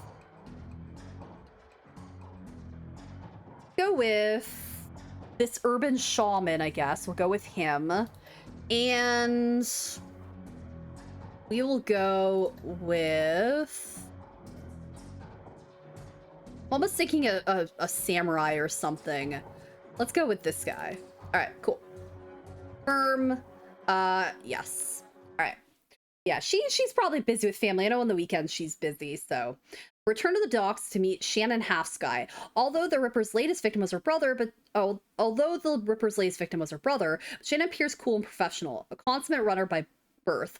If not by trade, she'll get the job done. And hopefully one of the earth spirits in this place can point you towards the Ripper. Dealing with spirits can be tricky business, but when they deliver, it's pure platinum. One doesn't have to be a Amerindian shaman to summon and control spirits. Anyone with magic talent can do it. But Shannon seems to have a particular connection to the spirit world.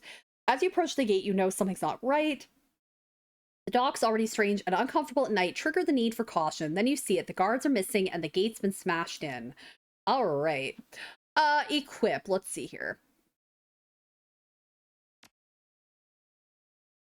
Give Shannon a couple of these grenades. I'll give this guy a grenade, and that's about all we can do. All right, it's not letting me equip this medic thing. I'm not sure where we have to equip this. All right, if I go like kablam. Okay, now I can. No, that's a machete. Yeah, I don't know where you equip this medic thing. I have no idea. It doesn't let me equip that to anybody, and I can't equip it to myself. I thought it would be here, but still not letting me do it, so I have no idea. Okay, Guess we'll just say confirm. I don't know where you equip that.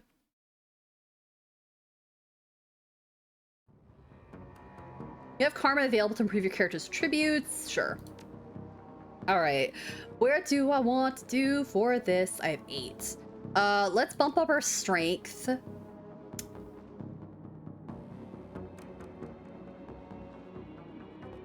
Although the bioteching thing is probably, the decking is probably a good one to do. Bump up the, no, that's intelligence. I'll bump up, no, I can't do any more decking. I don't know how we get any more than that. Okay, I'll do the strength. And then we will go with that.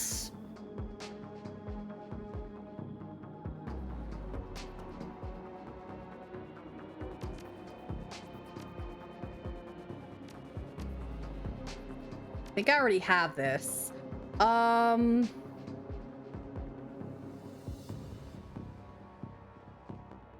I'll just say sure. Okay. About time you showed up. Looks like we weren't the only ones who wanted to take advantage of the situation. A bunch of mercs have locked down the area. I don't think they're here for us, though. My guess is there's something worth a bit of coin left in the warehouse. Shouldn't be much of a problem. Well, it was for Lone Star. They're all dead. Hope you're a better shot than they are. All right. Let's see here. I don't want to go that way. Let's head this direction. Let's head this way. All right, so we need to keep Shannon alive. You there, this block is off limits. There's we've got a gas leak on the docks here. No loitering. Yeah, sure, that's what's going on. This guy doesn't look like one of the hired mercenaries. Hey, are you even listening? Oh, we don't have these. Get out of here. So I'm not a showrunner, I'm not a corporate, so I'm not here for you. Just let me through. Look, lady, I didn't want to have to do this.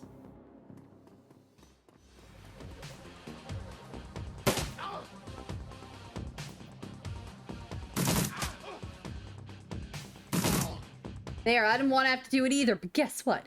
In your face.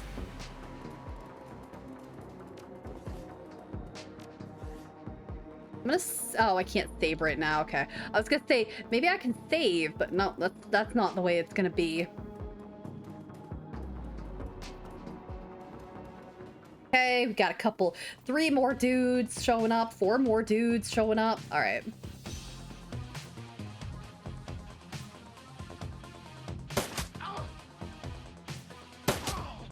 That dude's dead.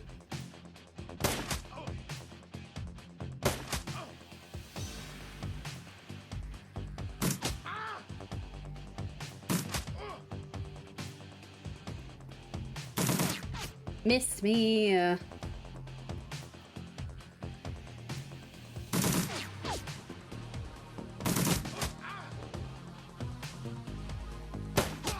that dude's dead.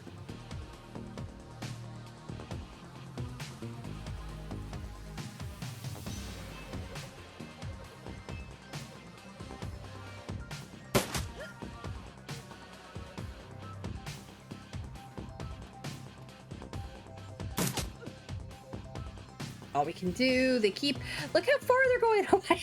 It's like, how is the, oh, it's like, what is this character doing? Apparently summoning some sort of skeletal character, I guess. Uh-oh.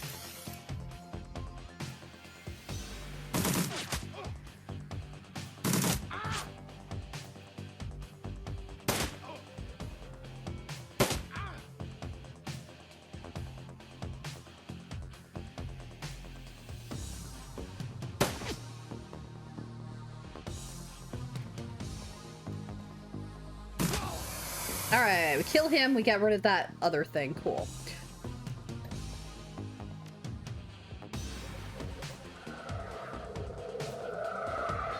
Alright, I'm gonna heal her up, because why the hell not?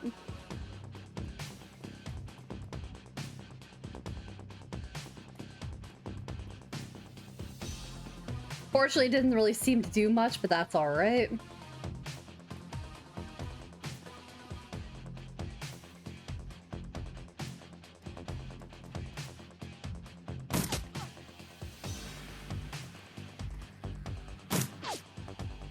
I love how that guy chose to shoot us like way back here instead of, you know, somebody a little bit closer.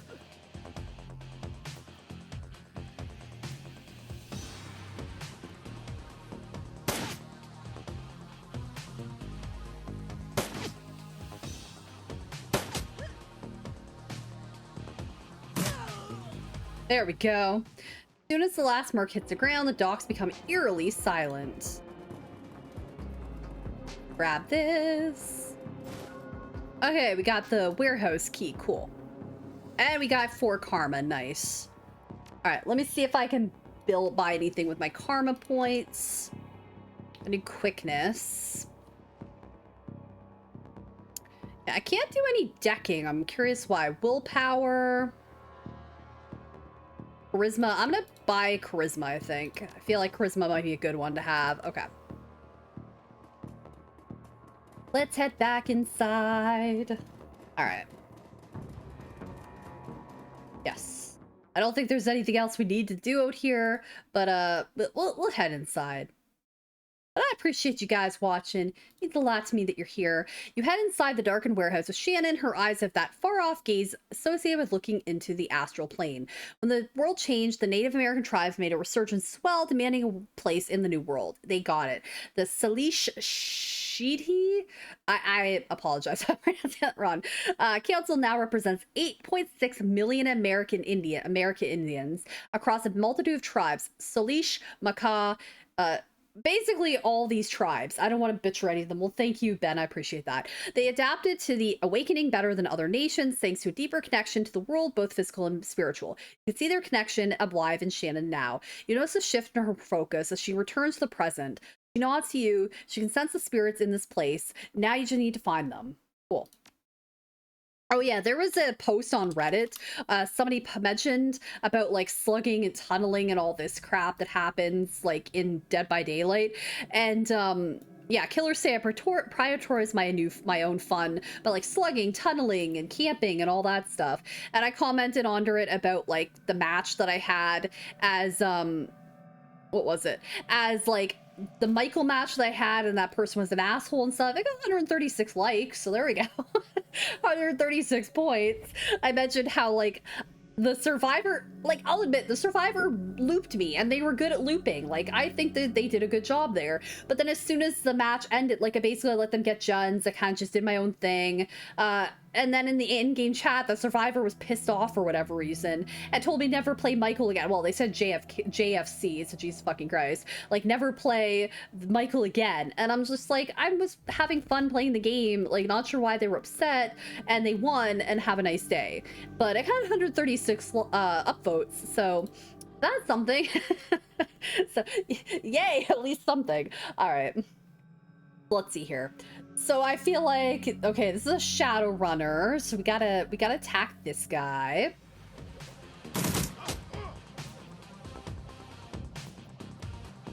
So I just found it funny because I was like, oh, got upvotes, all right. What's this guy's name? Killuminati Alabred, and then we have Shannon, me, and then this is a Shadowrunner. Oh well, shit. We'll just attack this guy. I didn't realize there was like a guy here. And Desai. Yeah, I didn't realize this dude was here. I would have attacked him to begin with. I don't want characters to die. Oh, here's another guy. Awesome. And another guy. Looks like a samurai guy with a sword.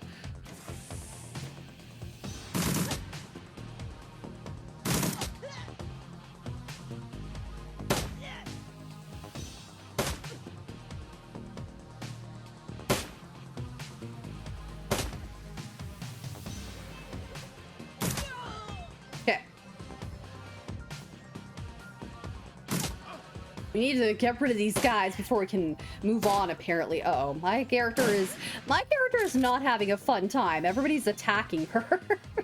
That's not a good time for my character. Uh-oh. Oh, no, okay.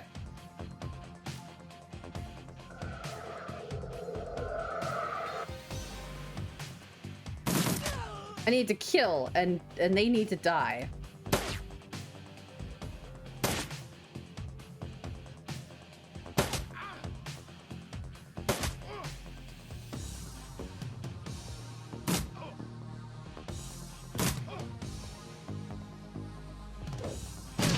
Oh no, my character died. Okay, we gotta try this again. Yeah, no shit, I'm dead. I gotta restart. Alright. Yeah, no shit, I'm dead. To be honestly, I didn't see that one like guy there, so that was a mistake. I did not see that this was a runner. I would have attacked them first. All right, so basically I need to find the pay data in the runners thereafter and stuff like that. Okay. So do I just have to move up? I mean, this is a bad guy, so I don't get why I can't like shoot them.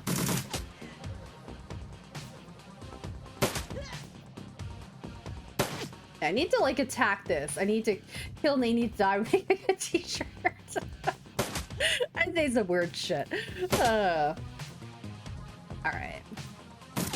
I need to kill and they need to die. That's exactly what happens. All right, luckily I realized that that was a person there this time instead of being an idiot not realizing that and going like directly up to them, which was a perfect situation.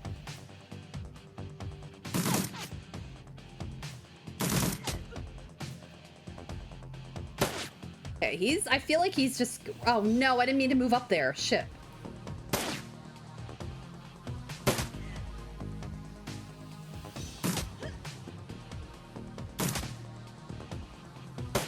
Yeah, I did not mean to move this guy right here up next to this dude. Oops.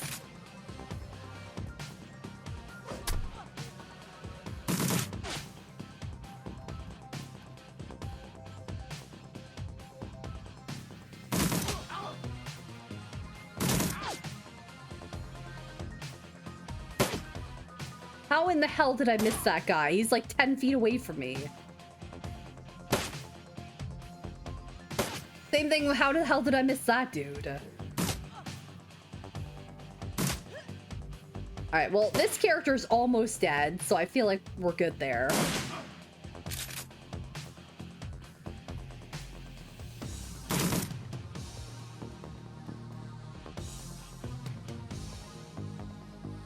Alright, well, I'm out of ammo.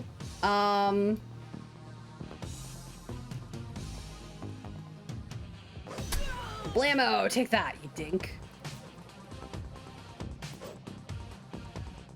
Fortunately missed, but that's just the way it is.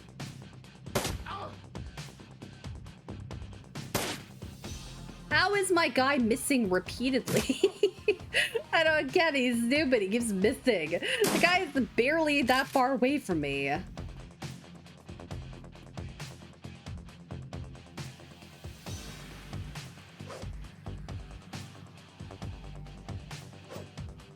Okay, somehow again, we missed.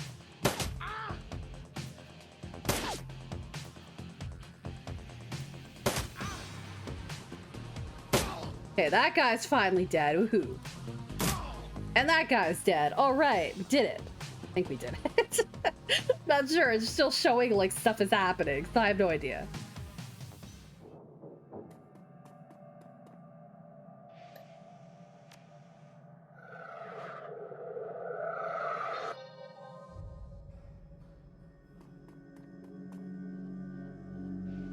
Okay, so we need to summon the spirit, defeat the runner crew, keep Shan alive, optional. Find the pay data the runners are after, so that's the optional thing. All right, I guess we'll head in here.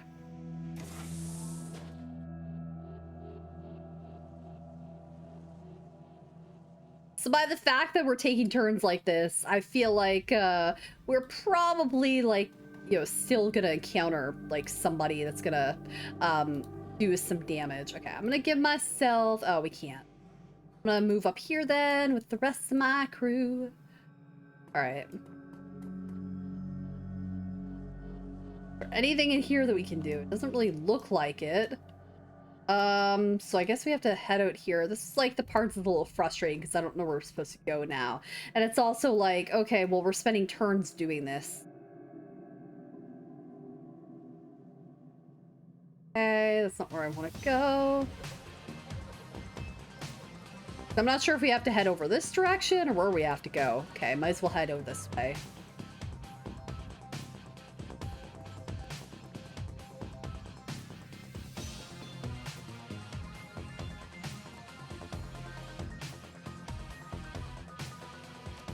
Okay, I was just gonna say, what if I just say end? But that doesn't seem to do anything. Okay, we don't need to go that direction. Okay, I'm gonna guess it's down here we need to go. All right. Yeah, it's a little weird that we still have to, like, we're still in combat mode, even though, like, nobody's around us, like, ready to feed us or kill us. So it's a little weird, but whatever.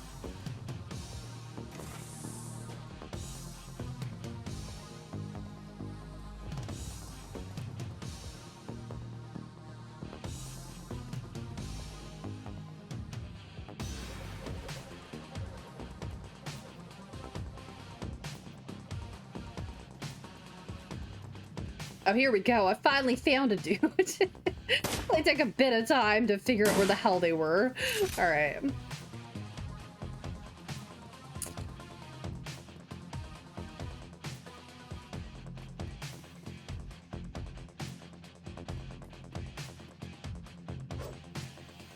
Missed, unfortunately. I forgot that I had, the machete equipped.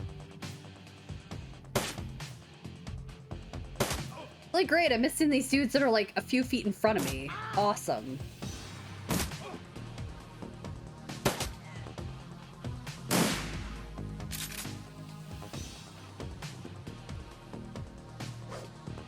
Missed? Okay, thank God. Okay, finally it did a little bit of damage. Not a ton, but at least it's something.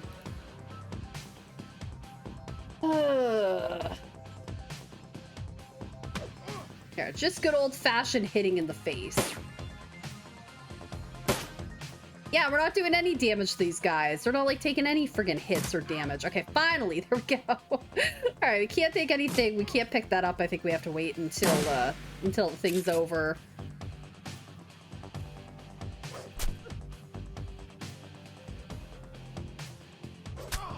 There we go. Alright.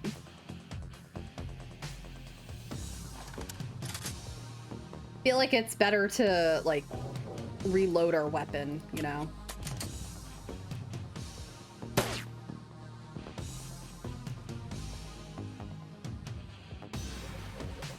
Yeah, we can't pick that up, unfortunately. Oh, what's this? Just showed that trash thing that was available, but I don't know, it's not doing it now.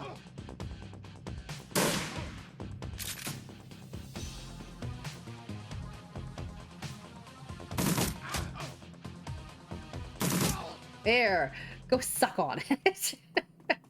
All right. Oh, that's the last one. Fault me. Well, I'm not doing that. I'm going to do this first. All right. So we got a flight recorder. All right. So that was the pay data that they were after. Okay, cool. Doesn't look like we can really do anything else, unfortunately. Yeah, it showed this like trash thing, but it's not letting us do that. Okay. Now at least we have an area we can travel to and just kind of go safely to on our own. Cool. Alright, it doesn't really look like there's much over here, so I'm not really sure why this is open to go to, but cool.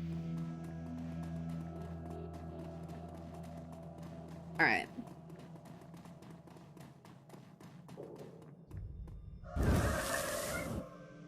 Hey, summon the spirit. Forgotten souls. Cool.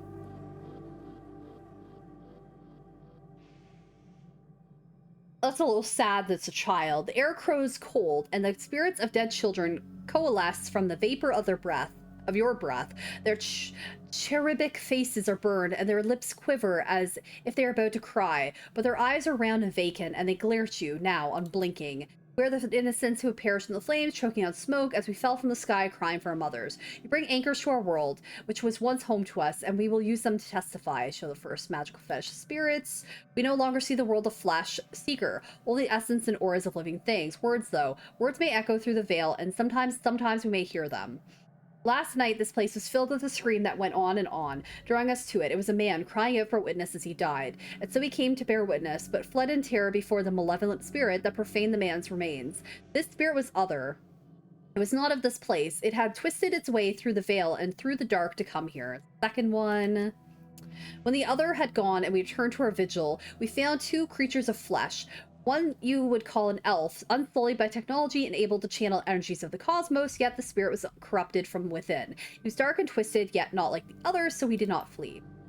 The second we knew to be a troll, ribbons of his essence have been flayed from him, leaving cold machinery behind. His aura was the aura of one simple and confused. Between elf and troll lay the remains of the man whose sister now chants to us for justice. Alright. This elf, his essence remains in this place, so we need to search the spot where the victim's body was found. His essence remains in this place where the man died. Something has been left behind. A small part of him, perhaps. Show the third magical fetish of spirits. Through us you shall bear witness and hear the words of the elf and troll. Prepare yourself. Right? Your stomach lurches as the spirit passes into you, a heavy presence settling somewhere deep within your soul. You simultaneously feel like driver and passenger as time folds in on itself, and you experience a moment after the murder that took place here the night before. You don't so much as see the elf and the troll as feel them. You idiot. There's no need to anesthetize him. Anesthesize him. He's already dead. Sorry, doctor. I usually put them out before you go to work on them at the hospital. Did this one volunteer too? He lets out a little giggle. Yes, they all volunteer. Just like I volunteered for this bit of butchery. Alright? I feel like I feel like we've met that troll before, or not the troll, the elf before. Our presence grows weary. Can you tell us any more? As spirits begin to fade, all but the one. Its eyes harden and takes full measure of you, as if to commit everything about you to memory. No, we must not stay. With the spirits gone, the young shaman releases her hold on the magical tether, connecting her to the other realm. She reels from the backlash, or perhaps from the emotional toll of knowing her brother's last moments. They saw him. They were with him when he died. You all right? She takes a series of controlled breaths, only shuddering with the first few. No, but I will be.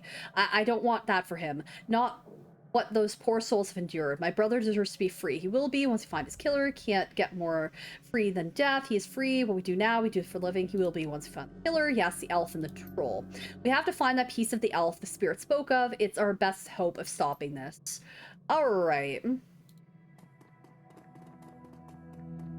I feel like the elf is somebody we've seen before. He looked familiar, but maybe I'm wrong and it's not the same character.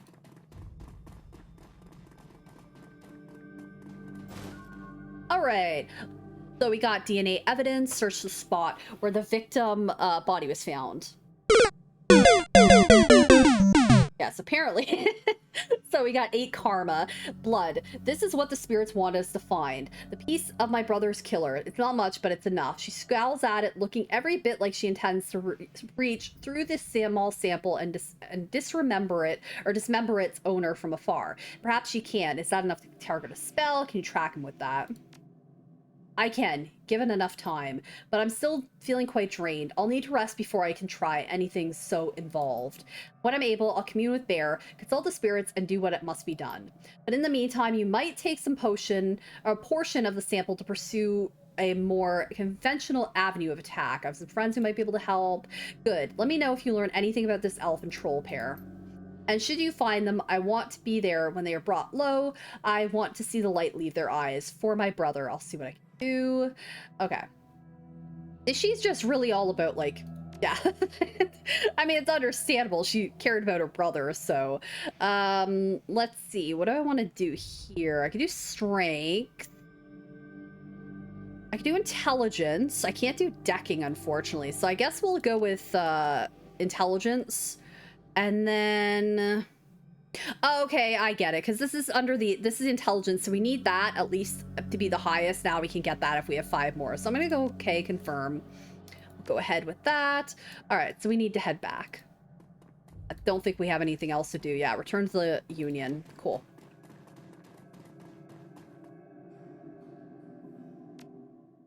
All right. When you return to the Seamstresses Union in the early hours of the morning, it seems a completely different place. Bereft of the normal crowd that haunts it, the bar feels desolate, almost abandoned. It's eerie, like the back hallways of hotels and shopping malls. But you finally have a break in your case, a sample of the Ripper's blood. You just need to find someone to help you analyze it. Right? Without its colorful staff, cast of regulars opposing tourists, the Union feels hollow. The front bar and lounge are deserted except for a handful of janitors. Right? Can't talk to this dude, apparently. It doesn't let me. Yeah, we just see these janitors, but there's not much we can really do here. All right. Gather around the intimate back bar. Mrs. Kabuta and her coterie gather for breakfast, with the lady herself doing the cooking. The smell of soy calf and something resembling sausages fills the room. Evening, ma'am. What's the word around town, Mr. Cluey? There's been more talk of the Ripper killings. Some people are saying they hate crimes on account of the victims all being human. There's more to it just that. My thoughts exactly. People are just too quick to label something a hate crime. Check the census. The city is still 66% humans. Close your eyes and throw a rock, and you're more than likely to hit a human. Make it a hate crime. Still a crime, though, and that should be enough. The first real rise you've seen of Mr. Cluey, but he reins himself in with a roll of his thick shoulders and a smoothing of his jacket. Don't worry, not going to start throwing rocks. Wouldn't want to reinforce stereotypes. I'll leave you to your business, ma'am. All right? Oh, hiya. Would you like some? She stops. Forgive me, but you look like hell. Thanks, just welcome. Just the welcome I was looking for. A long night. She looks you over, noting the signs of your nocturnal activities. She nods. Any run you can walk away from is a good run, I've been told. I can tell you have been busy, and I can see by the look on your face that there is something you need. It's about the Ripper. Yes, I found some DNA and need some help analyzing it. This is excellent. Oh, Karma 4, there we go. Unlock the piano so you may go downstairs. I'm certain someone in the safe house will be able to help you if they are awake. It's likely you will visit the Matrix before the day is done. Thanks. Gambat Kadosai. Good luck. I should have said, can I take the sausage? That's what I should have said. All right, so we have 7 points. Let's see if I could buy a decking one now. So now we can equip Fuchi Virtuex. And then here we can equip Renraku Craftworks. And here we can equip Sony CTY 360. Okay, so I'll say sure. All right, there we go. Still got 3,400 points. I feel like that's pretty good. Downstairs, get some analyzation. You've been doing a lot of legwork on this job, but it's going to require a trip to cyberspace and back to ID, the Ripper, the Matrix, cybernetic analog inside the grid, the worldwide computer network. Digital world information brought to life. Inside cyberspace, your avatar does all the work while your meat body is left behind. All around your avatar, pathways to other nodes filled with data, IC, counter intrusion programs, and other jacked in runners. Cyberspace is as many dangers as the meat world and more. Locked doors, cyber security, countermeasures, and black IC that can fry a Decker's brain. Every movement you make in the Matrix be tracked. I think I remember doing this part. If you aren't careful, get dumped, shocked out, and your brain gets fuzzy for a bit. Get hit by an enemy Decker, and you can die. I think I kind of remember going underworld in the Matrix, but I might be wrong. All right. Talk to this character. Morning, you look like you've been up all night. You look like you've seen some action too. Suppose I could use a shower. You're here to buy equipment. Negative, any DNA sample. Fry can help you out. Doc Castle's equipment isn't really set up for that, he considers for a moment. However, I could employ a semiconductor chip. It could decode DNA using a voltage change instead of light. That would eliminate the use of highly expensive equipment that would be required otherwise. He brightens. I just read a journal about it, so the information's still fresh. Frankly, it should be easy. What do you want to know about it? Or what do you want to know about it? Owner identity. That's beyond me. All I could do is get you the gene code sequence. But that's where I come in. David, if you get me that code sequence, I'm pretty sure we can track its owner down via Matrix run. Will do. Let me have the DNA you want to test. Darling, when David gives me the sequence, I'll jack in and help you trace the blood sample back to its source. I'll bring back more than just sample. If it works, we may find the Emerald City Ripper. No, Drac. He turns to Johnny excited. Wake up, Johnny boy. You've got work to do. And Starling, if you need any gear, I'll be right here. I got a second win. Meet you at my rig, Starling. Cool. All right, we got 2 karma. I'll take a look at your stuff. All right, so we do have some of this stuff that says data jack is what we need.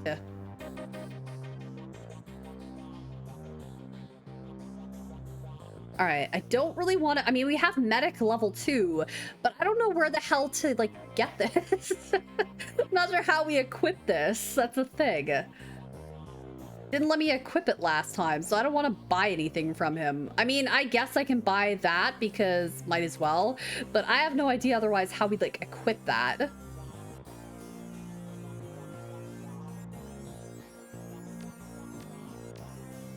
Because it doesn't, it just says in stash. That's all it says. So I will say confirm. All right. All right, now.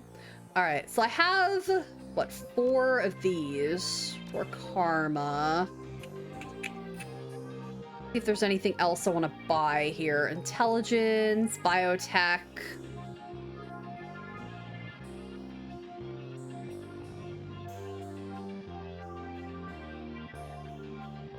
I don't think I really need body too much. I'll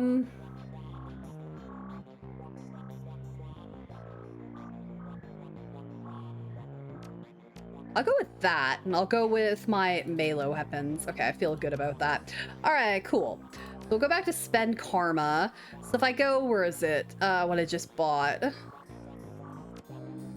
Critical damage percentage visible. Okay, so that's all it really did. Okay, cool. All right, we still have 3,200 points. I feel good about that. Yeah, I'm not sure how you do that, but whatever. Okay, Van Grass, or whatever his name is. Was hoping to get some peace and quiet tonight. You got something for me. I got a flight recorder. Wouldn't, oh god, etiquette corporate. Wouldn't happen to be an Aries flight recorder, would it? Some very powerful buyers are looking for that right now. I can get rid of it for you for, say, 20%. That leaves 2,000 for you. I mean, 2,500 be great if we could get corporate. So how do I level that part up? I know we did that not that long ago where we like leveled up we got a new ability type thing. Let's see here. Intelligence. Maximum for trolls is 6. Okay. Willpower. Dwarves have a higher one, so I can't unfortunately unlock some of these because I'm the most I can get is level 9 because I'm a human. Interesting. Charm. Oh, so we need 1 more charm. Okay, so we need 6 points, unfortunately. Okay. Cool. I think I can hold on to that then for now. All right, neat. Let's go over to Johnny. Thanks to the semiconductor-based gene sequencing system that David employed, we should have the information we need to track the Ripper to the Matrix. Really impressed with his results. Considering it was his first attempt, he was utilizing an unproven technique he'd read about in a science journal, and he was working from memory on minimal sleep. That's great. What's the plan? We hit the Lone Star DNA database first to see if our donor has a prior criminal record. They have extensive DNA archives. Then we go hunting based on what we find. Let's hit the decks and jack into the Matrix. I can get into their private grid easily, but I've got to warn you, once we're in, we could get a little rough. How much decking experience have you had? I mean, I have a decent amount, so sure, let's go with it.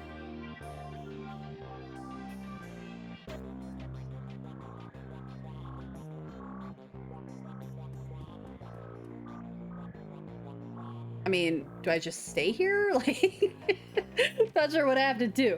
It just says discover the identity of the Ripper. That's it. I mean, he's doing that. Do I just click on this dude? Oh, okay, I have to do this. All right. So let's see here. I guess confirm. Yeah, I kind of remember doing this. Okay, we're in. Your synapses light up as you connect your consciousness to the digital world. Although you aren't jacked in like Johnny's, sensation is overwhelming and electrifying. You can only imagine the way it feels for him. All right, cool.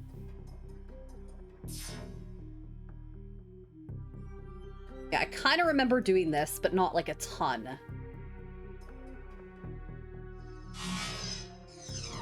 Missed. Hey, stupid blocks.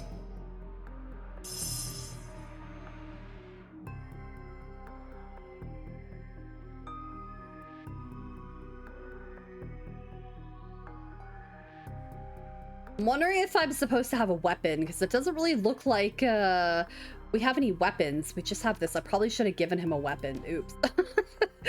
Great. Okay, apparently I could just throw random shit at them. Okay, cool.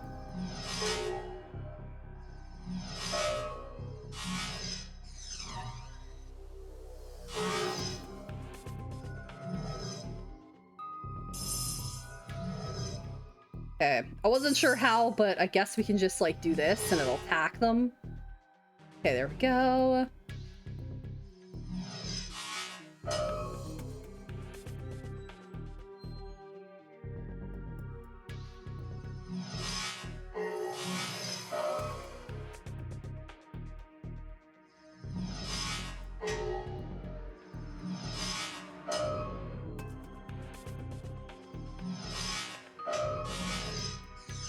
Okay, at least he missed us, so that's good.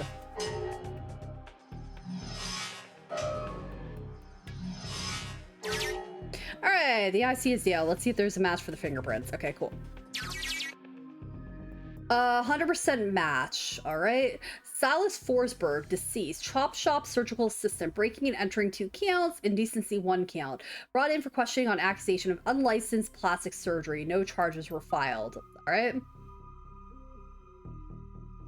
Let's keep looking. All right. I'm not sure if we have to go back. I guess we have to go back this way. Is there a way to heal ourselves? Let's do oh, here's the medic. Okay, we can do it now. Cool. All right, well, that worked out. All right, medic, sniffer, killer, and suppression. Okay, cool. And then we have execute attacker. Okay, cool. Whatever this is. Okay. Let's head this direction.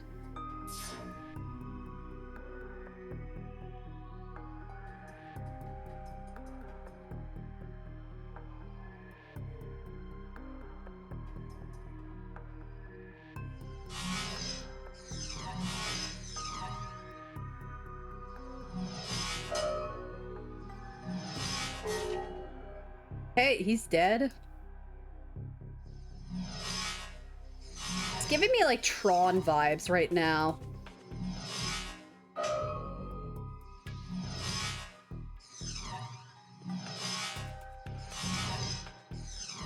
I feel like we're a little too far away, so I might have to move closer. All right, well, never mind. I don't need to move closer at all. Awesome. Autopsy records. Subject was found overdosed on half a dozen different sedatives. Several anti-anxiety medications were also found in the system. Face is mutilated, possibly self-inflicted. Identity could not be confirmed immediately due to his disfigurement. Had to check dental records to confirm. No next of kin. Large puncture wounds were found in several places in the body, possibly large bore surgical needles. Body has been decomposing for several weeks before the landlord noticed the smell and called the police when no one answered door. Damn. Yuck. That's gotta suck.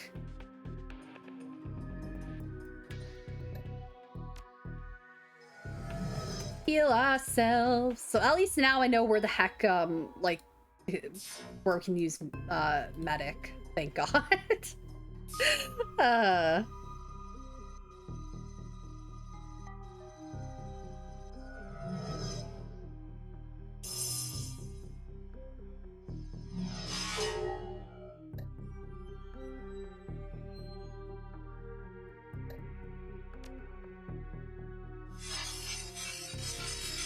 Set that up, I guess. I don't know what the heck that does, but sure.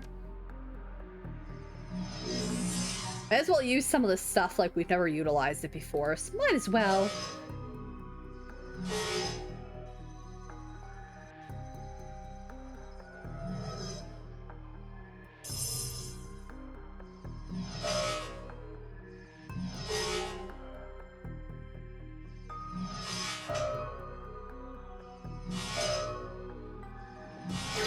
This guy's pretty helpful. He's like, kablamo.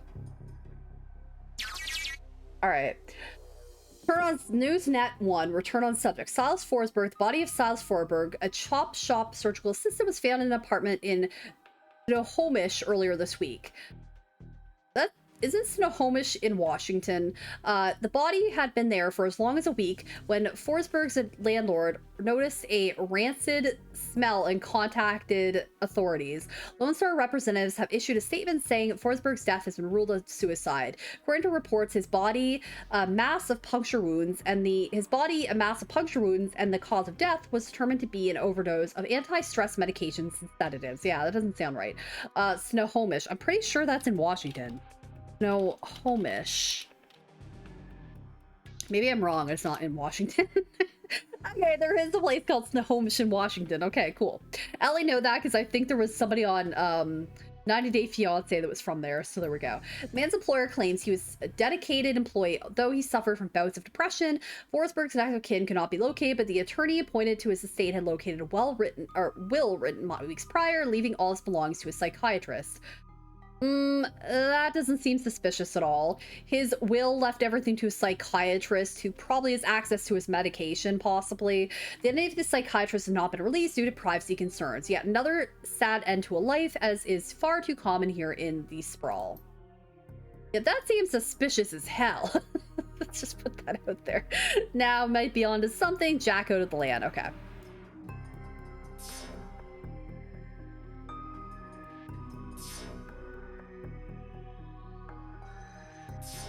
Yeah, we have our cool attack program that's helping us out. Cool beans. All right. So here's what we know. Our DNA evidence belongs to a dead man whose death was never explained. He worked with chop shops, which fits with the living guy that you've met. The Newsnet says he left his estate to a psychiatrist. Next, finding out who his psychiatrist will give us our next clue. My gut says we can deck into the medical board's records and reverse trace to find his doctor. You in? Yes. All right. Fortunately, don't really have any weapons I can give this guy, so I guess we'll just say sure.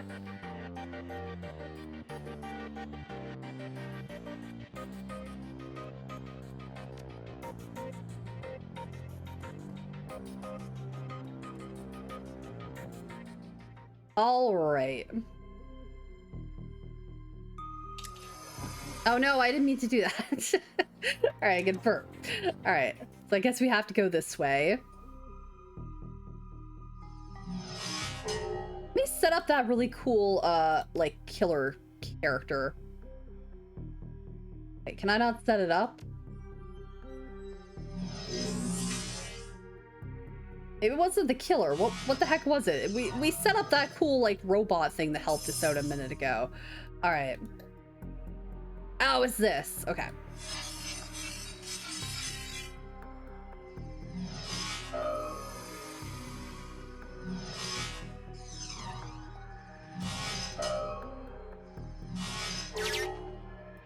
This thing does some serious damage. Might as well make another one. Okay. Searching medical records for Silas Forsberg, located 2020 to 2030, I guess.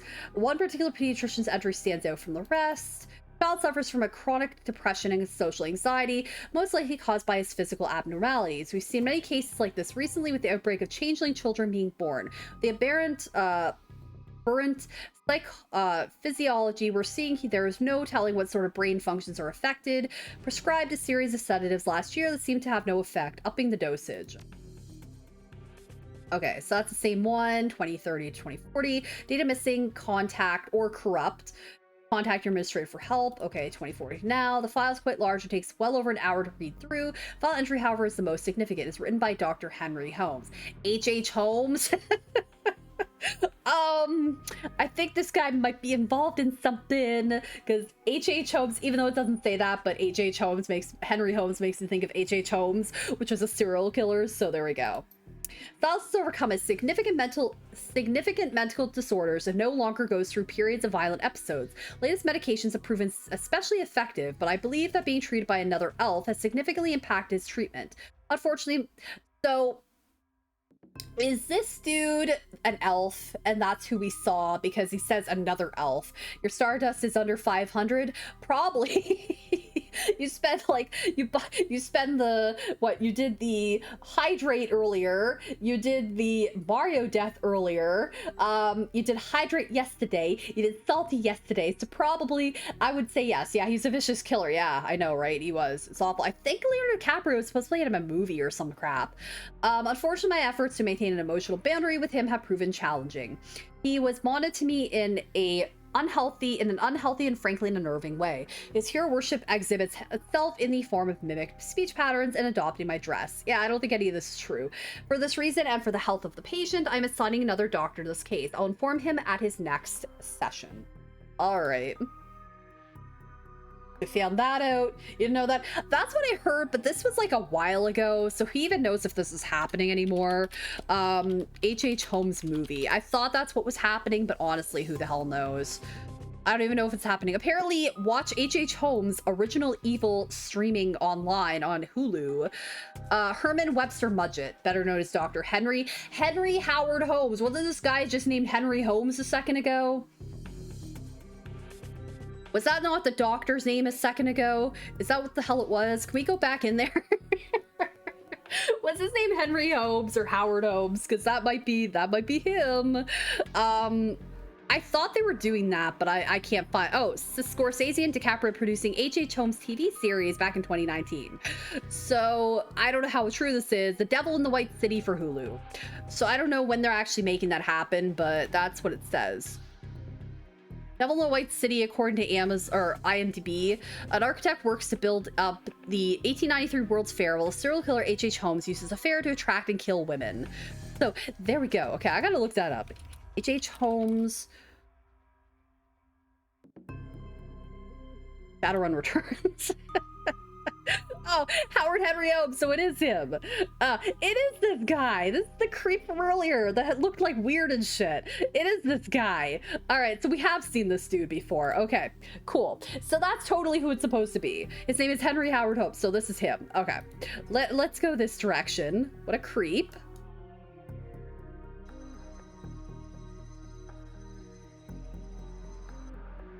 That is who we saw earlier, by the way. Okay, watch out with the black eye sea, could fry our brains and kill us. I was wondering if it was supposed to be him. As soon as it said H. Holmes, I was like, okay, I think that might be who this is supposed to be. It is.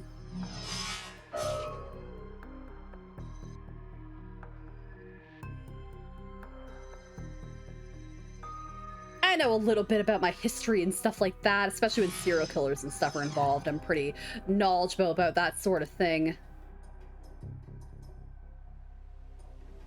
I didn't mean to do that. I meant to actually hit this thing.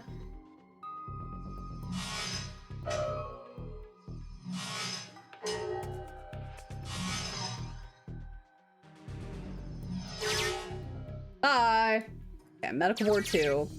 Employment records located Henry Hollings Homes. Oh, well, this is Henry Hollings Homes. Never mind. That was it. Check current employment status.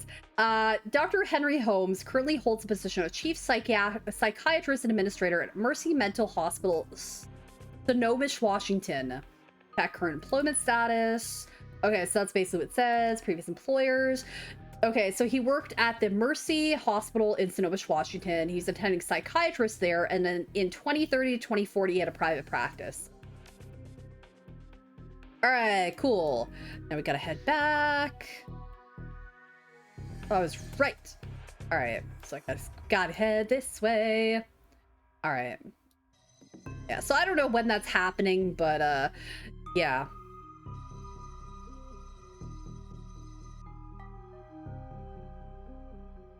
I don't really need this, like, this guy anymore, but might as well bring him with me, I guess.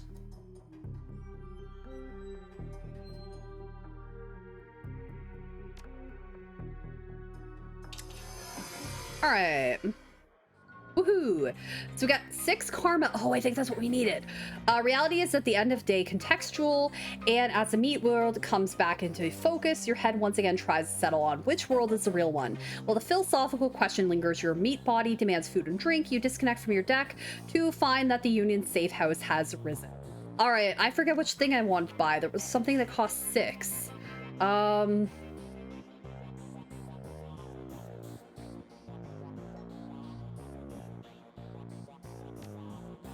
It was charisma. Okay. I think I needed corporate. So let's go with that. All right, confirm. All right, corporate's mainly just to get money, but we might as well do that. I don't know if there's going to be any more though. Hold on.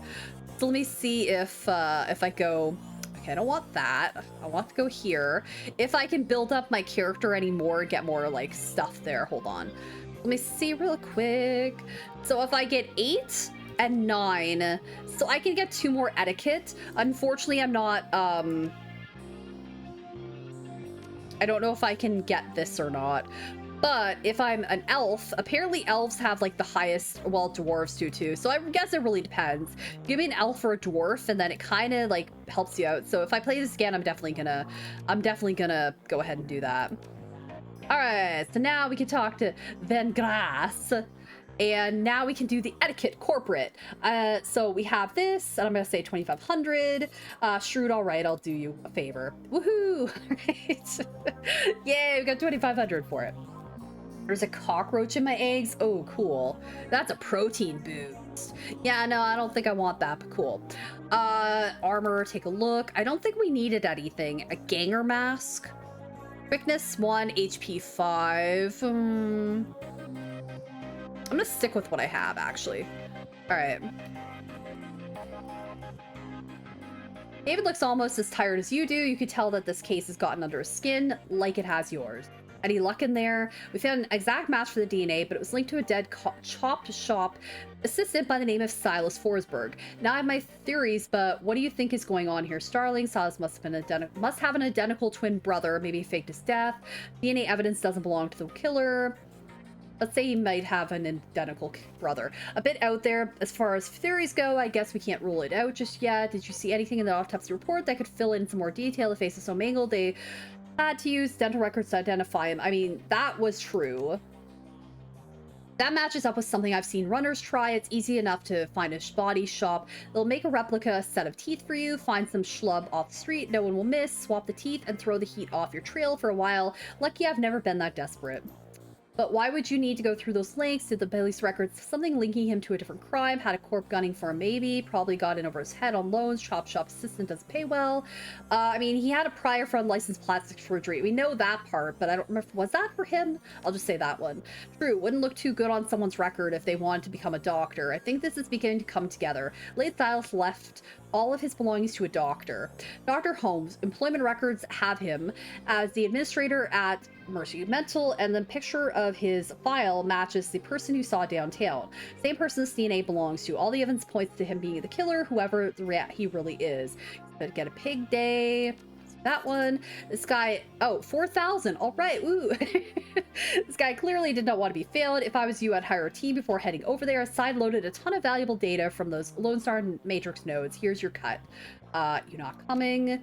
I think my part here is done. You might want to go sticking your hand into a hornet's nest, but I'm a little more wary of the jobs I take these days. Okay, cool. Let's talk to Algernon.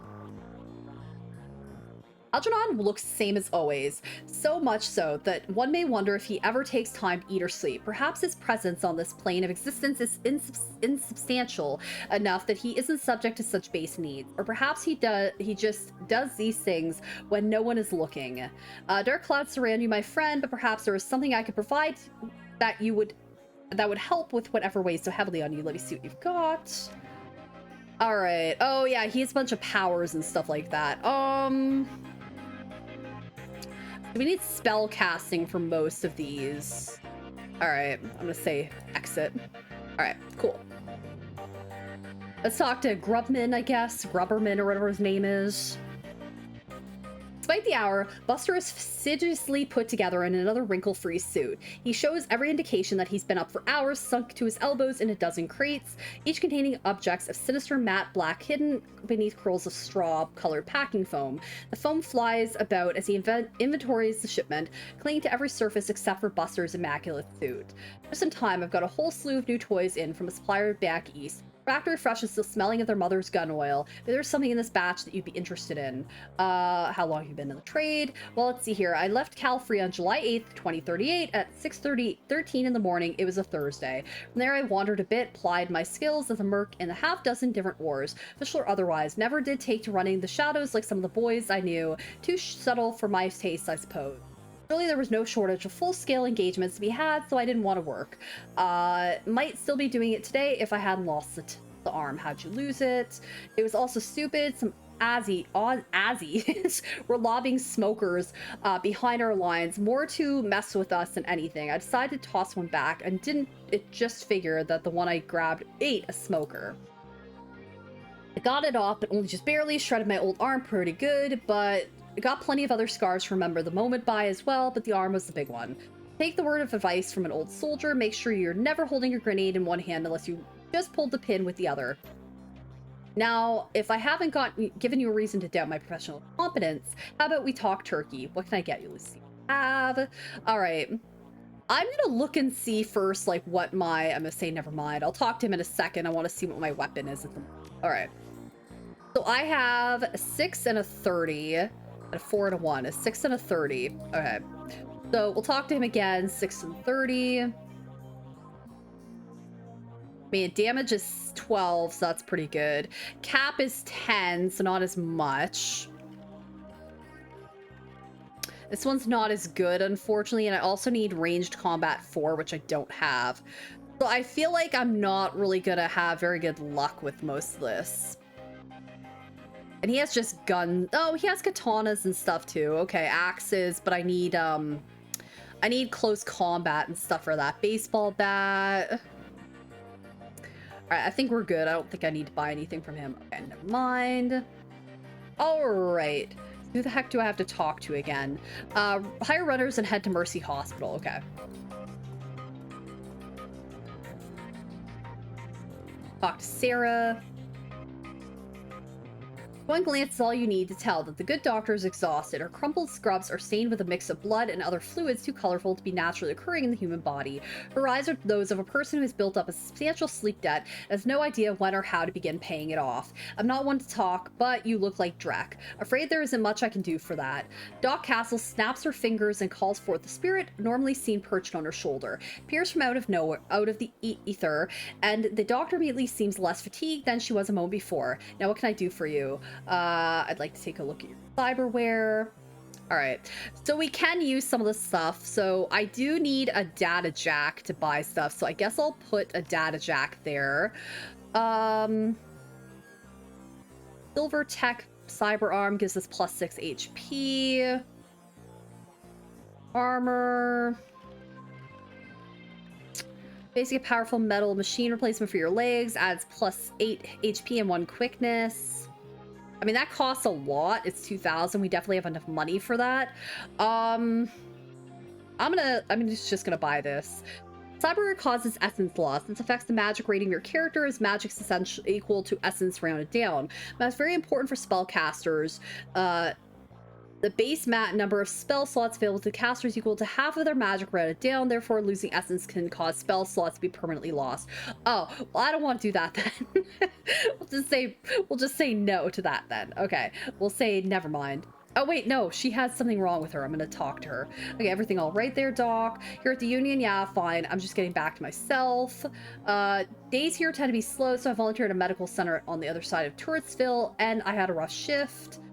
What happens always happens. Some run or some deal or some meet went south. One thing led to another, etc., etc. I didn't hear all the details. All I know is what came in on the lips of the victims healthy enough to still speak. Apparently one of the Baron's gangs incurred the wrath of local Solpa rings, leading to a shootout through the city streets. Several bystanders were injured. But the real mess didn't begin until the party crashed into the yard of an old industrial plant out on Union Hill Road. They woke some sort of toxic spirit, which then began running amok, causing easily as much damage as the initial battle. And we were left to pick up the pieces, of course. But enough about my troubles, let's hear about yours. Tell me what ails you. I'll just say never mind. Alright. So we'll talk to Mr. Delilah again. Alright, hire a crew. Got money now. All right, so now we can afford this, or we can buy this chick. So former gang member who found a secret thing of boxing. I think I want to go with, let's go with this guy again. Oh, we don't have to pay anything for her. Let's go with her then. We can save money. Let's go with her. An assassin. Okay, so we have a samurai. Actually, let me remove them so I know who I have. Okay, so I have her, which apparently I can't remove. Okay, so I have a samurai. I have a shaman, and I have... I mean, a mage would be good. I mean, I had that urban mage and he was good last time. My job is to network. I'm gonna go with the assassin this time, I feel like. Okay. Do we need to confront Dr. Holmes? Sure. Let's head there. The blood you found at the warehouse belongs to a man masquerading as one Dr. Holmes. You tracked him to Mercy Mental Hospital, located in the notoriously meta-human farmlands of Sonomish. The drive to the hospital is long and unpleasant. Finally reached the walled and gated hospital compound. Despite the pretense of security, the gate is unguarded, unlocked, and open. No one stops or greets you as you drive up to the large crumbling building. Gothic ramparts top a damaged roof, cracked walls, and broken windows. All around the building is a lawn gone wild. Only the artificial light from within speaks of inhabitants. You walk up to the hospital steps, confront Sam Watts' killer, and bring an end to the Emerald City Ripper. Kind of makes sense that he's the Emerald City Ripper, doesn't it? All right. I feel good about everybody. Let's see. I don't think I need to equip anything on anybody. All right, cool. It kind of makes sense this guy is that. All right. Let's do this. All right. A receptionist. Welcome, ma'am. What business brings you to Mercy Mental Hospital? I'm here to see Dr. Holmes. New customer. Please wait in the common room up ahead. I'll notify the good doctor. Thank you. Please stay within the cafeteria. Okay, so we got a couple of like rooms that are locked, so we can't do anything there, unfortunately. Okay, Lorraine. What's your plan tomorrow? I'm not sure yet. Probably just, you know, I mean, I don't have too many plans on the weekend. Probably just, you know, hang out with Ryan, watch some TV, stuff like that. An automated medication dispensary is something. I didn't get to read the rest. Okay, it doesn't look like we do anything with this, unfortunately, maybe because there's people here. I don't know. Not really sure yet, but what are your plans? Lady, have you seen Josie? I don't think so. I know, right? I haven't seen him in days. Dr. Philippe told me not to worry about it. He says I worry too much, but who am I supposed to play chess with? Donnie over there can't suss more than match 4. Support Josie. Josie seems like a good guy. What's he look like? Well, he's big and he's got a big gold ring. Doctors let him keep it when he got here. Sometimes he lords it over us, but I'm sure that if I had a ring like that, I would do the same. He says he wanted playing for the Screamers in the Super Brawl years back. Oh, cool. Urban Brawl, huh? That's a rough profession. Let's say that one. Not too rough for Josie. He says he went whole seasons without injuries. He was usually playing Outrider, though. Will you at least help me look for him? I have this key as swiped off the day guard, but they keep a close eye on us. You can have a peek in the infirmary and see if there's a record or something. He might just be in a cool-off room, and they won't tell me. I'll see if I can find something. No promises. Okay, I'll be right here if you do. Okay, cool. All right, so we got the infirmary key. Cool. Who's this? Donnie. Hello, stranger. You look new here. Are you new here? I'm Starling. Who are you? Name's Donnie. That's my name. Donnie. Donny. I knew I didn't recognize you. I know everybody in this place. Everybody. Well, everybody on the first 2 floors. How long have you been here? It's Donnie. Donny. And I don't know for sure. What year is it? 2070, I guess. Oh wow, well, guess I've been in here much longer than I thought. Like for Dr. Holmes. Donnie's face blanches. I don't think you really want that. Not really what that's supposed to mean. Around here, you don't want to attract the attention of the doctor. If you stay quiet, life is much easier. Much easier. I'm doing a health and safety check for the corporate office. Well, you don't want to talk to me. I don't work here. I'm not crazy enough for that. I should go. All right, so we got to talk to that dude. Probably displaying a time from 40 years ago. Okay, cool. Yeah, I'm clicking on the thing it said to do was click on like the alt button, but I don't really see it doing anything. So cool. All right, we'll head down this way. Yeah, probably just, you know, gonna hang out with Ryan, watch some movies or something like that. Just kind of hang out. The stench of blood and mold gets ever stronger as you move closer to the infirmary. All right.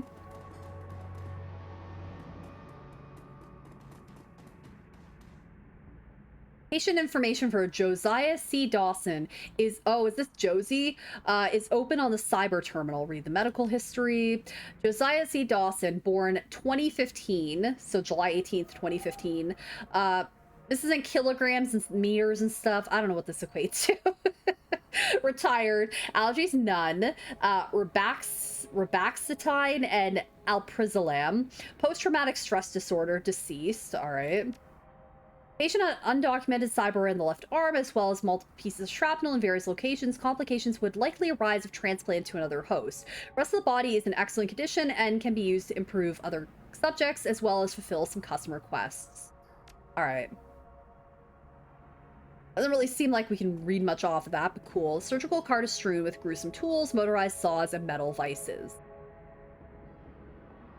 A severed arm lies next to the zipped body bag. The arm looks human and appears neatly severed at the elbow. There's a large gold ring on the index finger, so this is Josie. Its owner is probably the occupant of the bag. Take the ring. Flip the heavy ring off the cold finger and feel its weight in your hand. Inside is an engraving. It reads Screamers 2048. Yep, so it's Josie, unfortunately. Find an unlabeled Trivid disc. You have no way of playing back the disc at this time, alright? Well, we found Josie, unfortunately, or Josiah. Gotta go tell that dude now, or sorry, we gotta go tell this chick that Josie is there. So do you see anything? Josie's dead. Dead, but I saw him. Do you know what happened to him? Give Lorraine the ring. Maybe you should have this. You mean he... Oh, God. Well, thanks for your help. The noise of a scratchy PA system blasts through the room. Attention, Starling. Please report to the North Hall to meet with the administrator. Sorry, Josie.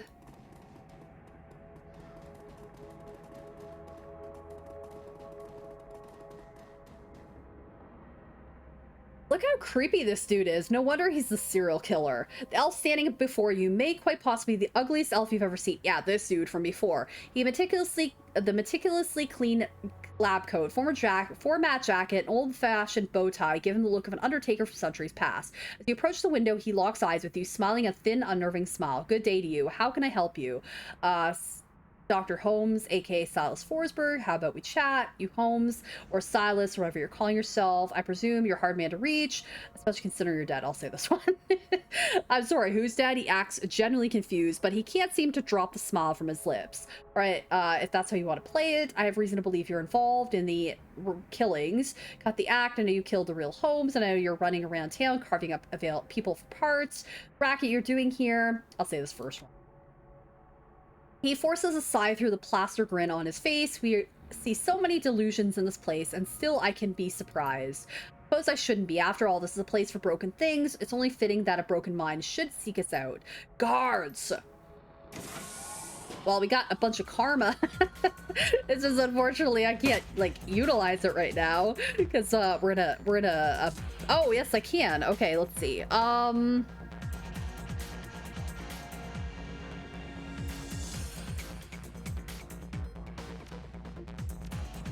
It doesn't let us. Well, maybe I can. I just kind of clicked on confirm or whatever.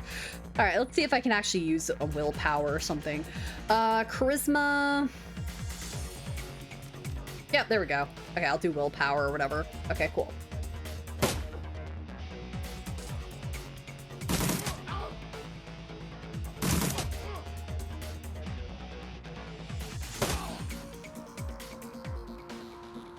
Grab that. All right, guard's key. Cool. Let's keep going.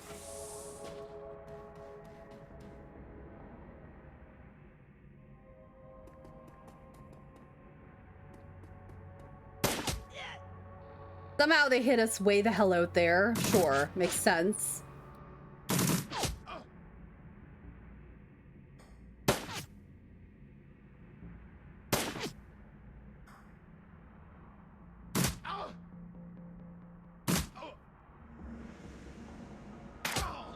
Goodbye. Goodbye to you, you sucker fool. All right, doesn't look like we can head down that way. Let's just go this way. Oh shoot, I need to heal. The nearby intercom speaker crackles to life. The voice of Dr. Holmes begins to blare from it. Attention all personnel, we have a dangerous patient loose inside the facility. Subject is a female human, but maybe coordinated with other violent offenders. Use all necessary force.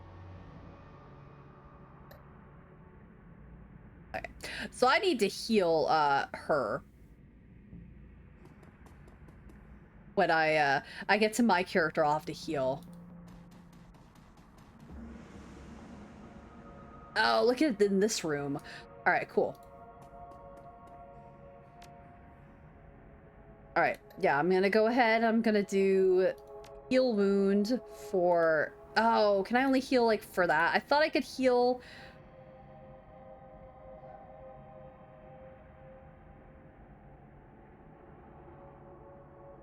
I thought I could heal for anybody. No, I guess I can't. Okay. Well, let's go her.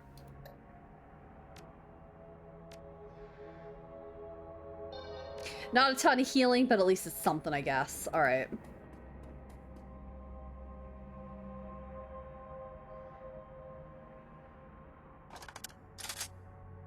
I think we should, like, reload our weapons that way first. I feel like we never do that, so I feel like that's probably a good idea, is to reload our weapons for a turn.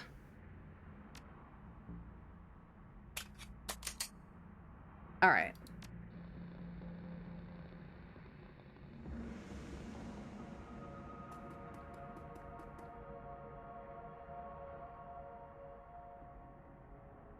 It's interesting they're all like this.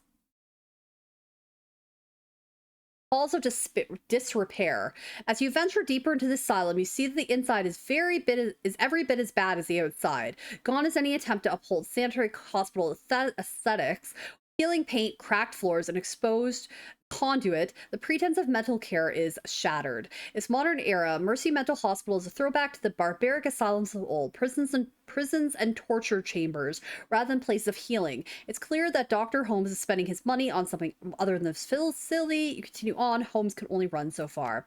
That sounds lovely.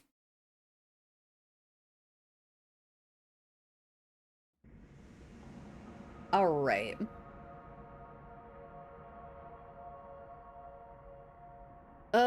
It's hospital security. We'll go here.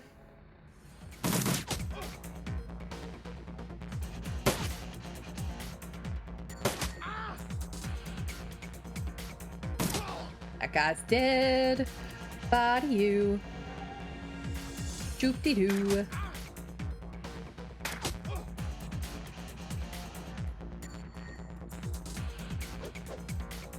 Miss. All right.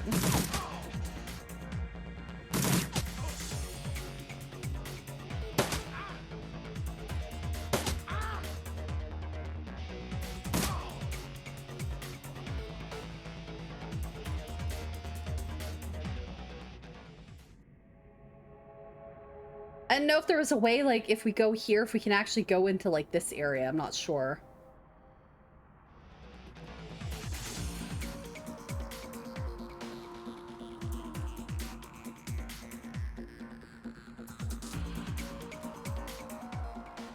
Intercom begins speaking as soon as you approach. Holmes must be watching from somewhere. You don't understand, do you? This is a place for broken things, but only by further breaking them can you be remade. And so we must break you. That sounds like a sociopath. I mean, it makes sense because he's supposed to be that way, but yeah.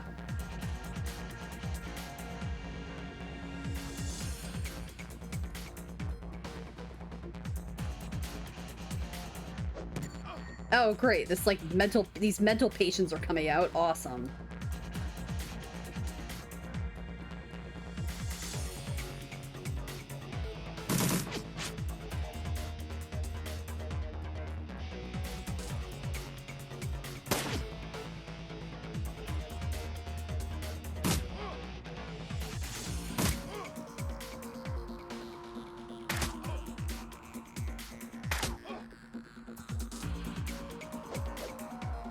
Alright, missed. I mean, I don't love being that close, but we gotta deal with it, I guess. Unfortunately, not enough ammo. Let's reload.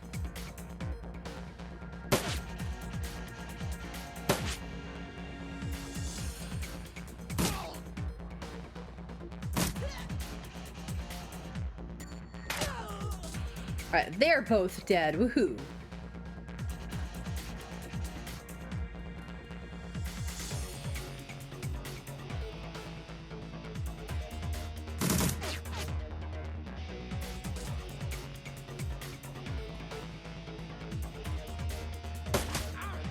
He, like, attacking his mental patients, but, I mean, you're supposed to do that. That's basically what it's saying, so. Okay, that's unfortunately locked right now. Okay, so there are more people in here. Okay, cool.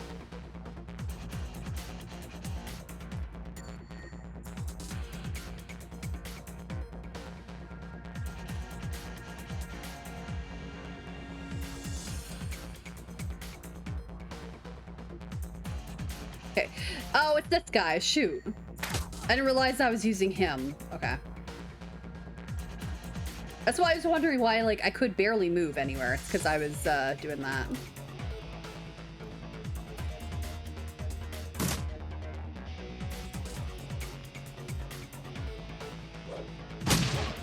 Because, you know, it makes sense that these, like, patients have this sort of, like, weapons to attack people with that, like that with.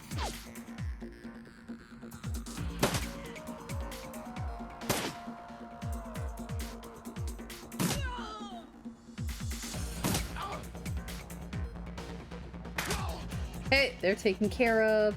Doesn't look like there's anything else to do in here. I can't unlock that, unfortunately, so we have to wait.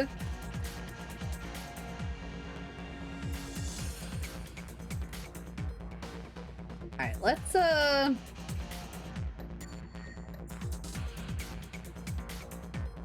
okay, I can't, unfortunately, do anything there. What's this? Oh, an elemental finish. Okay, cool. Trying to heal her, but that's not exactly happening. Okay. I feel like I should probably reload before we're in a match. I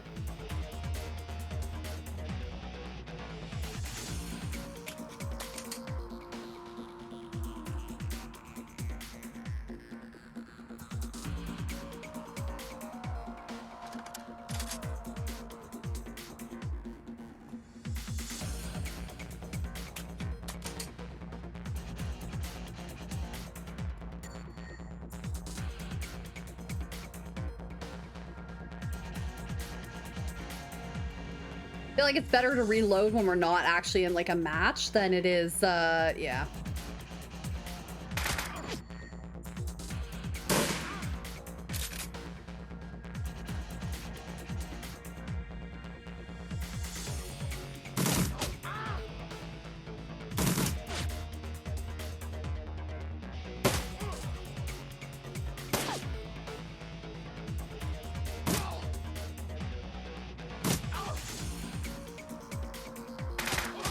Alright, there we go.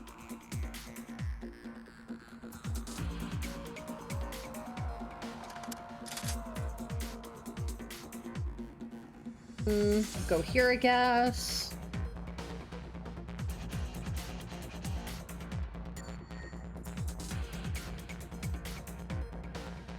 Yeah, my weekends are pretty chill. I don't like to do too much. I like to be pretty relaxed and stuff. Spell rotting flesh is immense. The remains appear to be from multiple metahumans. Electrical cart contains a gate key. Alright, cool. There's an unlabeled Trivid disc in the second one. Okay, cool. It's all medieval dynasty. You should check it on Steam. What is that? I'm not sure what that is. I've not heard of that. What's a medieval dynasty? Alright. Oh, it's literally as soon as I type in medieval, it pops up. Okay, what is this? Hunt, survive, build, and lead in the harsh Middle Ages. Create your own medieval dynasty and ensure its long-lasting prosperity, or die trying. Well, I would die trying. Alright, well, that's my wish list. It looks neat. Alright, cool. Alright, do we head this direction? I'm not sure where we have to go. Where do we have to go? Trying to figure out where the hell we have to go. Okay, this doesn't look right. I think we have to head back.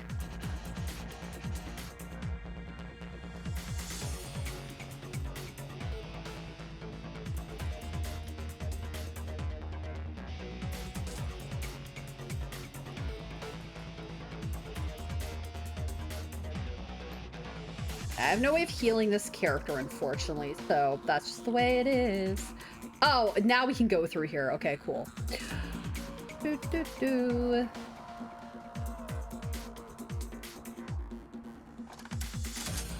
Load a weapon.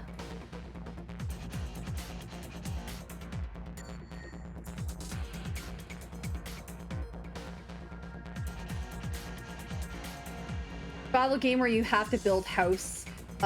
Invite your AA to a place to live and do work. Gotcha. All right, let's head this way.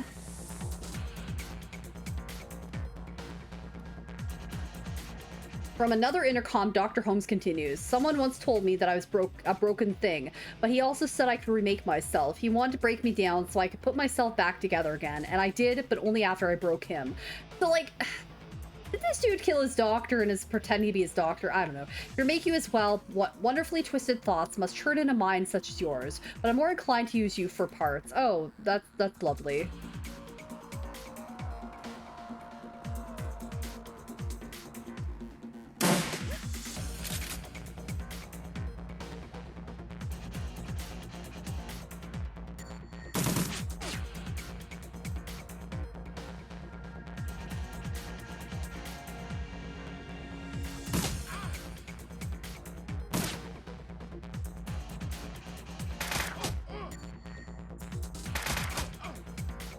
Look at this, like, guy. Look how big he is. Jeez. Jeez.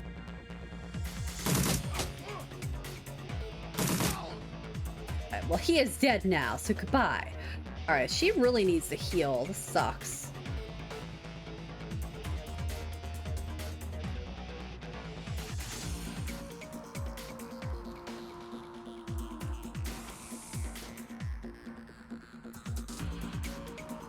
He could also do with some healing right now, but unfortunately I don't have that ability. I can heal wound, but that's about it. Like, I don't have the ability to, like, really heal.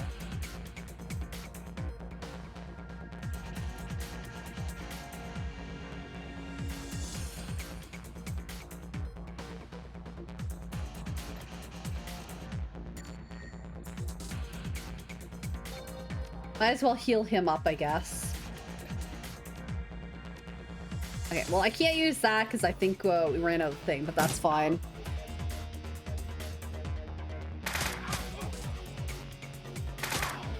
Alright, he's dead.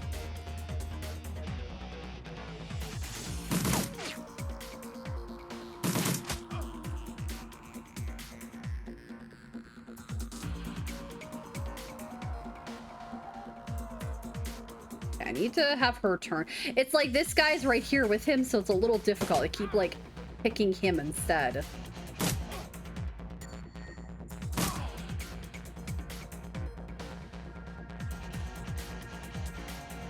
Okay, I can't tell what the heck is happening. I'll just say end. Alright, so I guess we gotta go this way.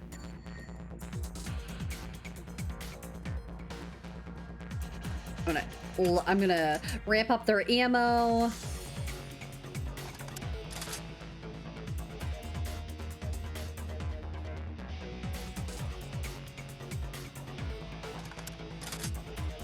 All right.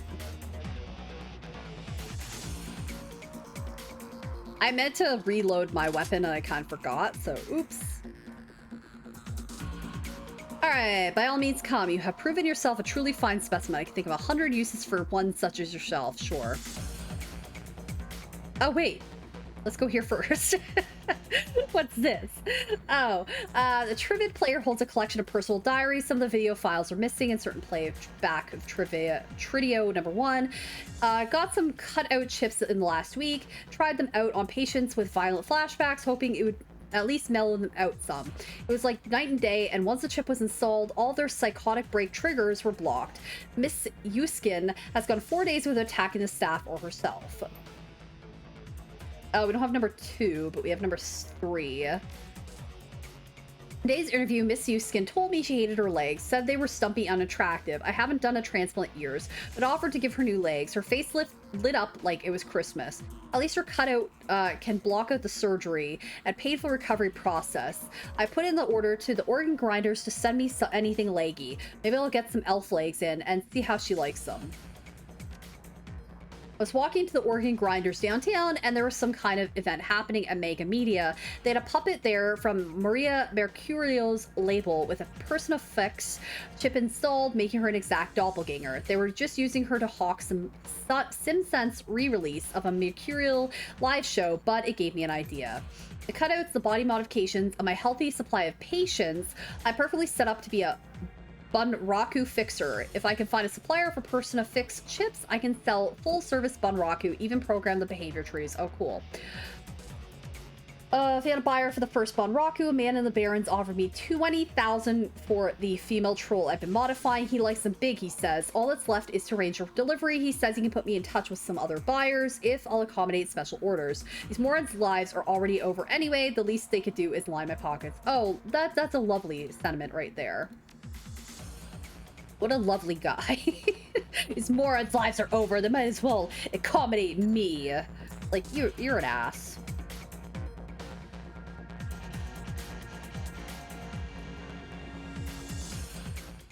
Asshole. That's the way he is. Might as well accommodate me. Before you is a medical lab turned torture chamber. The smell of old blood and decayed flesh permeates the room. Gory stains speak of the body's fluids spilled without regard for well-being or hygiene. Their bodies, presumably former patients, trapped in hideous machines, enduring horrific experiments. Subjects you can see all appear dead. Any that aren't must wish they were. You've chased Holmes to his lair. Just as his face reveals an ugly soul, so does his safe haven, it would seem. Holmes, Silas, the Emerald City Ripper, the elf is a monster beyond compare. It's time to end this. All right. Time to end this. All right. Another intercom crackles at your elbow. One solid blow would offer a few moments of blessed silence, but this is also a rare chance to get a word in on the good doctor, who greets you with more of a chittering laughter. You are a persistent one, a fine specimen indeed. We both know how this ends, so let's get it already. How much longer are you gonna hide? Why don't we settle face to face? You were friends for a face such as mine. Though I have one associate I would be happy to introduce you to. Pitzel. A Petezel. Subdue them. I don't think I want to meet Petezel or whatever that is. I don't think I want to deal with that character. All right.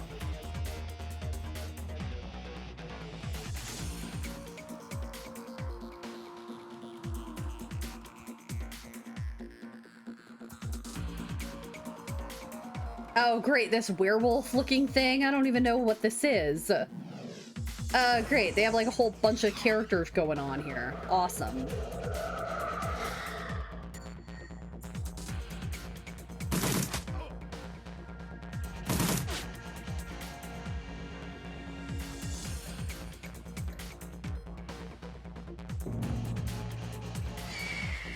Oh, this is cool looking.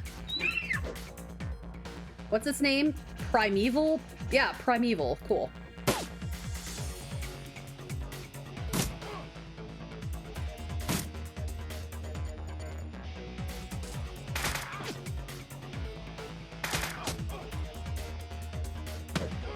Oh, great. Oh, no. Stop it. This guy's an asshole. Great. We're probably going to die in a minute. Awesome. I'll just have to redo this. Hopefully we only have to redo this part.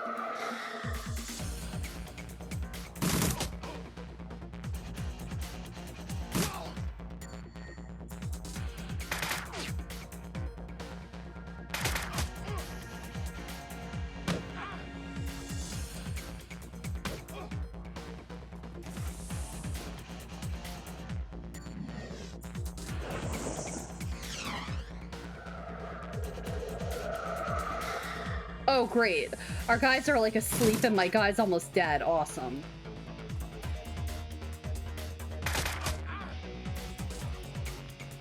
Ah.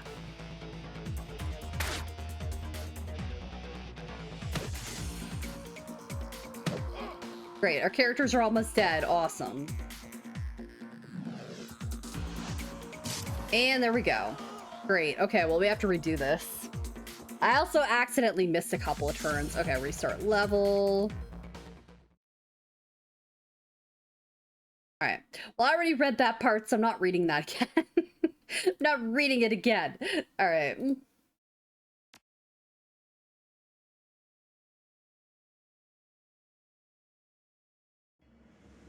All right, let's try this again.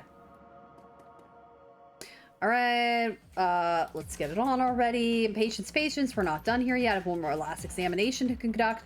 So it doesn't matter what you answer there, it's still gonna be like, Heitzel, get them.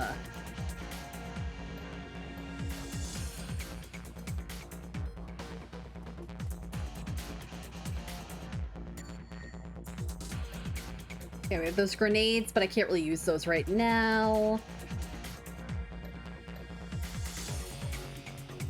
Sends the body into overdrive, causing it to be able to dodge the first attack.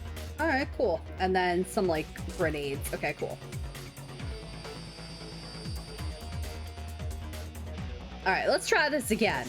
Although I probably shouldn't have went here, but that's all right. I forgot.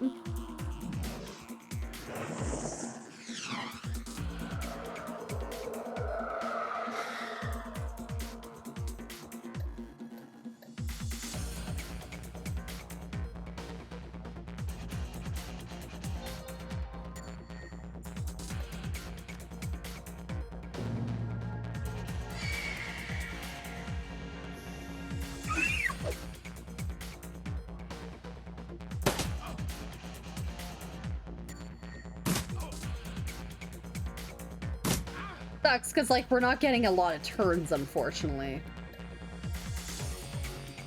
I don't want to hit that on any of our guys, so I'm just gonna, like, hold off on that.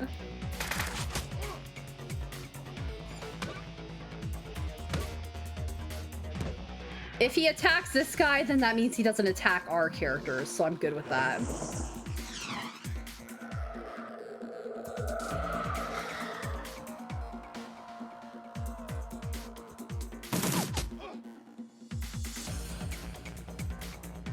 Okay, I need to, like, move my characters once I actually, like, shoot him once. Oh, not enough stuff. Okay. Yeah, now it's not showing it. All right. Let's head over this way. All right. Let's see.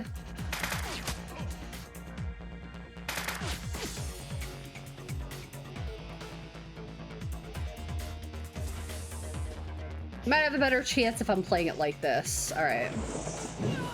No! What the hell? You asshole! What? How was my character dead from one hit? Okay, give me a freaking break, game.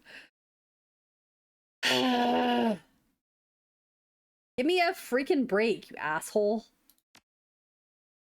Okay, well, I gotta spread them out a little bit better than that, because that didn't work twice now. All right.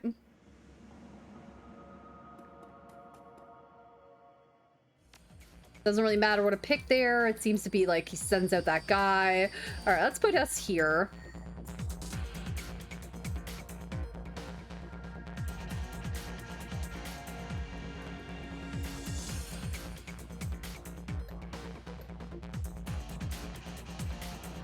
Trying to spread them out a little bit more this time.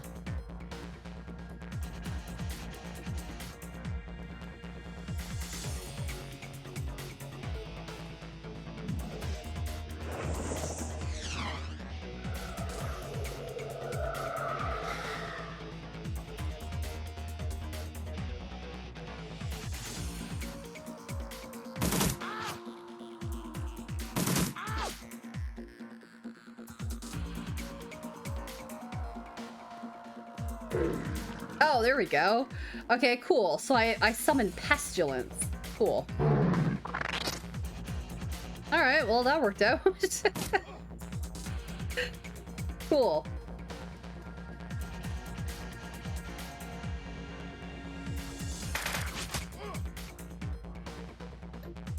No, I don't have enough to do that. Alright.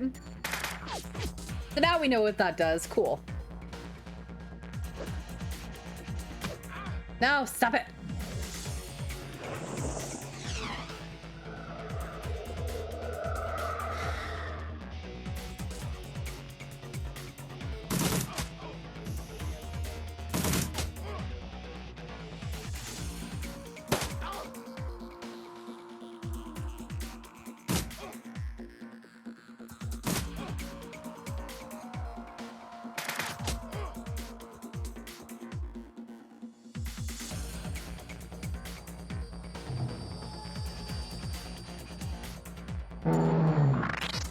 Take that.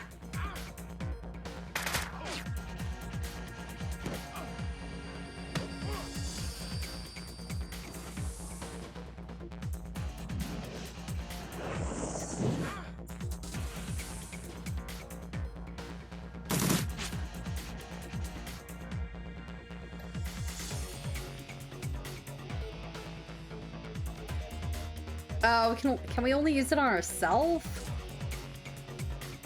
You weren't any teammate. Maybe I'm too far, not enough. Oh, come on.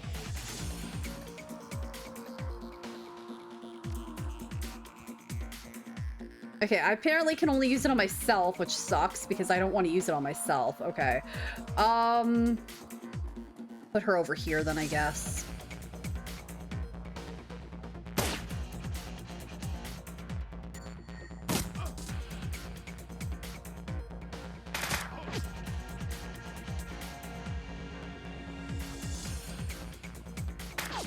Great, like I'm doing a good job. It's just that, yeah, it's not exactly happening, unfortunately.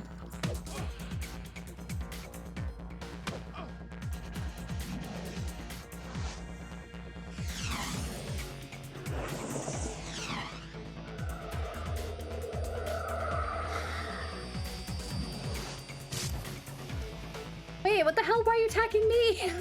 You dick face. Oh, I don't have any ammo. Shit.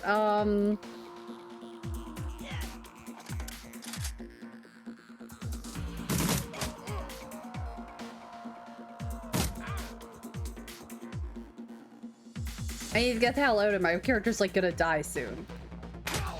There, okay, ooh. I defeated him, alright, ooh.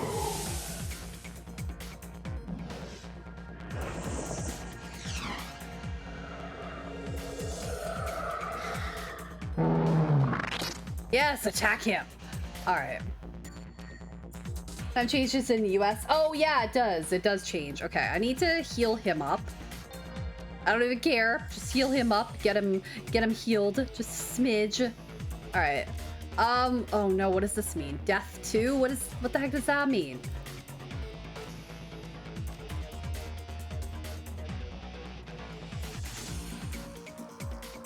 Uh-oh, I need to heal her up.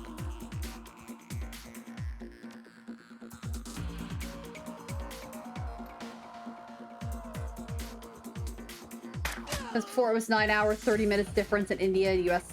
Yeah, there's daylight savings time. It's just happening.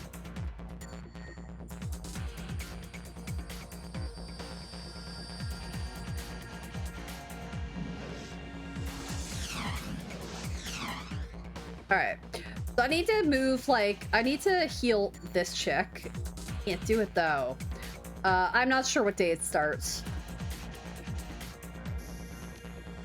No, I don't have enough. Try to heal her because she's gonna be dead soon. Shit.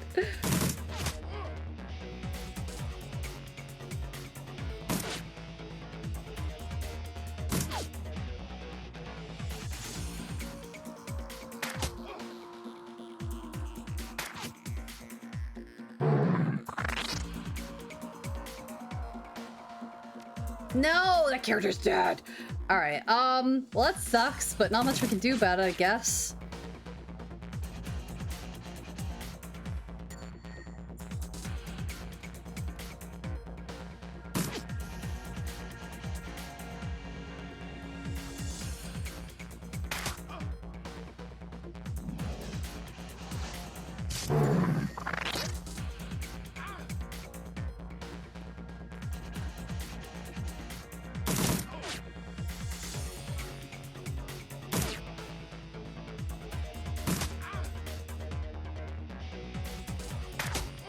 Yes, okay, he's dead.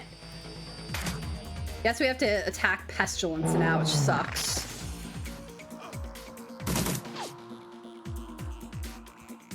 Alright, we're out of ammo for that.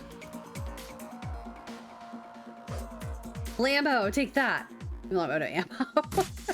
Great. It's gonna suck if I die, like try to defeat this dude that I brought here to help us. Okay. Ah, there we go. Okay.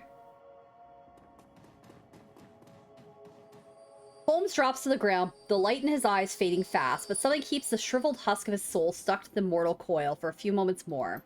This is a piece of this is a place of broken things. I remake them. She asked me to remake her. He manages one more laugh, his glazed eyes rolling toward a workbench across the way. She was playing both of us. Action point. Your experience has increased your ability to operate in dangerous situations. Oh, cool. Then, with a final bloody whimper, the Emerald City Ripper breathes in his last breath. Okay, so, yay! Alright, so we'll go do this. Sucks that our one character died, though.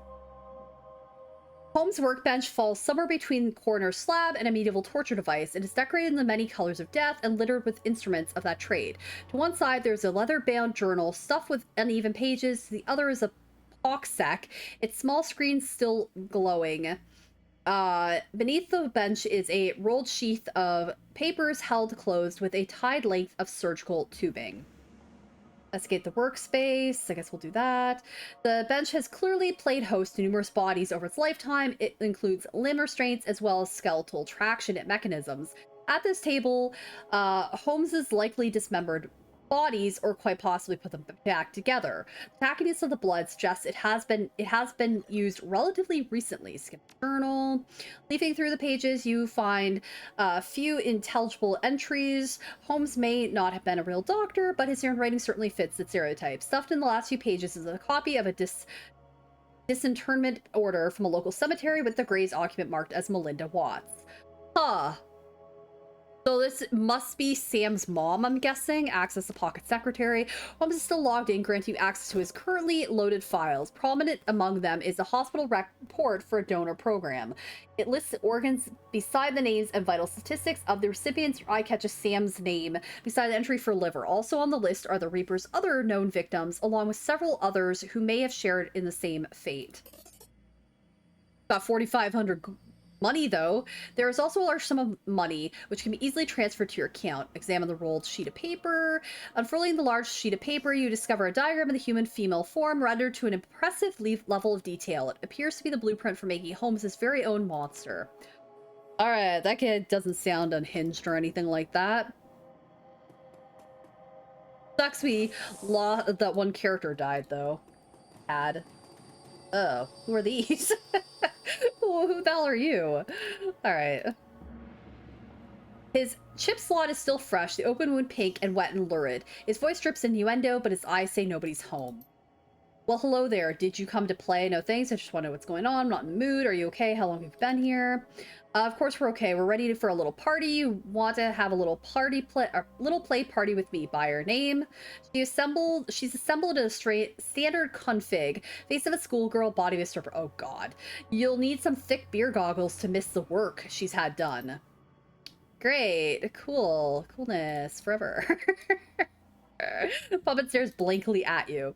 All right, well, that seems to be all we can do with this guy. The puppet stares blankly at you. All right. I mean, it's showing we can talk to them, but I mean, I think it's just gonna keep saying the puppet stares blankly at you.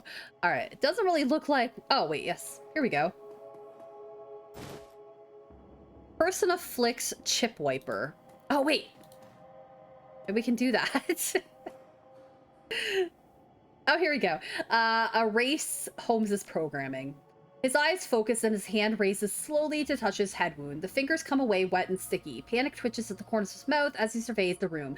First you, then the girl, then down to his own body, which is no longer his. Sweet Jesus, what did he do? What am I? He begins weeping, his body racked in great, inconsolable, heavy sobs. Sorry, guy. I don't think we can do anything for her. Alright. Well, bye.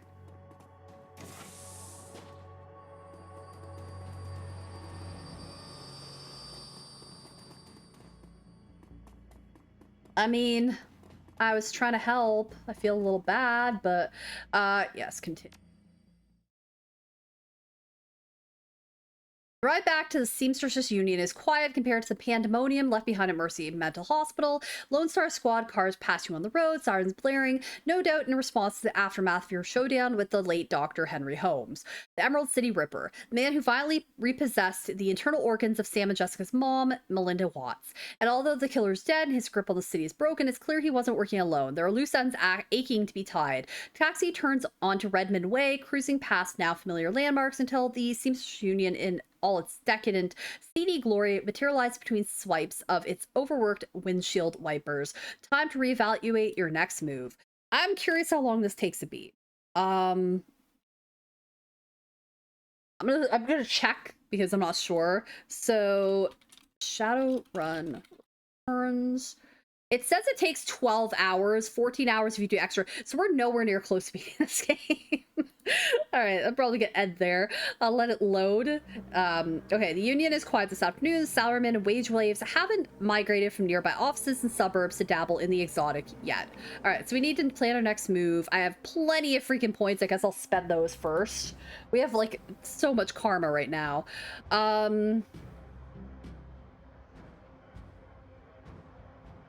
Let's go with... Go with Charisma for that. And let's go with...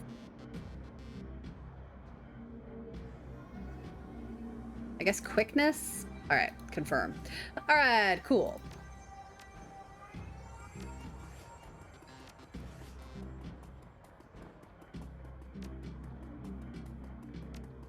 Doesn't let me save and quit, so I'm guessing it might have saved. I'm not really sure.